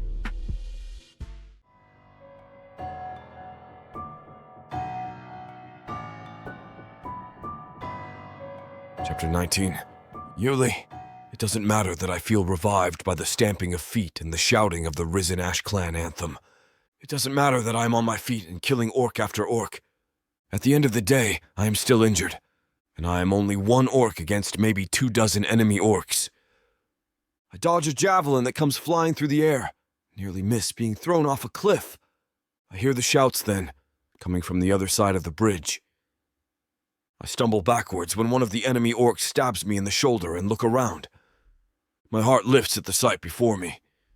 Julie has shown the rest of the Risen Ash clan how to use the vines, and they are making their way across the chasm. There are not enough vines on their side of the bridge, so I watch as she makes one rope after the other quickly and hands it to an orc who wraps it around their waist, and then makes their way across the chasm. The sun is setting, and the sky is a bloody red. Suddenly, I am dragged back into the past, where just a few hours ago I was hurrying to make a rope with those vines. Julie waited patiently for me to save her life as I twisted and knotted the vines. Now she's doing the same for me. My hands, I remember clearly, were cut up after I made even 1 rope. Her hands must be as blood as the sky is right now. I tilt my head to the side then, as the orcs around me mutter and pace among themselves. It is like they have forgotten that I exist. The air is filled with a tinny song-like yell. When I turn to look at Julie, I see that she is shouting. The orcs of the Risen Ash clan are shouting too. They're repeating the war cries. And Julie has somehow, in the last 20 minutes, memorized every war cry and is shouting it fiercely. When I focus on her, I see that she is holding a machete of her own. With every rope that she finishes, she swings her machete through the air and shouts a war cry. And I know then that she might be the only thing encouraging the men and women of the Risen Ash clan to cross the treacherous river. Laughter bubbles up in my chest, and I turn to attack the orcs closest to me. I kill 2 in less than a minute. 2 orcs from my clan appear on the edge of the cliff right below us, and the enemy orcs try to kick them off. Instead, my orcs grab their legs and yank them off the ground. The enemy orcs go flying into the river below the chasm. Then the Risen Ash orcs clamber onto solid ground, and with bared teeth, start fighting. I look back at Julie. I cannot help it. I'm addicted to looking at her. I've never seen a braver sight than Julie in that moment, swinging her machete through the air and urging my orcs forward. It is a good thing, I think, as I dodge a machete and grab an orc by the neck, breaking it, that orcs are good climbers. The orcs on my side of the bridge seem mesmerized by the movement of the risen Ash Clan orcs. They're so fixated on it that they don't defend themselves when attacked. I take advantage of the momentary lapse in fighting to behead 3 of the orcs closest to me. Their bodies fall with a heavy thud, and the orcs closest to me turn at the sound. They bellow with rage at the sight of their fallen brethren, and I jump backwards as they roar and run towards me. I have a machete in hand too now, and I use it as skillfully as I know how. As an orc, I have been in many battles, and this one is no different aside from the fact that I have Julie on my side. She's still on the other side of the bridge, stamping her feet and yelling war cries. The sun has set almost completely. Soon we will be in complete darkness, the space around us only lit up by the light of our eyes. We need to end this now. I do not want to lose any of the orcs who are sacrificing themselves for me, and I do not want to endanger Julie further. I look around and see Berg, one of the only orcs here that I am closest with aside from Kian and Bodhi. I kill my way through a few orcs to get to him, and then whisper something in his ear. He takes control immediately and starts to shout instructions into the air. I have always loved peace, but war is inevitable, and I've always loved being prepared, and war maneuvers are something I drill into every orc the minute they come of age. The air changes, and the orcs of the risen Ash Clan become almost businesslike as they cull down the enemy orcs. It is clear in this moment that the enemy orcs weren't prepared at all. I almost want to shake my head and click my teeth in disappointment. Behind us, another horde of risen Ash orcs are vaulting themselves over the edge of the cliff and running into battle. The sound distracts the 4 orcs who attack me, and I quickly parry their blows. We're finally on even footing, I think to myself with a smile, as the sounds of shouting fills the air. Close by in the forest, I hear the noise of birds taking mass flight. Their wings cut through the air with a whoosh, and the trees around them rustle violently as they lift their bodies into the air in one fluid motion. Clearly the fighting has disturbed the natural world around us. I can hear, even as I parry more attacks, the sounds of the forest creatures running for their lives. Orcs are large, and our footsteps on the ground must sound thunderous to the tiny forest creatures. We're recreating the earthquake all over again for them. An orc from the risen Ash Clan, from my clan, joins the fight, and together we slay the 4 orcs who were attacking me. I see her then. Julie. She is still standing on the other side of the bridge. The last of the orcs from my clan have gotten from the other side of the bridge to this side. Julie helped every one of them, and I can see from where I stand that she looks exhausted. She is so perfect. If it had not been for her, you would be dead by now. The fight becomes deadly then, and I am glad, just after slicing an enemy orc in half with my machete, that Julie remained on the other side. There are a few things she doesn't need to see. I know that she is strong enough to witness this, but she has seen enough violence.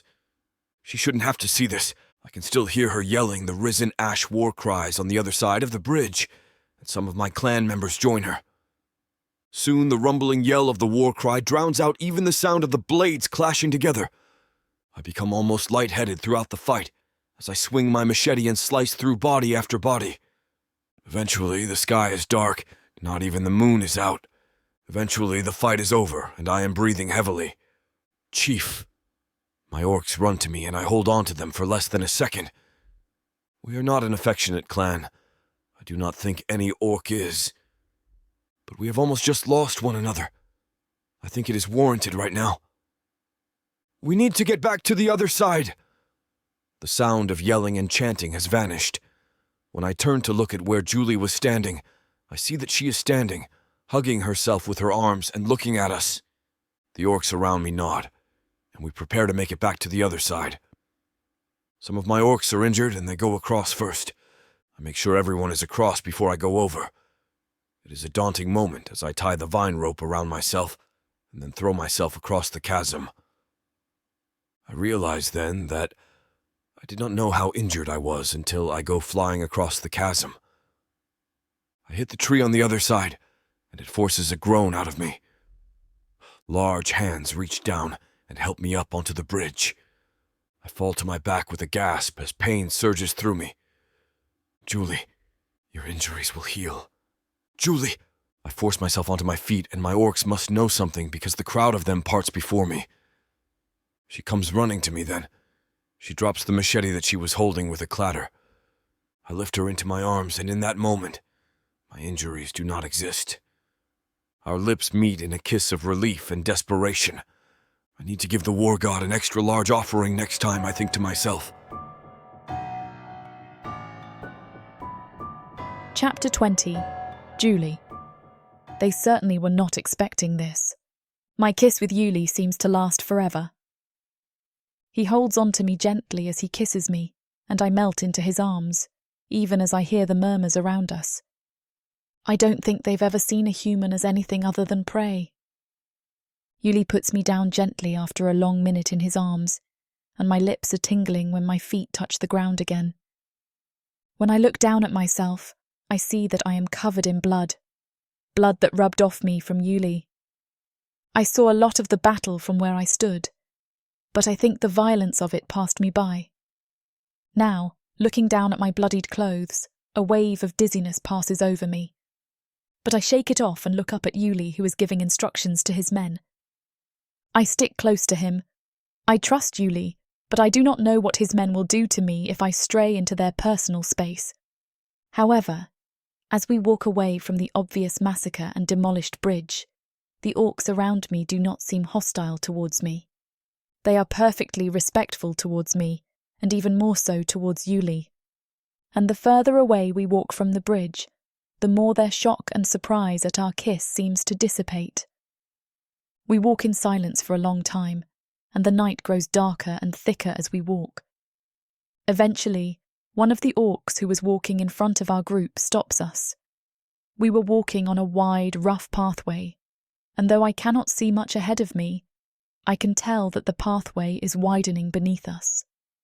We come up to a thicket of trees that grows directly in the centre of the pathway, and the orc who stopped us grunts and pushes his way through the thicket of trees. Yuli keeps his hand on my waist as we push our way through the thicket. When we finally make our way to the other side, I see that we have come onto a camp.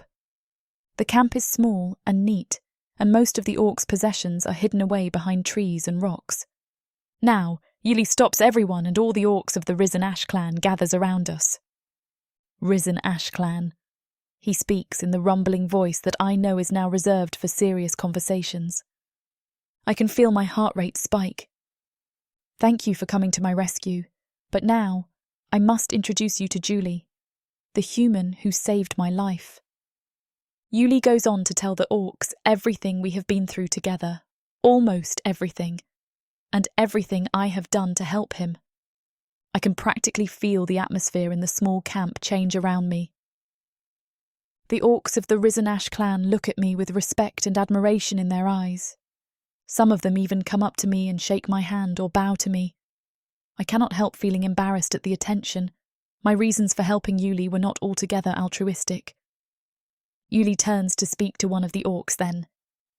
"How did you come to find this place?" he asks the orc. The orc shrugs and speaks in a low, rumbling voice that is so similar to Yuli's. "One of the hunter orcs found this place completely accidentally when we were trying to find a way to infiltrate the enemy camps a few days ago. We decided to set up camp here because it is so central."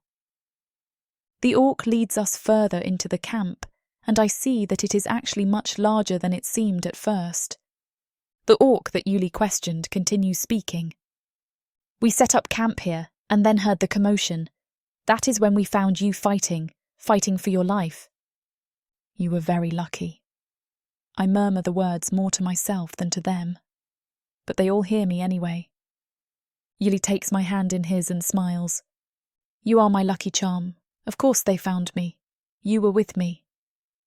My heart starts beating even faster then, and I take several deep breaths as I think about Yuli's words. Everything has been different since that kiss. He is looking at me differently. He is treating me differently. Things between us feel different. More orcs come out from the rest of the camp the further we walk into it. Eventually we come to a stop, and I cannot help but marvel at the size of the camp they set up in a matter of hours. It is clear that the orcs of the Risen Ash clan are resourceful and intelligent, and when I look at Yuli, I realise that the way I look at him has changed too. I stick close to Yuli at all times, as we meet all the orcs who are part of this contingent, and I am hyper-aware that I need to be cautious around them. I keep breathing deeply and do my best to remain calm as I meet them. I also know that they might be wary of me and my presence in their camp too. Yuli introduces me to each of the orcs and introduces me as his benefactor. Again, I can hear the way he speaks about me has changed. "Bodhi!" Yuli cries, as another orc comes lumbering out of one of the tents. This orc is about as tall as Yuli and is powerfully built. I remember the name Bodhi from the many conversations that Yuli and I had on our travels. This is his best friend. This is the orc that he trusts with his life. The orcs are not shy around one another, and Bodhi pulls Yuli into an embrace. They clap each other on the back roughly before pulling away. Bodhi turns to look at me right away. "This is my benefactor and friend, Julie." Yuli's voice loses its rumble as he introduces me to Bodhi with a slight bow. Bodhi inclines his head graciously and then takes my hand when I offer it. "You are welcome." His voice is soft. "Julie, friend and benefactor of Yulimi chieftain." "Now that we're here," Yuli says to me, though I see several orcs listening in, "you should find a tent and get comfortable. I am sure you need to rest." Bodhi interrupts before I can speak. "We can set up a spare tent for you quite quickly, Julie. We will make sure that you are comfortable." "Thank you." I clutch my satchel closer to my body. When I look down at myself, a wave of dizziness washes over me again at the sight of the blood on my body. I really need a change of clothes. I have no idea where I'll get a change of clothing. My satchel has nothing except the map and the compass in it. And it isn't as though you can ask one of the orcs for clothing. I did not miss the female orcs when we walked further into the camp. There aren't as many of them in the camp as there are of the male orcs. Maybe the rest of the female orcs are back at the Risen Ash clan camp. None of them have really looked at me but have carried on with their duties. And there is no way I'd be able to get into their clothes even if one of them had spoken to me. "Let us prepare some water over the fire for our benefactor." Bodhi speaks loudly and gestures at one of the female orcs. "To bathe, let us also prepare some food for her." I stop then and look at Yuli. Yuli is in great spirits, but the injuries all over his body are still bleeding and look ugly. "Wait, what about your injuries? Those need to be taken care of first." I place my hand on his forearm and speak as softly as I can. The moment feels as though it should be intimate, but right now every orc in the camp is looking at us. "I'm fine," he says nonchalantly. I do not miss the way he winces with every move that he makes. I throw a glance at Bodhi, who looks at his chieftain with narrowed eyes. "I'll be fine. Do not worry about me. It is time for you to be taken care of." Bodhi grunts and nods at me when Yuli isn't looking. Yuli is barking orders at a few orcs, and I sigh as he seems to fall into his chieftain self. Bodhi speaks then. "Go with her. She'll take care of you." He gestures at a young female orc who is looking at me with an expressionless face. "And do not worry about Yuli. He'll get taken care of eventually," Bodhi whispers in my ear as I walk past him towards the female orc. I sigh and nod gratefully at him. "Thank you." But even as I walk towards a tent that has been set up for me in record time, I cannot help but worry. I am not just worried about Yuli, I am worried about myself too. What will happen to me now? What will happen to my promise with Yuli and his promise to me? What will happen to the settlement? And how will I ever get home now? Chapter 21. Julie. Yuli disappears out of sight. Resisting the urge to go after him proves tougher than I thought. I'm about to step forward and follow Yuli when the female orc calls out to me. "If you want to follow me, I'll escort you to your own personal tent." Reluctantly, I look away from where Yule entered and turn to walk by the Orc's side. "What's your name?" I ask. "Call me Halia," she says with a warm smile. "It's nice to meet you." "Yeah, you too. Thanks for showing me around." "Don't mention it. Stick by my side. You'll get a little look at the camp as we head to your tent." As we walk, I inspect the Orc's features. Having never seen a female of their kind before, I never gave much imagination to what they might have looked like. Still, this woman is beautiful. Her eyes are yellow, half concealed beneath black hair that falls down in braids over her face. Her nose is long with a sharp end, as are the small horns protruding from her mouth. She wears light silver armour across her torso, lined with marks and scratches from battles. As Halia guides me through the camp, I catch glimpses of everyday activity as I walk through and by each section.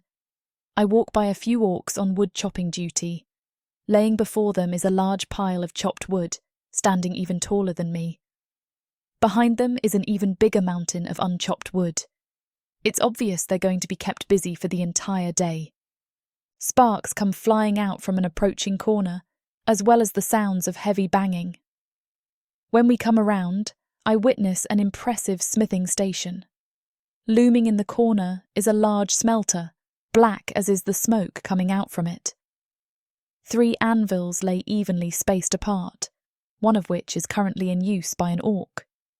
He brings the hammer down on a vertical piece of steel, sharpening the tip into a sword's edge.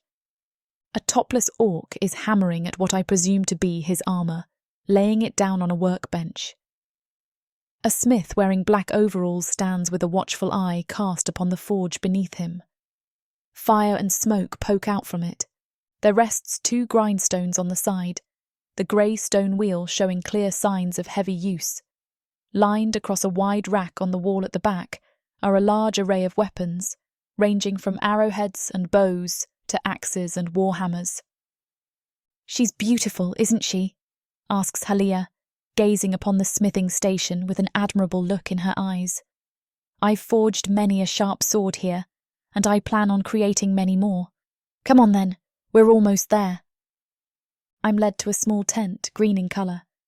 Halia opens up the entrance flap, allowing me to step through. I come into a large space, big enough for a few to walk around in comfortably. The walls hug each other tight. Sitting against one side is a neatly made bed, the sight of which I'm glad to see. A lamp sits aglow in the corner, casting an orange ambient light through the innards of the tent. There's a small desk, a chair, and a pail of fresh water in the corner. Small jars of medicinal items sit lined up on the desk. Halia follows behind me and gestures for me to take a seat. "I'm glad to see one of those," I say lightly, pointing to the bed. "I bet," smiles Halia. "First, I'm going to clean the dried blood off of you. Sit still. Please." As she dabs a wet cloth over me, my mind drifts to thoughts of Yule. I recall how he kissed me not once but twice, with the latter time being in front of his own clan members. As Halia turns to wring out her cloth, I throw a finger to my lips, running it along them and remembering the sensation of Yule. "Now I'm going to dab some disinfectant on your wounds. It'll sting a bit, so just be ready." "Oh, I can do it myself. Really, it's fine," I say with a smile. "Please, it's my job," replies Halia warmly. "You've been through a lot with Yule, so just sit back and relax. It's time you caught a break." Heeding her advice, I close my eyes and let her do her thing. I'm surprised to find she's not only incredibly nice to me, but also very gentle in her medical care. In my mind, I always expected Orcs to be brutish at everything, including trivial things like eating and cleaning. At the thought of food, my stomach rumbles loudly. I look up embarrassingly at Halia. "Don't worry," she chuckles. "I'm almost done here. Afterwards, I'll go grab you something to eat. I'm sure you'll come to find what we have here is far better than anything you've had over the last few days." Yule occupies my mind for the next few minutes. I don't even notice that Halia has left until the flap opens once more. Snapping back to reality, she brings in a plate of food, the smell of which makes my mouth water. "Here you are," she says, placing the food down on the table with a knife and fork. Here we have some roasted deer stew and some bread. I must go tend to some other duties, so will you be okay here by yourself? Yes, thank you. Smiling, Helia leaves the tent once more. I dig into the food, mopping up every last crumb and morsel like a famished beast. It hits the perfect spot. Once I'm finished, I push the empty bowls aside and stand up. Now's my chance to poke around the camp a little more. I step out of the tent into unfamiliar territory. Instead of humans running around and doing their daily chores, there are orcs carrying out the everyday duties of the camp. Some haul giant tree logs on their shoulders, while others sit with one another, laughing and sharing a meal. Some have noticed me emerging from the tent. I realise this is the first time they'll see me by my lonesome, causing me to feel as though I've been thrust under the spotlight. Some wear the expected reaction upon their faces, looking unimpressed at the sight of a human. Others smile and nod at me, much to my surprise. One even raises their pint in my direction. Not as bad as I thought it would be, I think to myself. Walking forward, I walk up to a female orc, seemingly struggling to push a cart of stones. Do you need some help? I offer. What the? She quips, turning around. Her eyes widen at the sight of me. No thanks. She turns back in a hurry, pushing the cart away with newfound strength. Brushing it off, I spot a nearby table at the smithing station where there are weapons being polished off by the main smith. As I accost him, he looks up at me with a concerned expression. You should be in your tent, he says. Looks like you have a lot of work going on here. Can I help somehow? I ask. No thanks. These weapons are built for orcs, and in turn, they should be handled by only orcs, not by the hands of a human. Could have just said no thanks, I mutter, turning away from him. It's obvious to me that most of the orc folk are wary in my presence. Still, I cannot blame them for being like that. Having a random member of another race suddenly appear at the camp must be a jarring experience. If a random orc just showed up at the human settlement, I'd have been the same. I decide to hang back for the moment and just let them get comfortable with my mere presence first. I know that if I'm going to win them over, I cannot force myself upon them. I spend the rest of my day leaning back against a wall and simply observing all before me. Behind the battles, the orcs are simple folk. It's obvious they have a great work ethic and waste no time getting things done. It's also apparent that when they do relax, they know how to have a good time. Perhaps humans and orcs are more alike than we all think. Sunset approaches and passes by. Helia spots from afar and approaches me with a worried look on her face. Julie, you must get back to your tent, she says urgently. Why the rush? I ask. It's getting dark, and some of the hunters are returning. As she pushes me towards the tent, I can't help but wonder what she means about the hunters. What's the deal with them coming back? Can I not introduce myself? I think of prodding for further answers, but find myself too tired to do so. I make it back to my tent before she goes to find her own. Sighing heavily, I open the flap and enter. I freeze. The back half of the tent is shrouded in shadows. In the darkness, there floats a glowing pair of orange eyes. As soon as I notice them, the tip of a sword shoots up through the air, gleaming brightly. The owner of the weapon steps forward. Suddenly, the rest of the tent becomes lit, revealing a group of who I presume to be the hunters. What are they doing in my tent? I suddenly notice the stains of blood across their armour. The leader snarls at me. Judging from the look on his face, he's spotted his next prey. I slowly throw up my palms. Take it easy. I was brought here with you, Lee. Filthy human! He rushes forward, causing me to fall back. In an instant, he is on top of me. He raises his sword, but I throw a handful of sand in his eyes. Screaming, he scrambles off of me. The others behind him unsheathe their swords, but he holds them back, barking something in Orcish. She's mine, he yells. Just when I think I'm done for, Halia rushes in behind me as well as some others. They throw up their hands, encircling me from the hunters. "Arabon, stop!" she exclaims. She's the human who helped return Yuli from the Ravenhawk territory. "No! She bewitched Yuli. Don't you see she's human? Don't you remember what they've done to me?" Despite the heat that flamed inside him, I couldn't help but feel pity at what he said. It's obvious humans must have put him through something at some stage. Just a second later, he barges through my defensive circle, making a beeline straight for me. In a flurry, he's on the ground, held down by a large force. I blink and bat my eyes, seeing it's Yuli who has come to my rescue. He rains down fist after fist, painting the hunter's face with his own blood. "Yuli, stop!" I call to him. "Don't hurt him anymore, it's all a big misunderstanding. Stop!"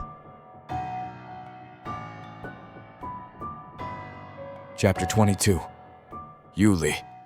July's merciful pleas are the only sounds that abate my rage. Slowly, the bloodlust fades back as I regain control of my reasoning, although the anger still has me snarling. Without another word, I swing Julie into my arms and stalk away from the scene. The fact that Arabon dared to raise his hands to a woman under my protection has me seething. His senseless fury was a waste, and it doesn't bode well as a sign of how some might view the added presence of humans in the mix, the need to reassert my dominance as chieftain rears up. But at the moment, nothing is more important to me than ensuring Julie's security. Even through my wrath, I can tell she is more startled than injured, but that doesn't prevent my possessiveness from guiding my actions. I have her cradled against my chest as I stalk in the direction of my tent, glowering at anyone who tries to frown as we walk past. My need to have her close is overriding my sense of reserve I try to maintain as a leader. By everything, she feels good in my arms, and even smells good as well. Her curves are soft compared to my firm muscles, with long legs I want wrapped around me. Her scent is fresh and woodsy, and I take another deep inhale to help settle my nerves. I knew bringing her back to the clan would come with risks. So many of us were affected by the destruction of Kainvu and are still adjusting to this new world as well as its people. Many still regard humans as either petty and weak or worse, as fodder for conquest. Yet in the short time I've been traveling with Julie, I've learned so much about this planet and its inhabitants. If our clan is really going to establish a real foothold in this land, we will need valuable information and allies, like the refugees from Julie's settlement. But they won't come if they don't think they will be safe and welcome, which means it falls on the two of us to make that happen. I want to reassure her that she's safe here, and if that means I have to knock out some judgmental hunter stuck in the old ways, then that's just what I need to do. Becoming chieftain may have been a fluke, but until someone challenges me directly, I still call the shots. No one tries to approach as I barge up to my personal tent. Without ceremony, I head inside with Julie still in my arms until I carefully set her on the bed. She looks up at me with wide eyes while I check to make sure she doesn't have any actual injuries from her interactions with Arabon. "You must not wander around alone," I say sharply, worry coloring my tone. My clan will need more time to adjust to having humans around, so it's better if you stay close to the orcs I've assigned to you. It's not exactly the message of assurance I want to deliver, but I don't want to take a chance where Julie is concerned. When the guards informed me that Arabon had attacked her, fear like I have never known cut through me with a cold shiver. We've only known each other a little while, but this woman has left a deep impression on me, and I won't be letting her go anytime soon. "I understand," Julie replies. "It's the kind of situation that will take some getting used to." "More than that," I reply, heaving a frustrated sigh and running my fingers through my hair. "There's bad blood all around. Arabon isn't the only one who has had problems with humans in the past, and others may try to find a way to punish you for their past tragedies. It seems like suffering is universal no matter where you end up." I glance up sharply at that, looking at her from my position near the foot of the bed. Expecting bitterness or fear in her tone, instead I see her smiling gently at me, with sympathy in her eyes. "Since our arrival to this world, many clans have developed a contentious relationship with humans, with a 0 success rate. When there's conflict, there is cruelty, not limited to one side either. Humans fear what they don't understand, and so they are cruel, and we, Orcs, respond in kind. Julie nods with empathy, patting my hand. I really do get it. Trust me, I'm all too aware of how cruel humans can be.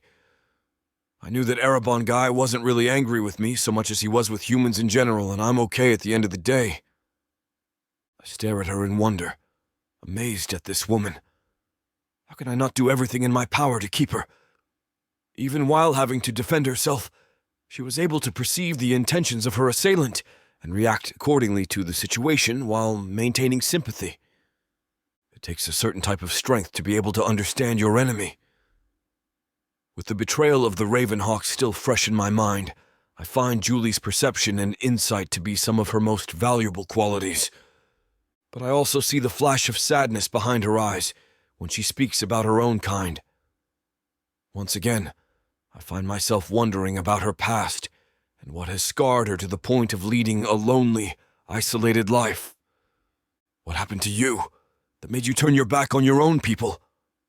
The words are out of my mouth before I can stop them, slipping out like I've been in my cups. Julie's eyes widen in surprise at my direct question, but she holds a hand up before I can apologize for my directness. After taking a quiet moment to really think about my question, she gives me an answer. I suppose it must look that way to most, choosing to live alone the way I do, like a hermit. For me, though, it feels like humans turn their backs on me first. At least orcs, from what I've seen, keep their loyalty to their clan and each other. The pain in her eyes is so great, I can't help but feel a wave of emotion. Moving up, I come to join her sitting on the bed, and I wrap my arm around her shoulders in a sympathetic embrace. What happened? So much of who I am, I became because of my mentor. He taught me everything he knew, about the land, about people, even about the universe, she begins her tale. To this day, I'm so grateful for everything he gave me. But it wasn't always that way. He found me when I was so young, after my parents had pretty much abandoned me. I was angry, resentful, and as I grew into a teenager, I became wild and rebellious. Only pausing to take a deep breath, she continued on with her tale. I was more than a handful, and fell in with a bad crowd, despite my teacher trying to show me a better way. I had already picked up a few extra skills beyond reading and writing, and my so-called friends and I were getting into real trouble. It was just regular gang stuff, you know? Stupid things kids do when they're young and they want to prove themselves. My teacher warned me time and again, but I was hot-headed and refused to listen. Eventually, our actions caught up with us, though, and we incurred the wrath of some bandits that were in the area. They looted the settlement we were staying in. The people said I had brought danger to their homes, and that I deserved death as punishment, but my teacher stepped in. He defended me and asked for mercy to give me the chance to learn from my mistakes, she explained. Go on, I prompt gently, after she lapses into another moment of silence. I can see how difficult reliving this is for her. It stirs my pride that she continues through her struggle. No one so beautiful deserves to struggle as she has, and silently I vow I will do everything in my power to help her. My friends weren't happy about my mentor coming to my defense, nor were the townspeople. They managed to tell the bandits where we were staying and that we had a stash of treasures from our travels. This time her tone takes on a bitter edge as she snorts at the memory of the villagers' lies. It was ridiculous. How could an old man and a young woman carry around a hoard of riches? But I suppose humans will make any excuse to hurt each other. At any rate, they were waiting for us to return. They beat both of us and left us for dead in that dark cave. I managed to survive and crawl out for help, but the people refused to come to our aid. Said we were outsiders and criminals. My teacher died from his injuries. He died in a cave, beaten and suffering because of my mistakes. Her story draws to a close, melancholy fading her tone like a sad melody. A tear rolls down her cheek, and I bring a finger up to wipe it away, marveling in the softness of her skin. I hold her tighter in embrace, and she sinks into the affection as she wraps her arms around me. So you see, I can understand why your people don't think humans are trustworthy. We can be terrible to each other and others, she sighs. My own foolishness caused the death of the one person who ever cared about me. I'm no savior, and I'm not some sweet heroine that wants to bring world peace. I just want to take responsibility for the life that was lost because of me, and do what I can to leave this world a better place than what I found it, she finishes quietly. She sniffles, and I give her a moment to sob quietly into my chest for everything she has lost. You know that it isn't truly your fault, though, right? Your mentor's passing, that is. How do you figure? She manages to choke out. Because you were young, and it was a mistake, like you said. I reply evenly, brushing away more tears as she looks up at me. You can't be held responsible for the actions of others, especially when they're beyond your control. Those people were spiteful and vindictive, and there's no way you could have anticipated things would go down the way they did. If you want my opinion on it, I think your teacher spent the last moments of his life defending you, someone he cared for. For orcs, there isn't a more noble or honorable way for someone to die. Julie gives a small gasp as I dip my fingers beneath her jawline to raise her chin. I'll tell you something else you are mistaken about. Your mentor wasn't the only person who ever cared about you, I tell her softly. Julie. She breathes my name, half want, half anticipation. Yes, I whisper, bending down to caress her lips. I care about you as well. Enough to give my life for. With that, I take her lips in mine, drawing her in for a sweet, passionate kiss. Everything I haven't expressed with words is in my touch, and with our mouths I pull her even closer to me. Chapter 23. Julie. I melt into Yuli's kiss, his lips commanding mine as my body forms to his. Tears streak my face, melting into the kiss and giving it a salty flavour. Yuli's tongue sweeps out, swiping at the seam of my lips, and I easily give in. Julie, he murmurs, as his hand comes up to the back of my head, cupping it as his fingers slide between the strands. He pulls my head back slightly, my mouth opening more as he groans deeply. There's barely any space between us as he speaks against my lips. You are incredible. His other hand grasps onto my waist, pulling me closer to him. He shifts until I straddling him, Yuli perched on the edge of the bed. Beautiful. He kisses me hard. Smart. He nips at my lip. And so damn strong. He pulls back to look at me, and when my hooded eyes lift enough to take in his expression, he steals my breath away. I've never seen anyone look at me with so much emotion. Julie, you have to know that nothing was ever your fault. I gulp hard, my heart warring with itself.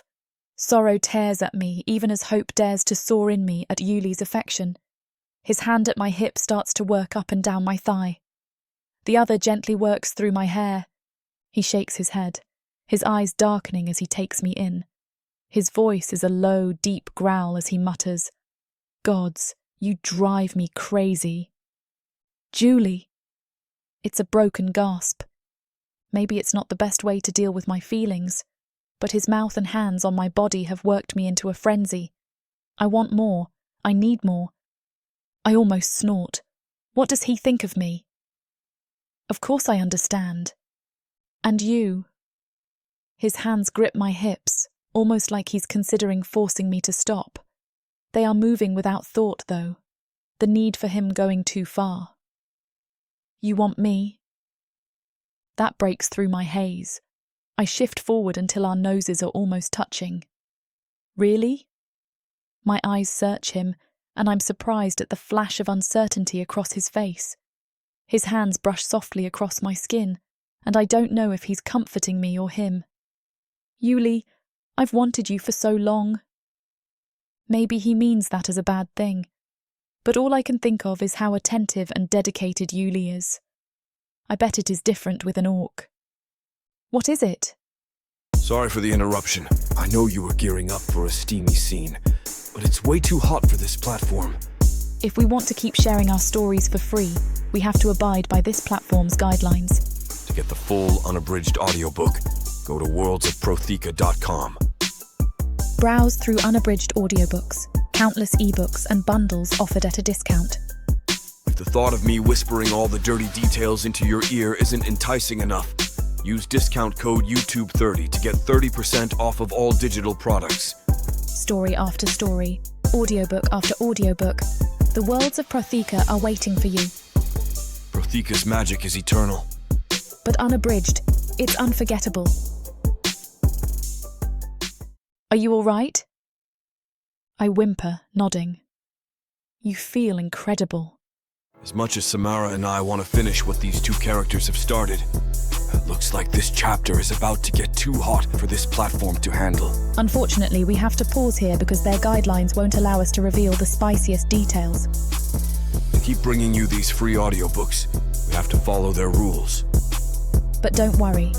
You can experience the full unabridged version over at worldsofprotheka.com, where the boundaries of passion and fantasy collide. Use code YouTube30 for 30% off any of our unabridged audiobooks set in the rich and immersive worlds of Protheka. Protheka's magic is eternal. With these scenes, it will be unforgettable. He keeps kissing my hair, asking if I'm okay, but I'm too out of it to answer for a moment. But the true answer is that I have never been better. Chapter 24. Julie. Of all the things that have happened since I met Julie, nothing could have predicted the crazy turn of events that took place 2 nights ago. It was then that I found myself inside of her as we made love and explored each other's bodies. It was the best I had felt in such a long time. Now, here she and I sit 2 days later, carrying on as if nothing happened between us. We're eating breakfast together as a strange feeling of uncertainty lingers through the air. Julie and I are still talking like normal, but neither one of us has mentioned the fact we made love. It's as if that part was all imagined in my head. It's frustrating, for I know now how I truly feel about her, with that night only having cemented my emotions in place. My heart longs for her, yet I'm facing one of my greatest challenges yet as a chieftain. I cannot seem to find the confidence I need to admit everything to her. Am I scared? I whisper to myself. Does she only want me for my body? As chieftain, I'm often portrayed as a prize for an orc woman to seduce. The truth is that while there are many beautiful orc women in the clan, none of them have ever remotely interested me as far as being mates go. I've always thrown myself deep into my duties, keeping myself occupied from morning till night with my daily tasks. This left me out of reach for potential mates. However, things got completely turned upside down when I embarked on the mission to negotiate with the Ravenhawk clan. With all that time spent in the company of one woman, I almost had no choice in getting to know her. Yet I'm glad I did, for I've admittedly fallen for her. Apart from the looming troubles with my enemies, the biggest thing on my mind is asking Julie to marry me. The stress from everything going on is weighing down on me, though, and with them is the thought that she does not want what I want. For us orcs, mating is a lifelong ordeal, not a one-night stand. My commitment to her needs to be forever if I wish to follow through with my emotions. Julie and I take a stroll together through the camp. As she looks around and interacts with some of the orcs, it becomes clear as day to me as to what I should do. For now, I must apply all of my focus and efforts to my promise for her settlement. I need to show her I'm good on my word. Then, and only then, shall I admit my true feelings to her. I watch as she carries a basket across the way. She places it down and turns around, her eyes instantly locking with mine. Her gaze makes me feel at ease, and for the first time I think it's possible that she could be going through the same thing. What if she's afraid, I wonder? After all, she's the odd one out here. I'm right at home amongst my kin, while she sticks out like a sore thumb. I make a mental note to get things back in order here. The duty comes first, as well as Julie's comfort before my feelings. She is always by my side now, having been living with me ever since that night my best hunter attacked her. I cannot afford to let Julie out of my sight now. If I cannot trust my best hunter, I can't place my faith in anyone but myself to watch over her. She lives with me in my private tent, Even if things still lay undefined between us, her safety is of the utmost importance. Julie, I must ask how you're doing, I say as we head back into my tent. After the attack a few nights ago. I'm doing fine, don't worry about me. Some more of the orcs around here have been warming up to my presence, so it seems like things are slowly getting better. Others are still wary, though. They'll come around in time, I say reassuringly. Yeah, I know I can't rush them into liking me. I'm the odd one out here anyway, so I guess I need to prove myself to them still. In time, Julie. In time. Just then, the tent flap opens. Inward steps my security council, led by my most trusted advisor, Gaspar. Accompanying them is Halia. Gaspar steps forward and bows to me, the others following suit. I place great faith in everything he says to me, having never let me down before. Chieftain Uli, we come with urgent news. I see. Halia, can you take Julie and watch over her for a short while? This won't be long. I'm enthusiastic to see her go, but it's time to make preparations for a looming war with the Ravenhawk clan. Negotiations have always been my go-to solutions for conflicts, but Ravenhawk crossed a major line. My clan has been backed into a corner, and now we have no choice but to fight. Halia leaves with Julie, leaving me and my security council alone. We gather around a table where they lay out documents of strategies and attacks, as well as maps of both our territory and the enemy's. Before we get to any of these, is there any word of my brother's whereabouts? I ask. Yes, my chieftain. I was just about to inform you, he replies. He looks gravely at the others. We're afraid to bear burdensome news about Kian. Internally, I feel my heart ache, fearing what the news could be. On the outside, I clear my throat and draw myself up. Tell me immediately. From his pocket, Gaspar produces a handwritten note and gives it to me. It's a letter from Uluruk, he tells me with a sense of dread in his voice. They have Kian in their captivity. He gives me a moment before continuing. I guess he can see the fear written across my face. How do we know this is true? I ask. He could be bluffing. For all we know, Kian is trudging his way back to us as we speak, much like I did with Julie. Because they've also sent this. Gaspar shows me another piece of paper. Upon it is a bloodied handprint, causing my heart to sink when I realize it as Kian's. So the worst is true, I groan. Internally, I wish to cry out as terror fills me at the thought of the Ravenhawk clan torturing Kian. Please still be alive, brother, I think in an effort to calm down. After taking a deep breath, I regain my composure. Let me guess. They're using him as leverage? I ask. Indeed. Uluruk states in the letter that if you do not let him annex this territory within the next week, he will send Kian's head on a pike. I turn around, running a hand over my head. My mind runs rampant with too many thoughts. I cannot help but think the worst has already happened, that Kian is already rotting as a corpse. On the other hand, I have a sense he is clawing to live with every ounce of his will. I'm not quite sure what to make of all this, I announce, turning around to face everyone. What do you think of this, Gaspar? We can no longer afford to underestimate the enemy, he says. Right now, I see all of our troops preparing for war. If you look here on the table, you'll find we've already laid out several plans for defenses and offenses if you still wish to proceed with conflict. If? I repeat in confusion. Uli, keep in mind that Uluruk has your brother. The final decision lays in your hands, but my advice to you would be to... Excuse me, says another orc, stepping forward. It is Asish, a close friend of Kian's. I don't believe the enemy actually has possession of Kian. How so? I ask. You and I both know Kian better than anyone else here. When have you ever seen him give up? The last thing he would do is submit and be a hostage. I think he would have gone down fighting like a true warrior. I agree with you that he is a fighter, I reply. I think he is the bravest and most ferocious of any of us. But we cannot afford not to cooperate with the enemy's demands. Why not? There's too much of a risk. What if he's still alive? If I go to war with Uluruk, I may lose my only chance of seeing him again. I do not wish to send him into his own doom. Hyan and I may fight all the time, but he is my only brother. Ashish's lips remain shut, but I notice him glaring at Gaspar, who has remained silent ever since the former stepped forward. There's something in his eyes that seems suspicious. "I'll leave you to think about what you want to do," says Gaspar. "Come on, men, let's leave the chieftain be."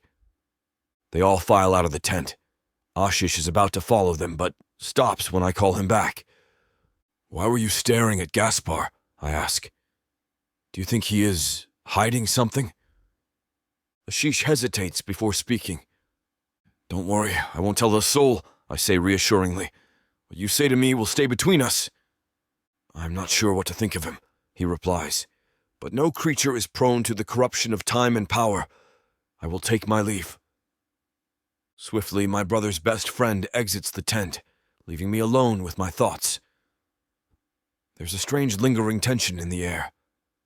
Thinking about it now, Gaspar did seem a little too eager to surrender. But then again, he is my most trusted advisor, and he has never let me down. What if Ashish is conspiring against me? I get the feeling there is a traitor in the camp, another troubling matter added onto my endless pile of worries. Who could it be? Chapter 25. Julie. I leave the tent with Halia, overcome with worry. All day, Yuli has not been saying much, only small talk here and there. Internally, I'm all caught up. Yuli seems troubled, as if something has been weighing down on him. Could it be me? Does he regret sleeping with me the other night? I think to myself. Surely not. He seemed as though he'd wanted me for a long time. Then again, I could be wrong. It hadn't helped that he seemed concerned when his security council arrived at the tent. I realised the possibility that they may have brought some grave news about his brother. I just hope all is okay with him. Yuli has been through too much already, and it seems as though his problems are growing worse.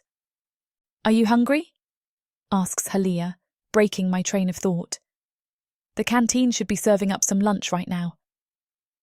At the mention of food, my stomach rumbles loudly. In my worry, I hadn't eaten much at breakfast, and only begin to notice now just how hungry I am. "Yeah, I could do with something to eat," I reply. "Lead the way." The weather is good today, so we'll take a seat outside. Halia leads us up a path to a single-story building, running longer in length than most of the others. Outside are a dozen tables, some of which are occupied. I follow her inside. The aroma of food hits my nostrils the moment I enter through the door. There are many more tables inside the canteen, stretching down a large open court. To the left is the cooking station, behind which stand a handful of orcs stirring and chopping ingredients. "Just this way," says Halia, leading us to the beginning of the line. "What do they have today?" I ask her. "See for yourself." I look at the selection. There's a stew with thick brown sauce with carrots, potatoes and bits of deer. There's also mashed potatoes and roast pork. I point to the pork, watching as a disgruntled worker goes about dishing it up. Soon, we have our food and make our way back outside. "Let's take this one," says Halia, sitting at the table farthest from the door. From here we have a good view of the entire camp, for the canteen area sits on elevated ground. I peer down at my food, seeing the potato has several lumps and the pork has clearly been left out for some time. Still, it does nothing to deter my hunger as I dig into my meal.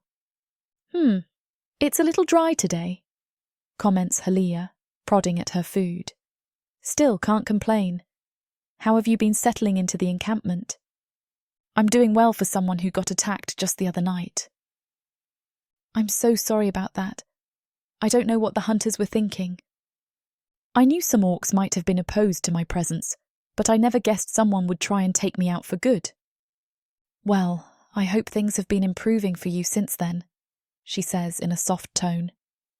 She then gestures to the goings-on of the camp around us, causing me to glance around at orcs running to and fro. The majority of these people are good-hearted. It's just strange to have someone of another species walking around. Yeah, I understand where they're coming from. I just hope I can win over the hearts of everyone else here. Some still give me strange looks, but it hasn't been all bad. Some of the folk here have been quite nice to me, like yourself. Halia smiles and turns away. I'm just trying to treat you as I'd want to be treated if I was in your shoes, she explains. I really appreciate being able to speak to another woman. It doesn't matter about the species. You're beginning to sound like Yuli, she chuckles. Oh? I quip, brushing my hair behind my ear. I do? Yeah, with what your talk of peace and the like. I giggle. Well, I can't say it's a bad thing to be compared to an orc chieftain. Is it true humans think of us as savage beasts? Asks Halia. From the tone in her voice, I can tell she's posing the question not out of offence, but out of genuine curiosity. Yeah, not me though, I say, pushing an empty plate aside. It's true that humans have a certain idea about other species, but that's only because they're cautious. Nearly everything out there is out to get their hands on humans, so naturally we're always on the defensive. I get it. As for myself, I've always been of a free mind when it comes to working with other species. That's why I saved Yuli. I saw him as someone in need. Spending all that time alone with him on the journey back really opened my eyes as to his true ideals and visions as a leader. That's why your comparison of me to him hits home. I feel like I understand him. Halia chuckles. He's perhaps the best we've had. He's led us a long way since we first came to Earth. Although, I mutter, frowning. What is it? I'm concerned about him. His whole demeanour seemed a little off this morning, and the appearance of the Security Council only made it apparent. Do you know what's going on with them? I ask. To be honest, there's rumours swirling around the camp that we'll be going to war. War? I retort in shock. Yuli wants to go to war after everything he and I talked about concerning peace. But what about the clan? He told me before of his desire to maintain the peace. Try not to overthink this, says Halia, laying a reassuring hand on mine. Yuli has always been a strong leader. The Risen Ash clan will stand firmly behind him, no matter the decision he makes. At that moment, I recall Yuli mentioning how he only goes to war when he feels there's no other choice. He's called Yuli the Wise for a reason, continues Halia. I know, and he once told me he'll only ever fight if he feels he's tried everything else. I just wish his negotiations with the Ravenhawk clan went according to plan. Me too, as do the majority of the people here. There was some confusion when he went ahead with scheduling the meeting as opposed to declaring war, given the fact the Ravenhawk clan were the ones who broke the treaty. Alas, he tried, and look where that got us. I suppose you're right. I guess I'm just worried for him. I understand. After all, he did just get back from a week spent in the enemy's territory, thanks to you, of course. Please, I reply, waving a dismissive hand. I was just helping someone in need. Come on then, let's get you to Yuli's house. As we make the journey, Halia fills me in on this location's history. These used to be human homes, but that was a long time ago. Our clan's advancements have allowed us to repurpose these houses into proper homes for the elite of our clan. We come to the largest one of all. Halia fumbles around with the keys before opening the door. She follows me inside with the biggest smile on her face. I have a bit of a personal question to ask. What might that be? I reply. Do you like Yuli? Yes, why? You do? Well, that's good. It's just that he has never been the type to attach importance to females before, but he seems so sure about you. Wait, what? I retort in confusion. You see, mating is a lifelong commitment for an orc. The fact that he has you living with him is a big sign because this sort of thing never happens unless the host orc wants you as his. He's likely going to imprint on you any day now, though I think he already has. Mating, Yuli? Hold on just a minute, I quip, chuckling in disbelief. What's this imprint stuff you're talking about? Imprinting is where an orc grows attached to his mate-to-be, so he won't be able to part from you. If you're away from him, he'll long for your company and demand to see and touch you as soon as he can. Anytime he sees you, he'll kiss you, that sort of thing. Is this what Yulei really wants from me? I think to myself in panic. Has he already imprinted on me? Is he going to ask me to be his mate? Why hasn't he said a word of this to me? After Halia leaves to resume other duties, I pace around the house thinking of what to do. The prospect of mating with Yuli overwhelms me with a mixture of excitement and anxiety. It all comes as a surprise. Internally, I know I love him. That much is for sure. I only wonder why he hasn't yet expressed his wishes to me. At that moment, the door opens. Inwards strolls Yuli, making way directly for the kitchen. "Julie!" I hear him call out. "I brought home some food. Come join me and we'll eat." As I make my way to the kitchen, I muster up all the courage I can find. I enter and spot him seated at the table. He greets me with a warm smile. I take a deep breath and look him in the eye. "Come eat while it's hot," he says. "Tell me about your day with Halia. How did you two get on?" Yuli. "Yeah?" he asks, tilting his head at me. "Is everything okay, Julie? Do you love me?" He freezes, looking at me wondrously.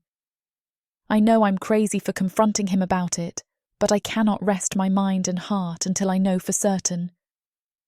"Do you want me to be your mate?"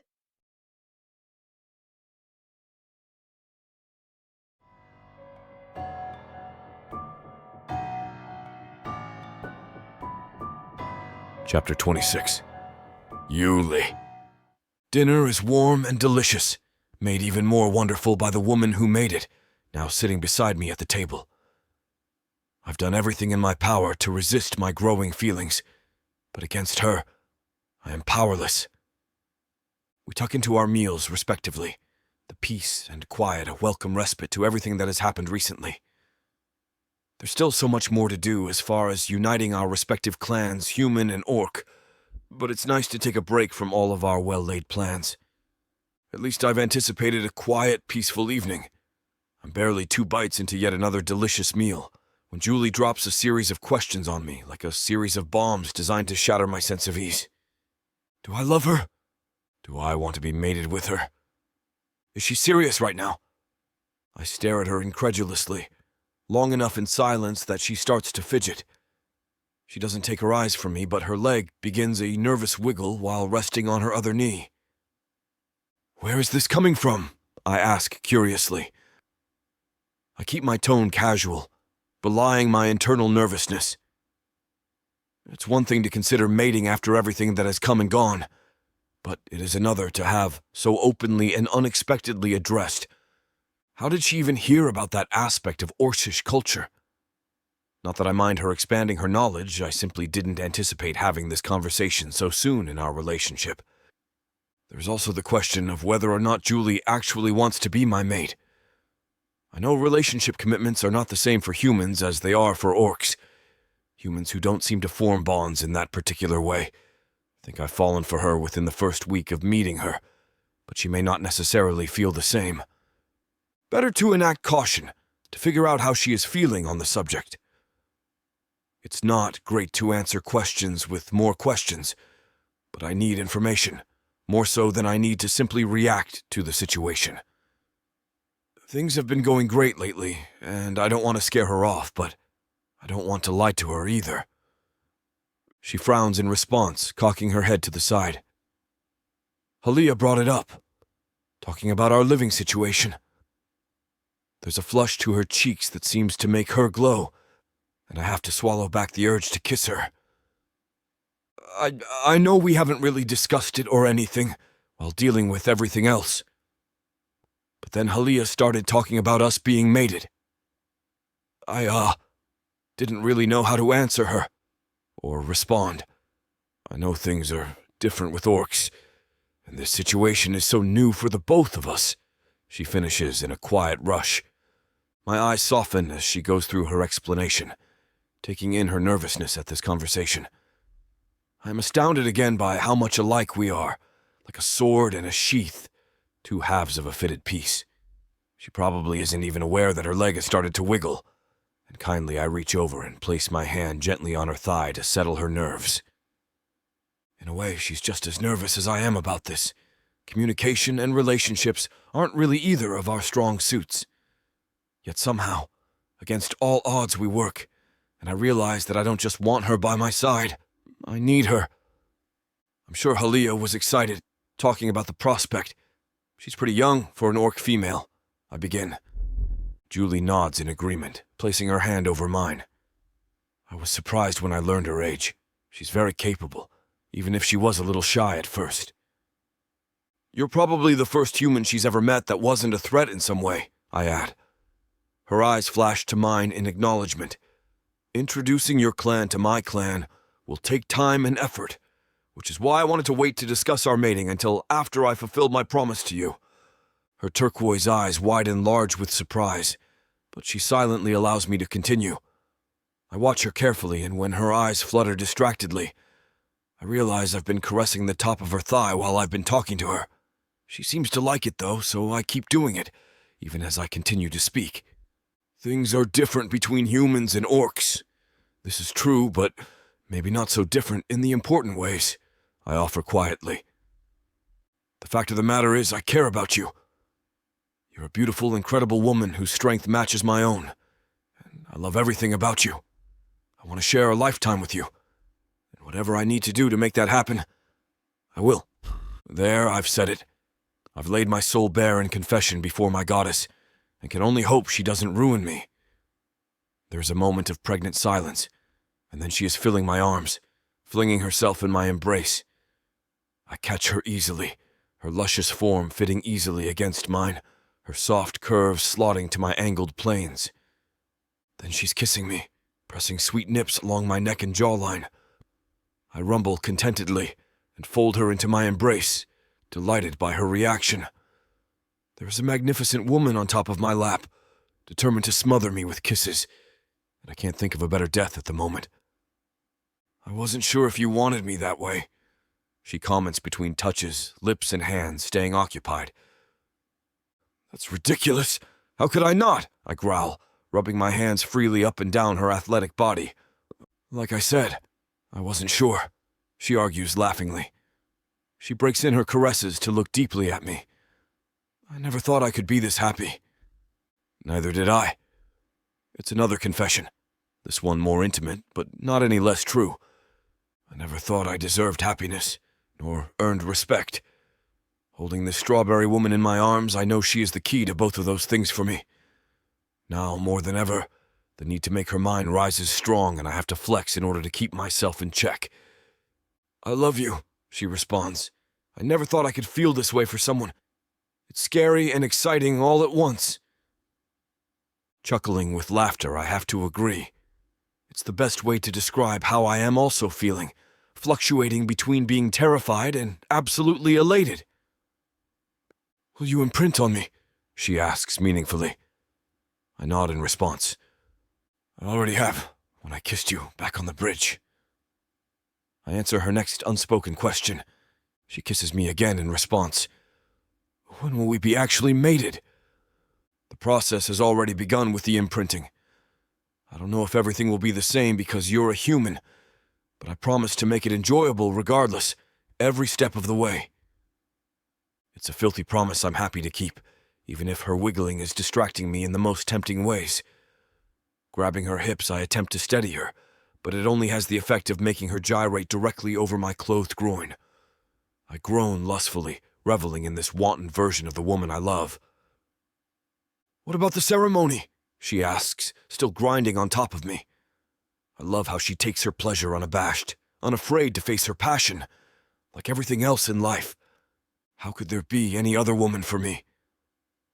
My soul wouldn't stand for anyone else, other than the natural beauty rubbing herself off on me. We can have the ceremony after we bring your people here, I reiterate. Somehow I manage to answer her questions through her tempting dance, but I know I can't last much longer. Her body is calling to me in the most primal ways, and as long as she continues her erotic movements, my control will snap. I'm only a small push away from taking her right here on top of this table, and something tells me she would like the idea. But I want so much more with her as well, and I want to make her understand that. She pauses again in her ministrations to gaze at me. I know you'll get them and protect them also. We will all grow stronger together so we can do more than just survive. We can actually live. A real life. One that involves more than conquest and enslavement. Even more so than Vu. This world is a new chance for us, and I want to do what I can to make that happen. Yes, I want that too. I promise I will bring your people here safely, and I will ensure my clan works with them to help us grow. I love you, and I want that life with you, Julie. Like you said, we were only surviving before, and just barely. I know you will bring them. I believe in you. I love you, and I can't wait to begin our life together, she promises happily. I don't want to wait either, I murmur into her neck, inhaling her scent. I want to take you right now and show you how much you mean to me, even without the celebration. Then take me, she replies, grinding even harder on top of me. Her voice is breathy and full of desire, matching her eyes. I'm yours, mate. Closing what little space there is between us, I capture her lips, pulling her to me. We are mates through and through, and now I'm going to show her exactly all the joy that comes with the pleasure a mated orc can bring.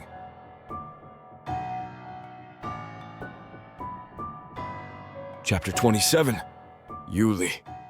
My heart soars as I replay her words in my mind over and over. She loves me. All of my fears. All of my worries. They weren't true. I've fallen hard for this woman, and she loves me too. Julie sinks into me, and I love the way it feels as her body molds into mine. I can't get enough of her as her lips part, and my tongue sweeps in to claim her. She may have said she loves me with words, but I want to show her just how true it is for me with my actions. I scoop Julie up, not wanting another second with these clothes separating us. I maneuver her onto the bed without breaking the kiss, propping her up on the pillows.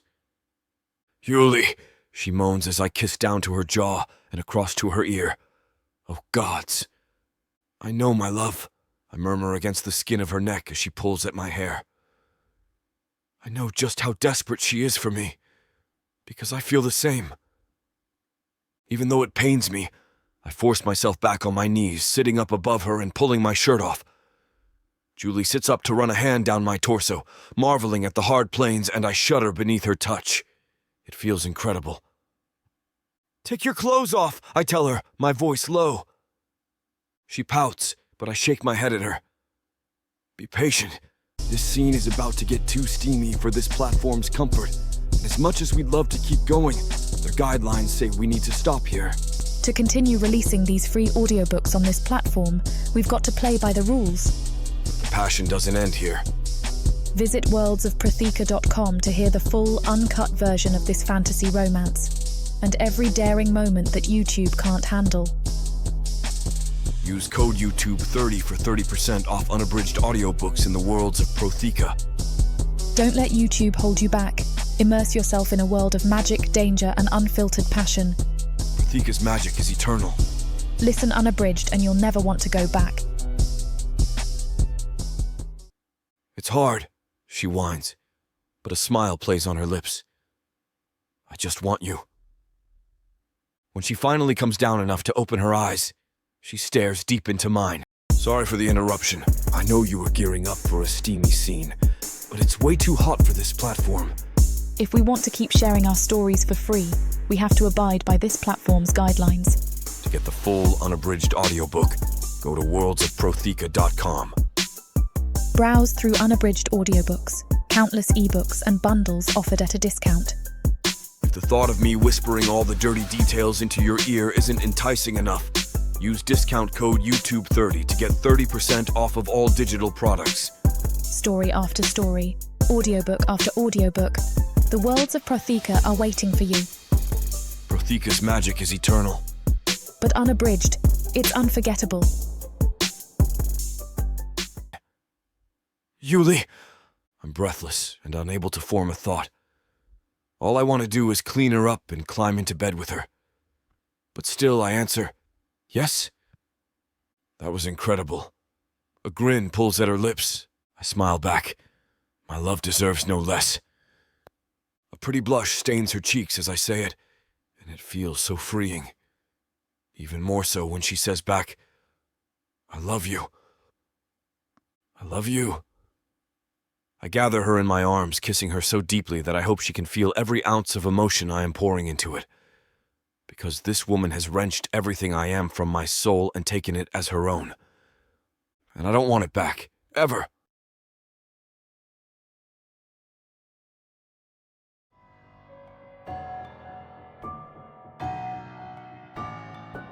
Chapter 28. Julie. I lay in Yuli's arms after making love, resting my head on his chest.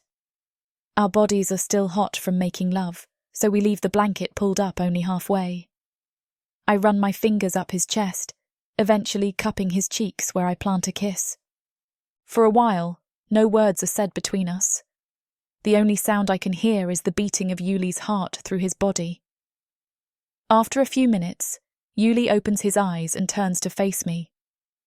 That was beautiful, he whispers. Even better than last time. I'm glad you think so, I reply with a smile. Yuli, I've never felt this close to someone before. Me neither. In fact, I've never even given a single thought to being mates with anyone else before you. I guess that makes me pretty special then, huh? Of course, he chuckles. We'll have a grand ceremony for you. Yuli, do you know what really attracted me to you in the first place? Besides your looks. I think I do, for I share the same sentiment. You do? Let me hear it from you then. Over the course of our journey back here, you and I had plenty of conversations about the world we each want to create, he says. Your ideals line up with mine. You're talking about peace, I reply. No offence, but the craziest part for me was hearing it all come from an Orc chieftain. None taken, he laughs. But I can't blame you. For the longest time, I've put all of my efforts into creating a new world for all to live in. Our original home got destroyed, and no one has been given a second chance quite like us. I just want to do the right thing. I know what you mean. I heard Chicago used to be a huge human city, and that it was just one of many across this entire continent. I want for humans to be able to strive again, but in cooperation with Orcs this time. It's a good thing we met each other, Julie. Yeah, I chuckle. I think what you and I are doing for our communities has the power to change the course of the future in the best way possible. But Yulie? Yeah? What about this war I'm hearing your soldiers talk of? Yulie frowns, a hint of sadness coming over his face. I'm afraid I've been backed into a corner with this one. Trust me, it is the last thing I wanted to do, but... They have your brother, don't they? I ask. I think so. Well then I cannot judge you, I say. But I think I've come to know you very well, Yulie. I know you wouldn't partake in conflict without a good reason. Just know that you have my support. Your words mean so much to me, Julie, he replies. Having you here comforts me. Whatever happens, I'll be okay as long as I have you. We continue talking deep into the night, none of us realizing the time is far past midnight. Regardless, energy is bursting out from me. That's how alive being with Yulie makes me feel. I'm over the moon because of us admitting our true feelings to one another. Do you remember when you caught that deer for us? I ask, laughing. My favourite part about that was... Suddenly, Yulie's hands cover my mouth. Frowning, I look at him in confusion. He glances around before closing his eyes. What is going on here? I'm about to push his hand away and ask him what he's doing, but his eyes shoot open again. He looks at me in concern and points to the walls. Do you hear that? He whispers. What is he talking about? I turn my attention to the walls, feeling frustrated. I immediately freeze when I hear what sounds like muffled footsteps right outside the room. Knowing there's no one else living in the tent, a shiver crawls up my spine, and I am filled with a sudden sense of dread. "Stay here," whispers Yuli. He gets up from the bed and puts his ears to the walls. His eyes widen as he turns to me. "Get dressed and go hide in the bathroom." "Why? What's going on?" I ask. "There's no time to explain, just do as I say and shut the door tight. Don't make a sound." He throws on his own clothes as I sneak to the bathroom. The footsteps seemingly grow in numbers as they draw nearer to the bedroom. I step inside the doorway as Yuli calls out to me, "Don't come out until I say so." I close the door, but not all the way, leaving it slightly open for me to peer out of. I'm overcome with uneasiness as I watch him grab his machete. What is going on? Yuli backs up against the wall as the door opens. I freeze once more as a stranger enters the room. He wears a baggy robe, black in colour, practically blending in with the shadows. In his hands he carries a long silver dagger, its tip gleaming in the moonlight. Is that an assassin? If we'd have been asleep, we'd be dead.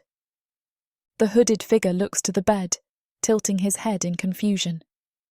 While he's distracted, Yuli sneaks up behind him. Swiftly, he cups the man's mouth and drives the machete through his body. A weak whimper emanates from the figure before he slumps to the ground. Falling backwards, his hood gets whipped back, revealing him to be an orc. Yuli looks at him in surprise. From the look on his face, he just killed one of his own men. I'm about to rush out to him when there comes another set of footsteps. Quickly, Yuli goes prone and slips underneath the bed. A second stranger comes into the room, wearing the same attire as the first attacker. Upon spotting his dead companion, he rushes to the corpse. From under the bed, Yuli reaches his hands out and grabs the orc by the ankles.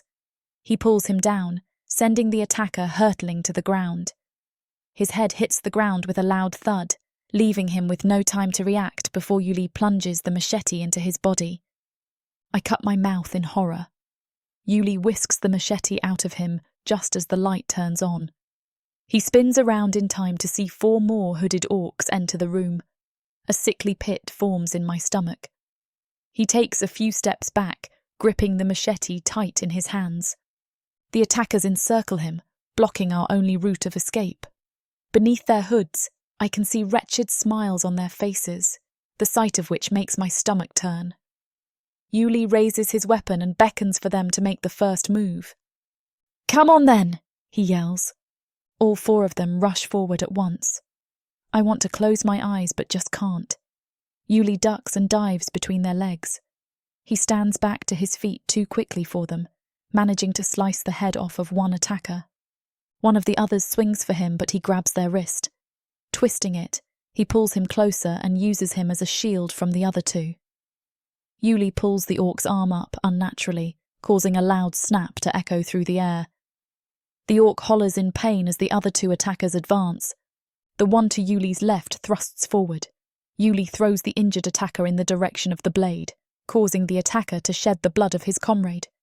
He pushes the injured orc forward, causing 2 to fall while he kicks the 4th attacker in the face. He leaps high into the air and brings the machete down on the orc's head, ensuring he never breathed life again. "Go forth!" barks a sudden voice. Where did that come from? I think, realising none of the living assassins said it. Yuli doesn't seem to register it as he lunges forward at them, sliving the head clean off of one and stabbing the other. Behind him, 3 more hooded men burst into the room. I squint my eyes behind them as Yuli readies himself for another attack. Just behind the doorway, there stands another hooded orc with his arms raised. "Get the traitor!" he screams. Again, Yuli doesn't seem to notice, too caught up with the assassins. That guy at the back must be orchestrating the attack, I suddenly realise. I look to Yuli fending off offence from 3 different orcs all at once. His skills are impressive, but there's no way of knowing just how many men this hooded orc has at his disposal.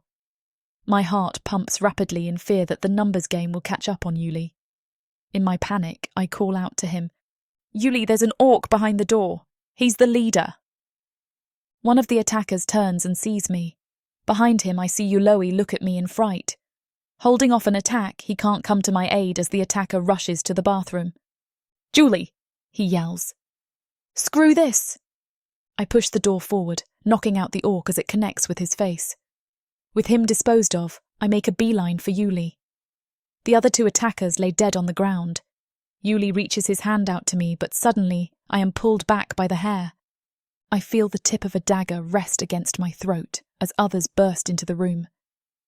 They're going to kill him, and it's all because of me.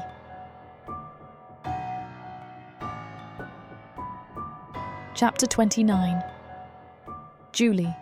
The orc holding me rests the tip of his blade against my neck, pressing it in. I fear that if I even swallow, the dagger will puncture my throat. Go forth, he bellows. Kill the traitor and rip him apart. I recognize the voice as the leader of the attacks. My pupils dart around the room, looking desperately for any means of escaping the leader's iron grip. From the corner of my eye, I spot a knife resting on top of a nearby drawer to my right. I need to get to it somehow. At that moment, the assailants all rush toward Yuli. My lover throws up his machete, catching the blades of all three attacks at once. Immediately, he kicks the middle one forward, hurtling him into the wall. A few things come crashing down off of the drawer. The handle of the knife moves slightly closer to me. Yuli ducks, rolling between the remaining assailants. In his movement, he slices the ankle of one of them, causing him to fall to the ground with a hard thud. The leader holding me backs away, moving closer to the drawer. It's so close, but just out of reach. Come on, just a bit closer. With speed, Yuli rushes forward, barging into the remaining orc with all his might. His shoulder sends the man into a thinner piece of wall, causing him to go through it. Just then, some of the unconscious attackers begin to wake up. The leader removes his knife from my throat, pointing it forward at Yuli. Enough of this nonsense! Kill him! He barks. Taking advantage of the distraction, I headbutt the leader with the back of my head. Ignoring the flurry of pain and dizziness, I grab the knife from the drawer and slice at the handful of my hair still in his grip. As soon as I am loose, I rush forward, hopping over a body. In my dizziness, I stumble forward, but Yuli catches me in his strong grip. He pulls me to my feet, and together we stand side by side facing the enemy. The leader growls beneath his breath and curses, barking at his men in Orcish before speaking again the human tongue. Get the human wench. We will make an example of her for the rest of her kindred. Not on my watch, yells Yuli. If you want me, come and get me. I scream. Snarling underneath their breath, a few more orcs are summoned by the leader as he rallies up his men for a final assault. Although his hood is pulled over his eyes, I can feel their menacing gaze on us as he carries out the orders slowly. He knows our only means of escape is blocked, perhaps wanting to fill us with as much dread as he can before killing us. Two orcs rush forward, raising their weapons high. Julie, get down! Barks Yuli. The two attackers are cut down almost instantaneously by a single swing of his machete. By the time I've crouched, their heads are already rolling around on the floor. My stomach turns at the sight of them, but I hold it together, standing strong in the face of our enemy. Another set of orcs rush forward. One slips by Yuli's machete, coming straight for me. Oh, no, you don't. He stumbles and drops his weapon to the ground. As he scrambles to pick it up, I throw my knife in front of his face, only inches away from piercing his eyes. Try something, I dare you, jerk. Before he can say or do anything further, he is scruffed by Yuli, who then plunges his machete through the orc's chest. Turning around, he holds the dying assailant up to our attackers. Is this what you want? To end up like this man? Hollers Yuli in a ferocious tone I've never heard before. I look at him in a brief moment of admiration. I realise that while we may be cornered, I stand a chance at surviving with Yuli by my side. We're not about to go down without a fight. Some of the orcs hesitate, but one rushes forward. I lunge at him, slicing at his face.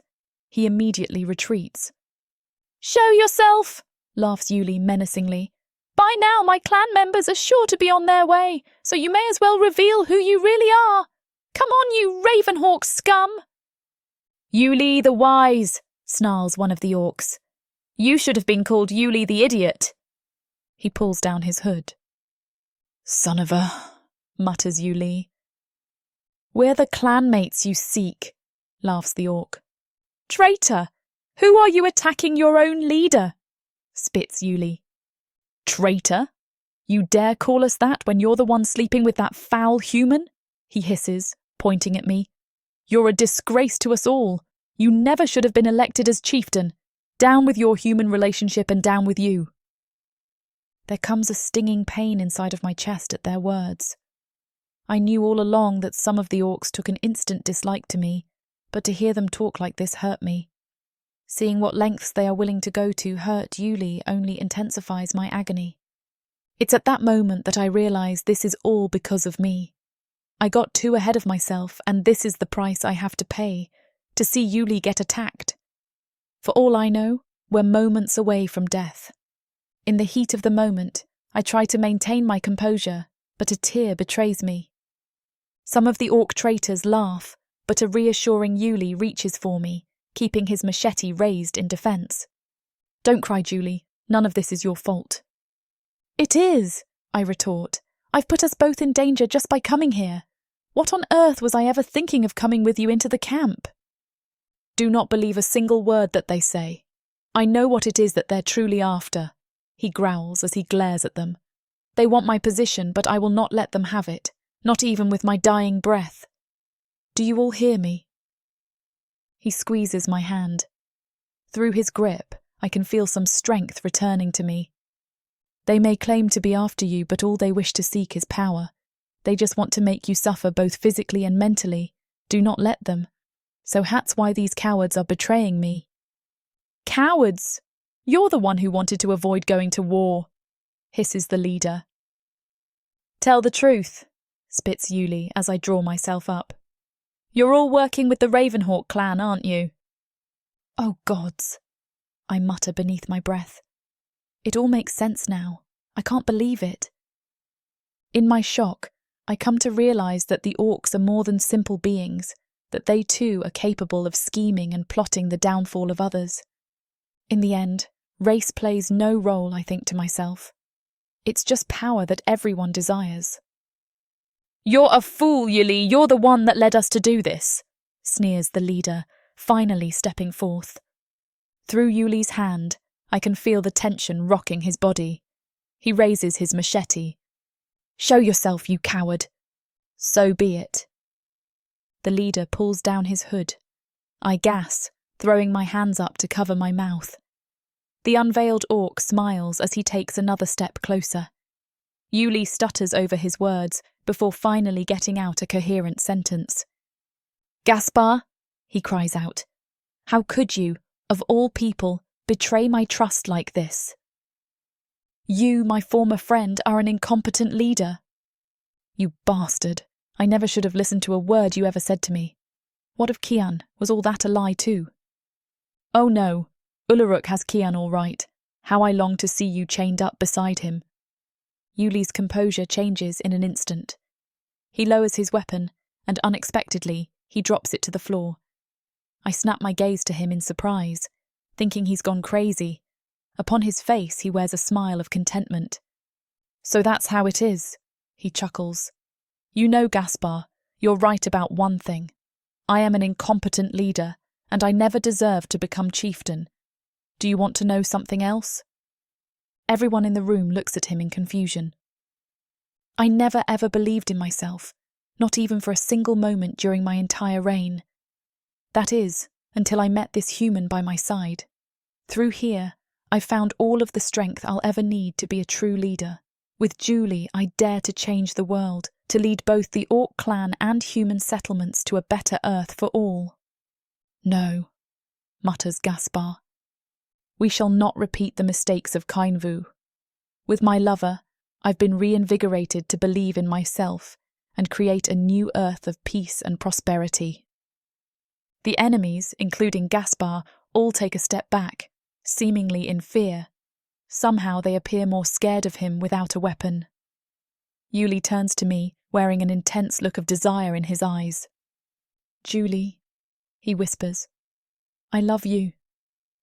Oh, Yuli, I giggle. I love you too. And just then there comes a sudden commotion from the door. We turn to see a group of orcs burst in, led by Halia. The enemies stumble over themselves in shock. Everyone put your weapons down, barks Halia. Our assailants throw their daggers away and raise their hands. As they're being apprehended and hauled away, another friendly orc comes up to us. Are you okay? He asks. We're all right, Ashsish, replies Yuli. Besides, I did most of the work. I bet you did. Kian will be proud when you tell him the story of what happened tonight. The orc spins around and walks away. I turn to Yuli and we pull each other in, embracing one another in a hug of relief.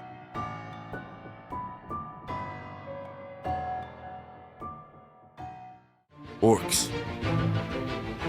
Gargoyles. Vampires. Ice monsters.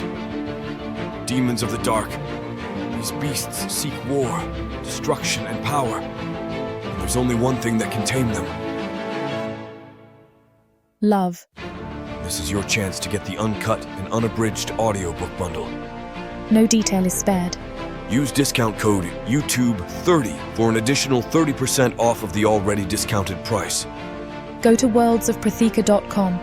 Get access to countless audiobooks and discounted bundles where I talk you through every last scene. Protheka's magic is eternal. Audio bundles will make it immersive.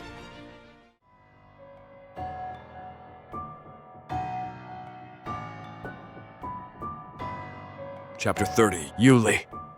A week has passed since the attempted coup de grace at the hands of my once trusted advisor. In the days that have passed, Gaspar has been apprehended and dealt with accordingly, as have the rest of those who made it out of the ordeal alive. Now here I stand 1 week later on a very special day, for today is the mating ceremony between Julie and I. During such a trying time in my life, today will give me an event I've been looking forward to, something that'll ease my mind for a while.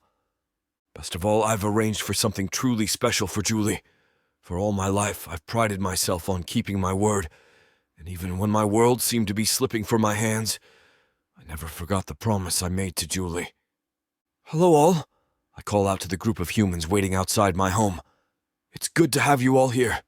Thank you so much for coming. To make the day more memorable for the love of my life, I invited several of the humans from her settlement as a wedding present of sorts. If I'm going to spend the rest of my life with her, I want her to see I'm a man of my word. I couldn't think of a better way to show it than by bringing some of her friends to our ceremony. Even for myself, a wave of relief comes over me upon seeing them all gather here in front of me, in my own encampment. It's clear that some of them are a little on edge, but they hold together well. To my own orcs in the camp, it's a surefire sign that we'll be working together with the humans in the very near future. I walk over to the humans, namely the human doctor who helped save my life with Julie. Our meeting this time is on common ground with no threat of the enemy nearby, and so her whole demeanor is incredibly different that I have a bit of trouble believing it is the same woman. I extend my hand, offering a handshake. It's good to see you again, Kirsten, I greet. Yeah, you too, Yuli, and under much better circumstances this time, she chuckles. You look a lot better too. How's that wound doing? I've already forgotten about it, I say, smiling warmly. So, you and Julie made it back here in the end then, eh? I've got to say that I'm impressed, she replies, nodding her head in approval. Well, I've got you to thank for that.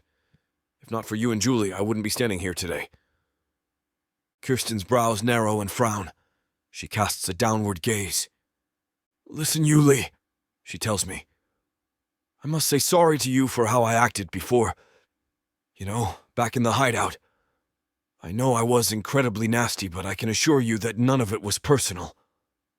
I wave a dismissive hand, bruising it off with a laugh. She looks up curiously, wearing a glimmer of hope in her eyes. Please, Kirsten. It's quite all right. I understand why you were acting that way. You were just an unsuspecting human suddenly thrown into all of this. If I was in your shoes, I'm sure I would have been the same. Thank you, Yuli. I really appreciate that. She sighs as if dropping a massive weight from her shoulders. It's all in the past now. From this day forth, let's consider ourselves friends." "Of course, gladly so," she says with a smile. "So, what happened between you and Julie while I was gone, eh?" "Oh, it was a wild ride. Maybe one day we can have you over for some dinner. Julie and I have a lot to catch you up on." Behind Kirsten, the door to my home opens. Outward steps Julie in her wedding dress, donned in a white gown and a see-through veil. The dress stops just past her knees and is sleeveless. Through her veil, she wears a silver circlet. In the glow of the afternoon daylight, her skin radiates beauty, shining brighter than the sun itself. I try to maintain my composure, smirking but jumping with joy on the inside. She smiles and waves at me. None of the others have noticed her yet. "In fact," I say to Kirsten, "you can ask Julie about it yourself if you'd like to," I continue, gesturing to look behind her. Kirsten spins around. Julie squirms and smiles when they meet eye contact, suddenly rushing toward her best friend. They envelop each other in a hug as the others go to join them. I watch as tears fall down both of their faces, seeing they're both overcome with delight and joy. My heart clenches at the sight of their embrace. Through their reunion, I see my brother Kian and I in them. Internally, I mutter a silent prayer in the hopes he's still alive so that one day we may embrace again like the girls. "One day, very soon, Kian, you'll get to meet my beautiful wife." After Julie greets all of the other humans, she makes her way over to me. I take her hands in mine. "How are you?" "Just wonderful," she says gleefully. "Shall we?" She hooks her hand around my arm. Together we begin the walk to the altar, set up on a nearby hill within the camp. As we stroll through with the humans following behind us, the rest of the orcs in the camp pause their work and stand aside respectfully. Julie squeezes my arm as we draw nearer to the hill. I inspect the setup from a distance. It sticks up like a small mountain amongst the flat landscape, giving us a view over the entirety of the camp. The altar stands high, looking as though it's a shrine to one of the gods.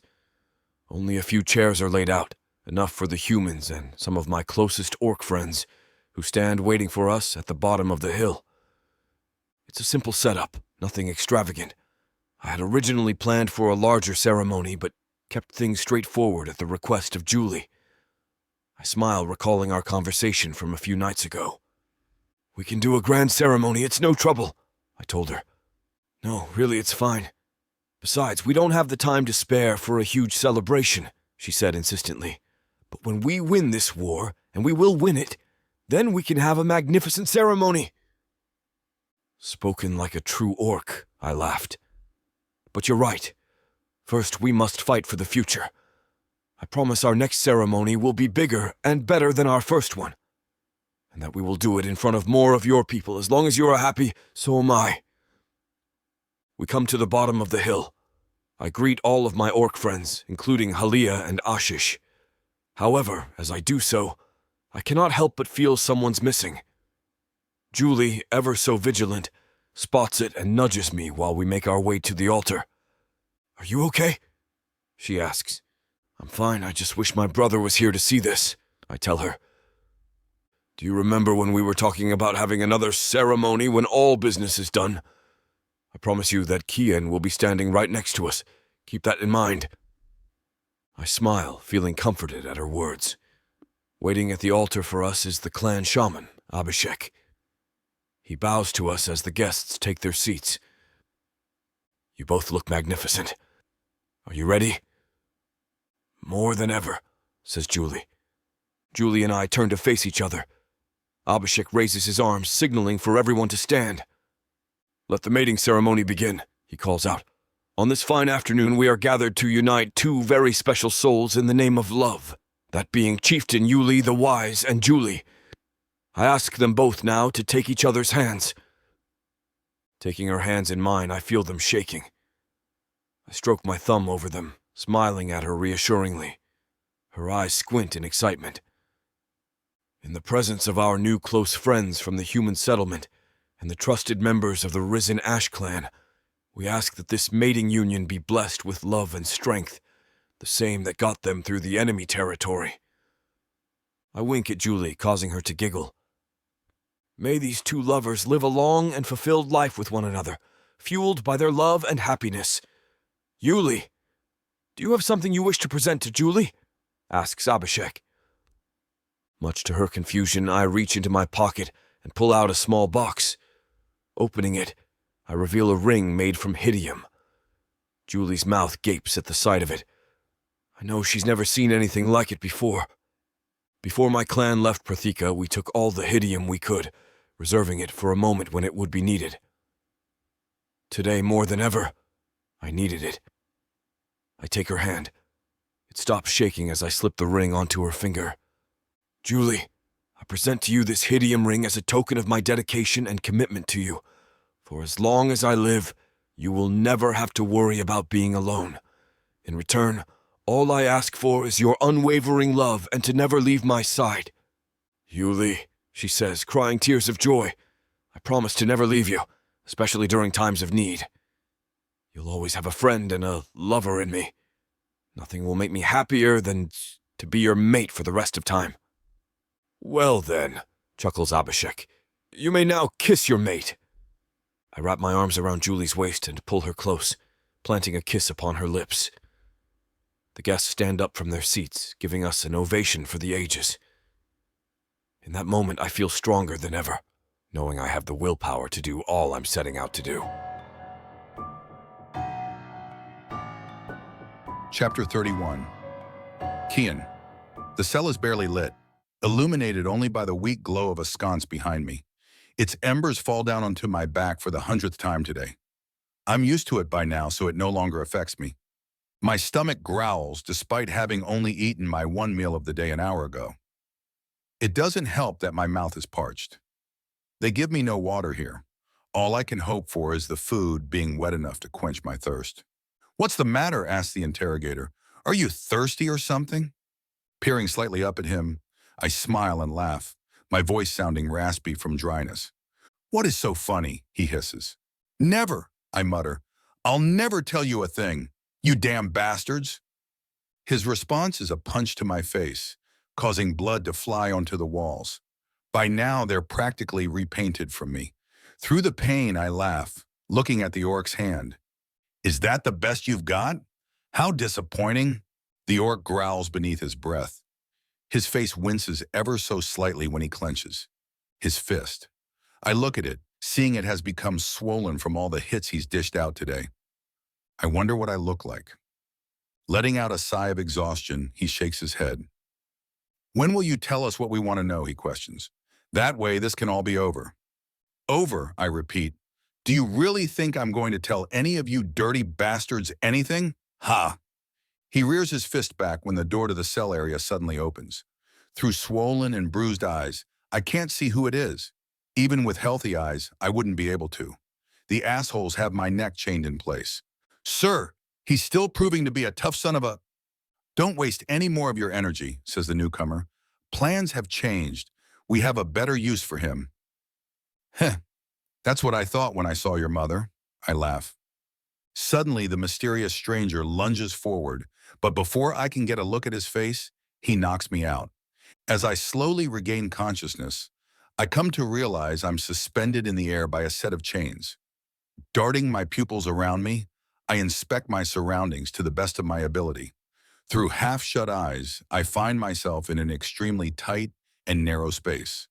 The walls hugging my skin are caked in mold, some of it having scraped off onto my arms, but it's the least of my problems. I can't crane my neck downwards, so I do not know what lays in store beneath me. If I look up, I am blinded by a shining light. Otherwise, everywhere else is dark as night. All around me, there are voices speaking out, though I cannot understand a word they say. They sound distant and somehow demonic, as if they're praying something sinister. Due to waking up, I'm greeted by an excruciating headache, feeling as though an orc is drilling through my brain. Stupid, spineless bastards, I think to myself. They may have gotten some good hits on me, but only because I was chained down. They know that none of them stand a chance in a one-on-one fight with me, even 4-on-1. Suddenly, the headache intensifies, causing me to scream out in agony. I close my eyes, concentrating hard on my senses in an effort to distract myself. The smell is the first thing that comes to me. The pungent aroma of mold is almost overwhelming, but I'll take anything to get me out of this pain. I'm inhaling so deeply that I know there's a chance of me being poisoned by the fungus, but I accept it. What else can I sense? Come on, Kian, focus! I concentrate on the trickling sensation of my skin, my blood dripping everywhere. The crimson red liquid stings my eye as it runs over it and down my neck and chest. The Ravenhawk clan made sure to cut me in places that wouldn't stop bleeding without medical treatment, and they sure weren't going to give any to me. The voices continue blabbering away. I hear a dripping sound, presumably my blood dripping down into a small pool below me. I taste my dried blood inside my mouth, as well as the remnants of whatever they force-fed me. A sudden chill runs through the narrow tunnel-like structure, causing a shiver on my exposed body. The sweat and blood turns cold, making for a most unpleasant feeling. Suddenly, I'm rocked back and forth. I begin moving as the chains lower me further into the narrow chasm. I know there's no use squirming. The orc bastards have tightened my restraints well. I have no choice but to wait for whatever sick torture they have planned for me. Why could they not have just killed me? I think to myself in agony. Being a prisoner is the last thing I would willingly do. At that moment, there comes a bitter cold sensation of icy water at my feet. I cringe as it crawls slowly up my ankles and calves. I look around desperately, hoping to spot a flaw in the chains I can take advantage of. Panic grows within me as the water etches its way up past my knees. There's no fault to be seen, and I cannot hope to escape by simply moving around. Cursing, I know there's no way out of here. The ice-cold water only makes my headache more apparent. Just then, an image of an orc flashes in my mind. It's just an eye, but I know an orc eye when I see one. It's the color of coffee. "Stop watching me!" I scream out. "Don't look!" A sudden wave of dread comes over me as the eye comes once more, lingering longer this time. I cannot help but feel as though it's only present to watch my suffering. It only makes me feel more ashamed, for there's not a thing I can do to stop it. The water has reached my waist. Each inch that it crawls causes my breathing to become erratic. The eye disappears momentarily. I give my efforts to escape one last try, but end up spraining my shoulder. Yelling out in pain, I don't realize that the water has now reached my chest. "Damn it!" I yelp. "Remember your training, Kian. Hyperventilate. Take deep breaths and maximize the oxygen in your lungs to the fullest." As I breathe, I finally get an opportunity to see the body of water. It's so dirty that I cannot see past its surface. Parts of its pale, grayish-brown color are becoming tinged with hints of red, no doubt from my blood mixing in with it. It reaches my neck. I peer up to take in a few more breaths, but the chains suddenly come to a stop. For a brief moment, I'm overcome with relief, but it suddenly moves again. Jerks are messing with my mind. I take one last breath before my body becomes fully submerged. I close my eyes as I disappear beneath the surface. The headache is so strong now that I feel like my head is about to explode and fill the water with chunks of brain and skull. All hope is lost now. So this is how it ends, I think to myself. Why must it be this way? Why could I not have gone down in an honorable fashion to take a hit protecting my men on the battlefield? Ah, the eye returns, only this time it's ocean blue mixed with red hints. I want to scream at it to scare it away, but I cannot open my mouth. I try to think of something else, but it's all I can see. I'm losing my mind. I suddenly feel my body get flipped around multiple times as the chains rotate me in the water. At that moment, I accept my impending death, but something scratches and claws at my mind. There's something I'm forgetting, but what is it? The eyes flash again. This time, the both of them are together, shooting a judging look my way. It feels as though I've been cast under a spotlight from which there is no escape. For the first time, I feel a wave of fear rock my body. But now I do not know why I'm scared. All I know is that I'm shaking with dread inside this body of water destined to be my grave. Inside of me, my lungs begin to quiver as the last atoms of oxygen leave me. No, I cannot give up. Despite the burning pain now starting to brew within me, I become resurged with a final burst of resilience. I know that if I pass out, there's a strong chance I may not wake up ever again. I won't give in. I will not bow so easily to death. If I must die, then so be it. But I will fight till my last breath. As strong as my mind is, I instantly begin to question if I'm going insane in my dying breaths, until the eyes come to me once more, glaring at me more intensely than ever. I know then it is them who torment me. My consciousness starts to slip away, but not before I make a vow. O mighty God of war, I swear upon you now that I will survive this, that my mission is not yet done. I will find this orc who terrorizes my mind and exact my rightful vengeance on whoever has done this to me. I will not die. My mind ceases its thoughts, as does my awareness as I slip away.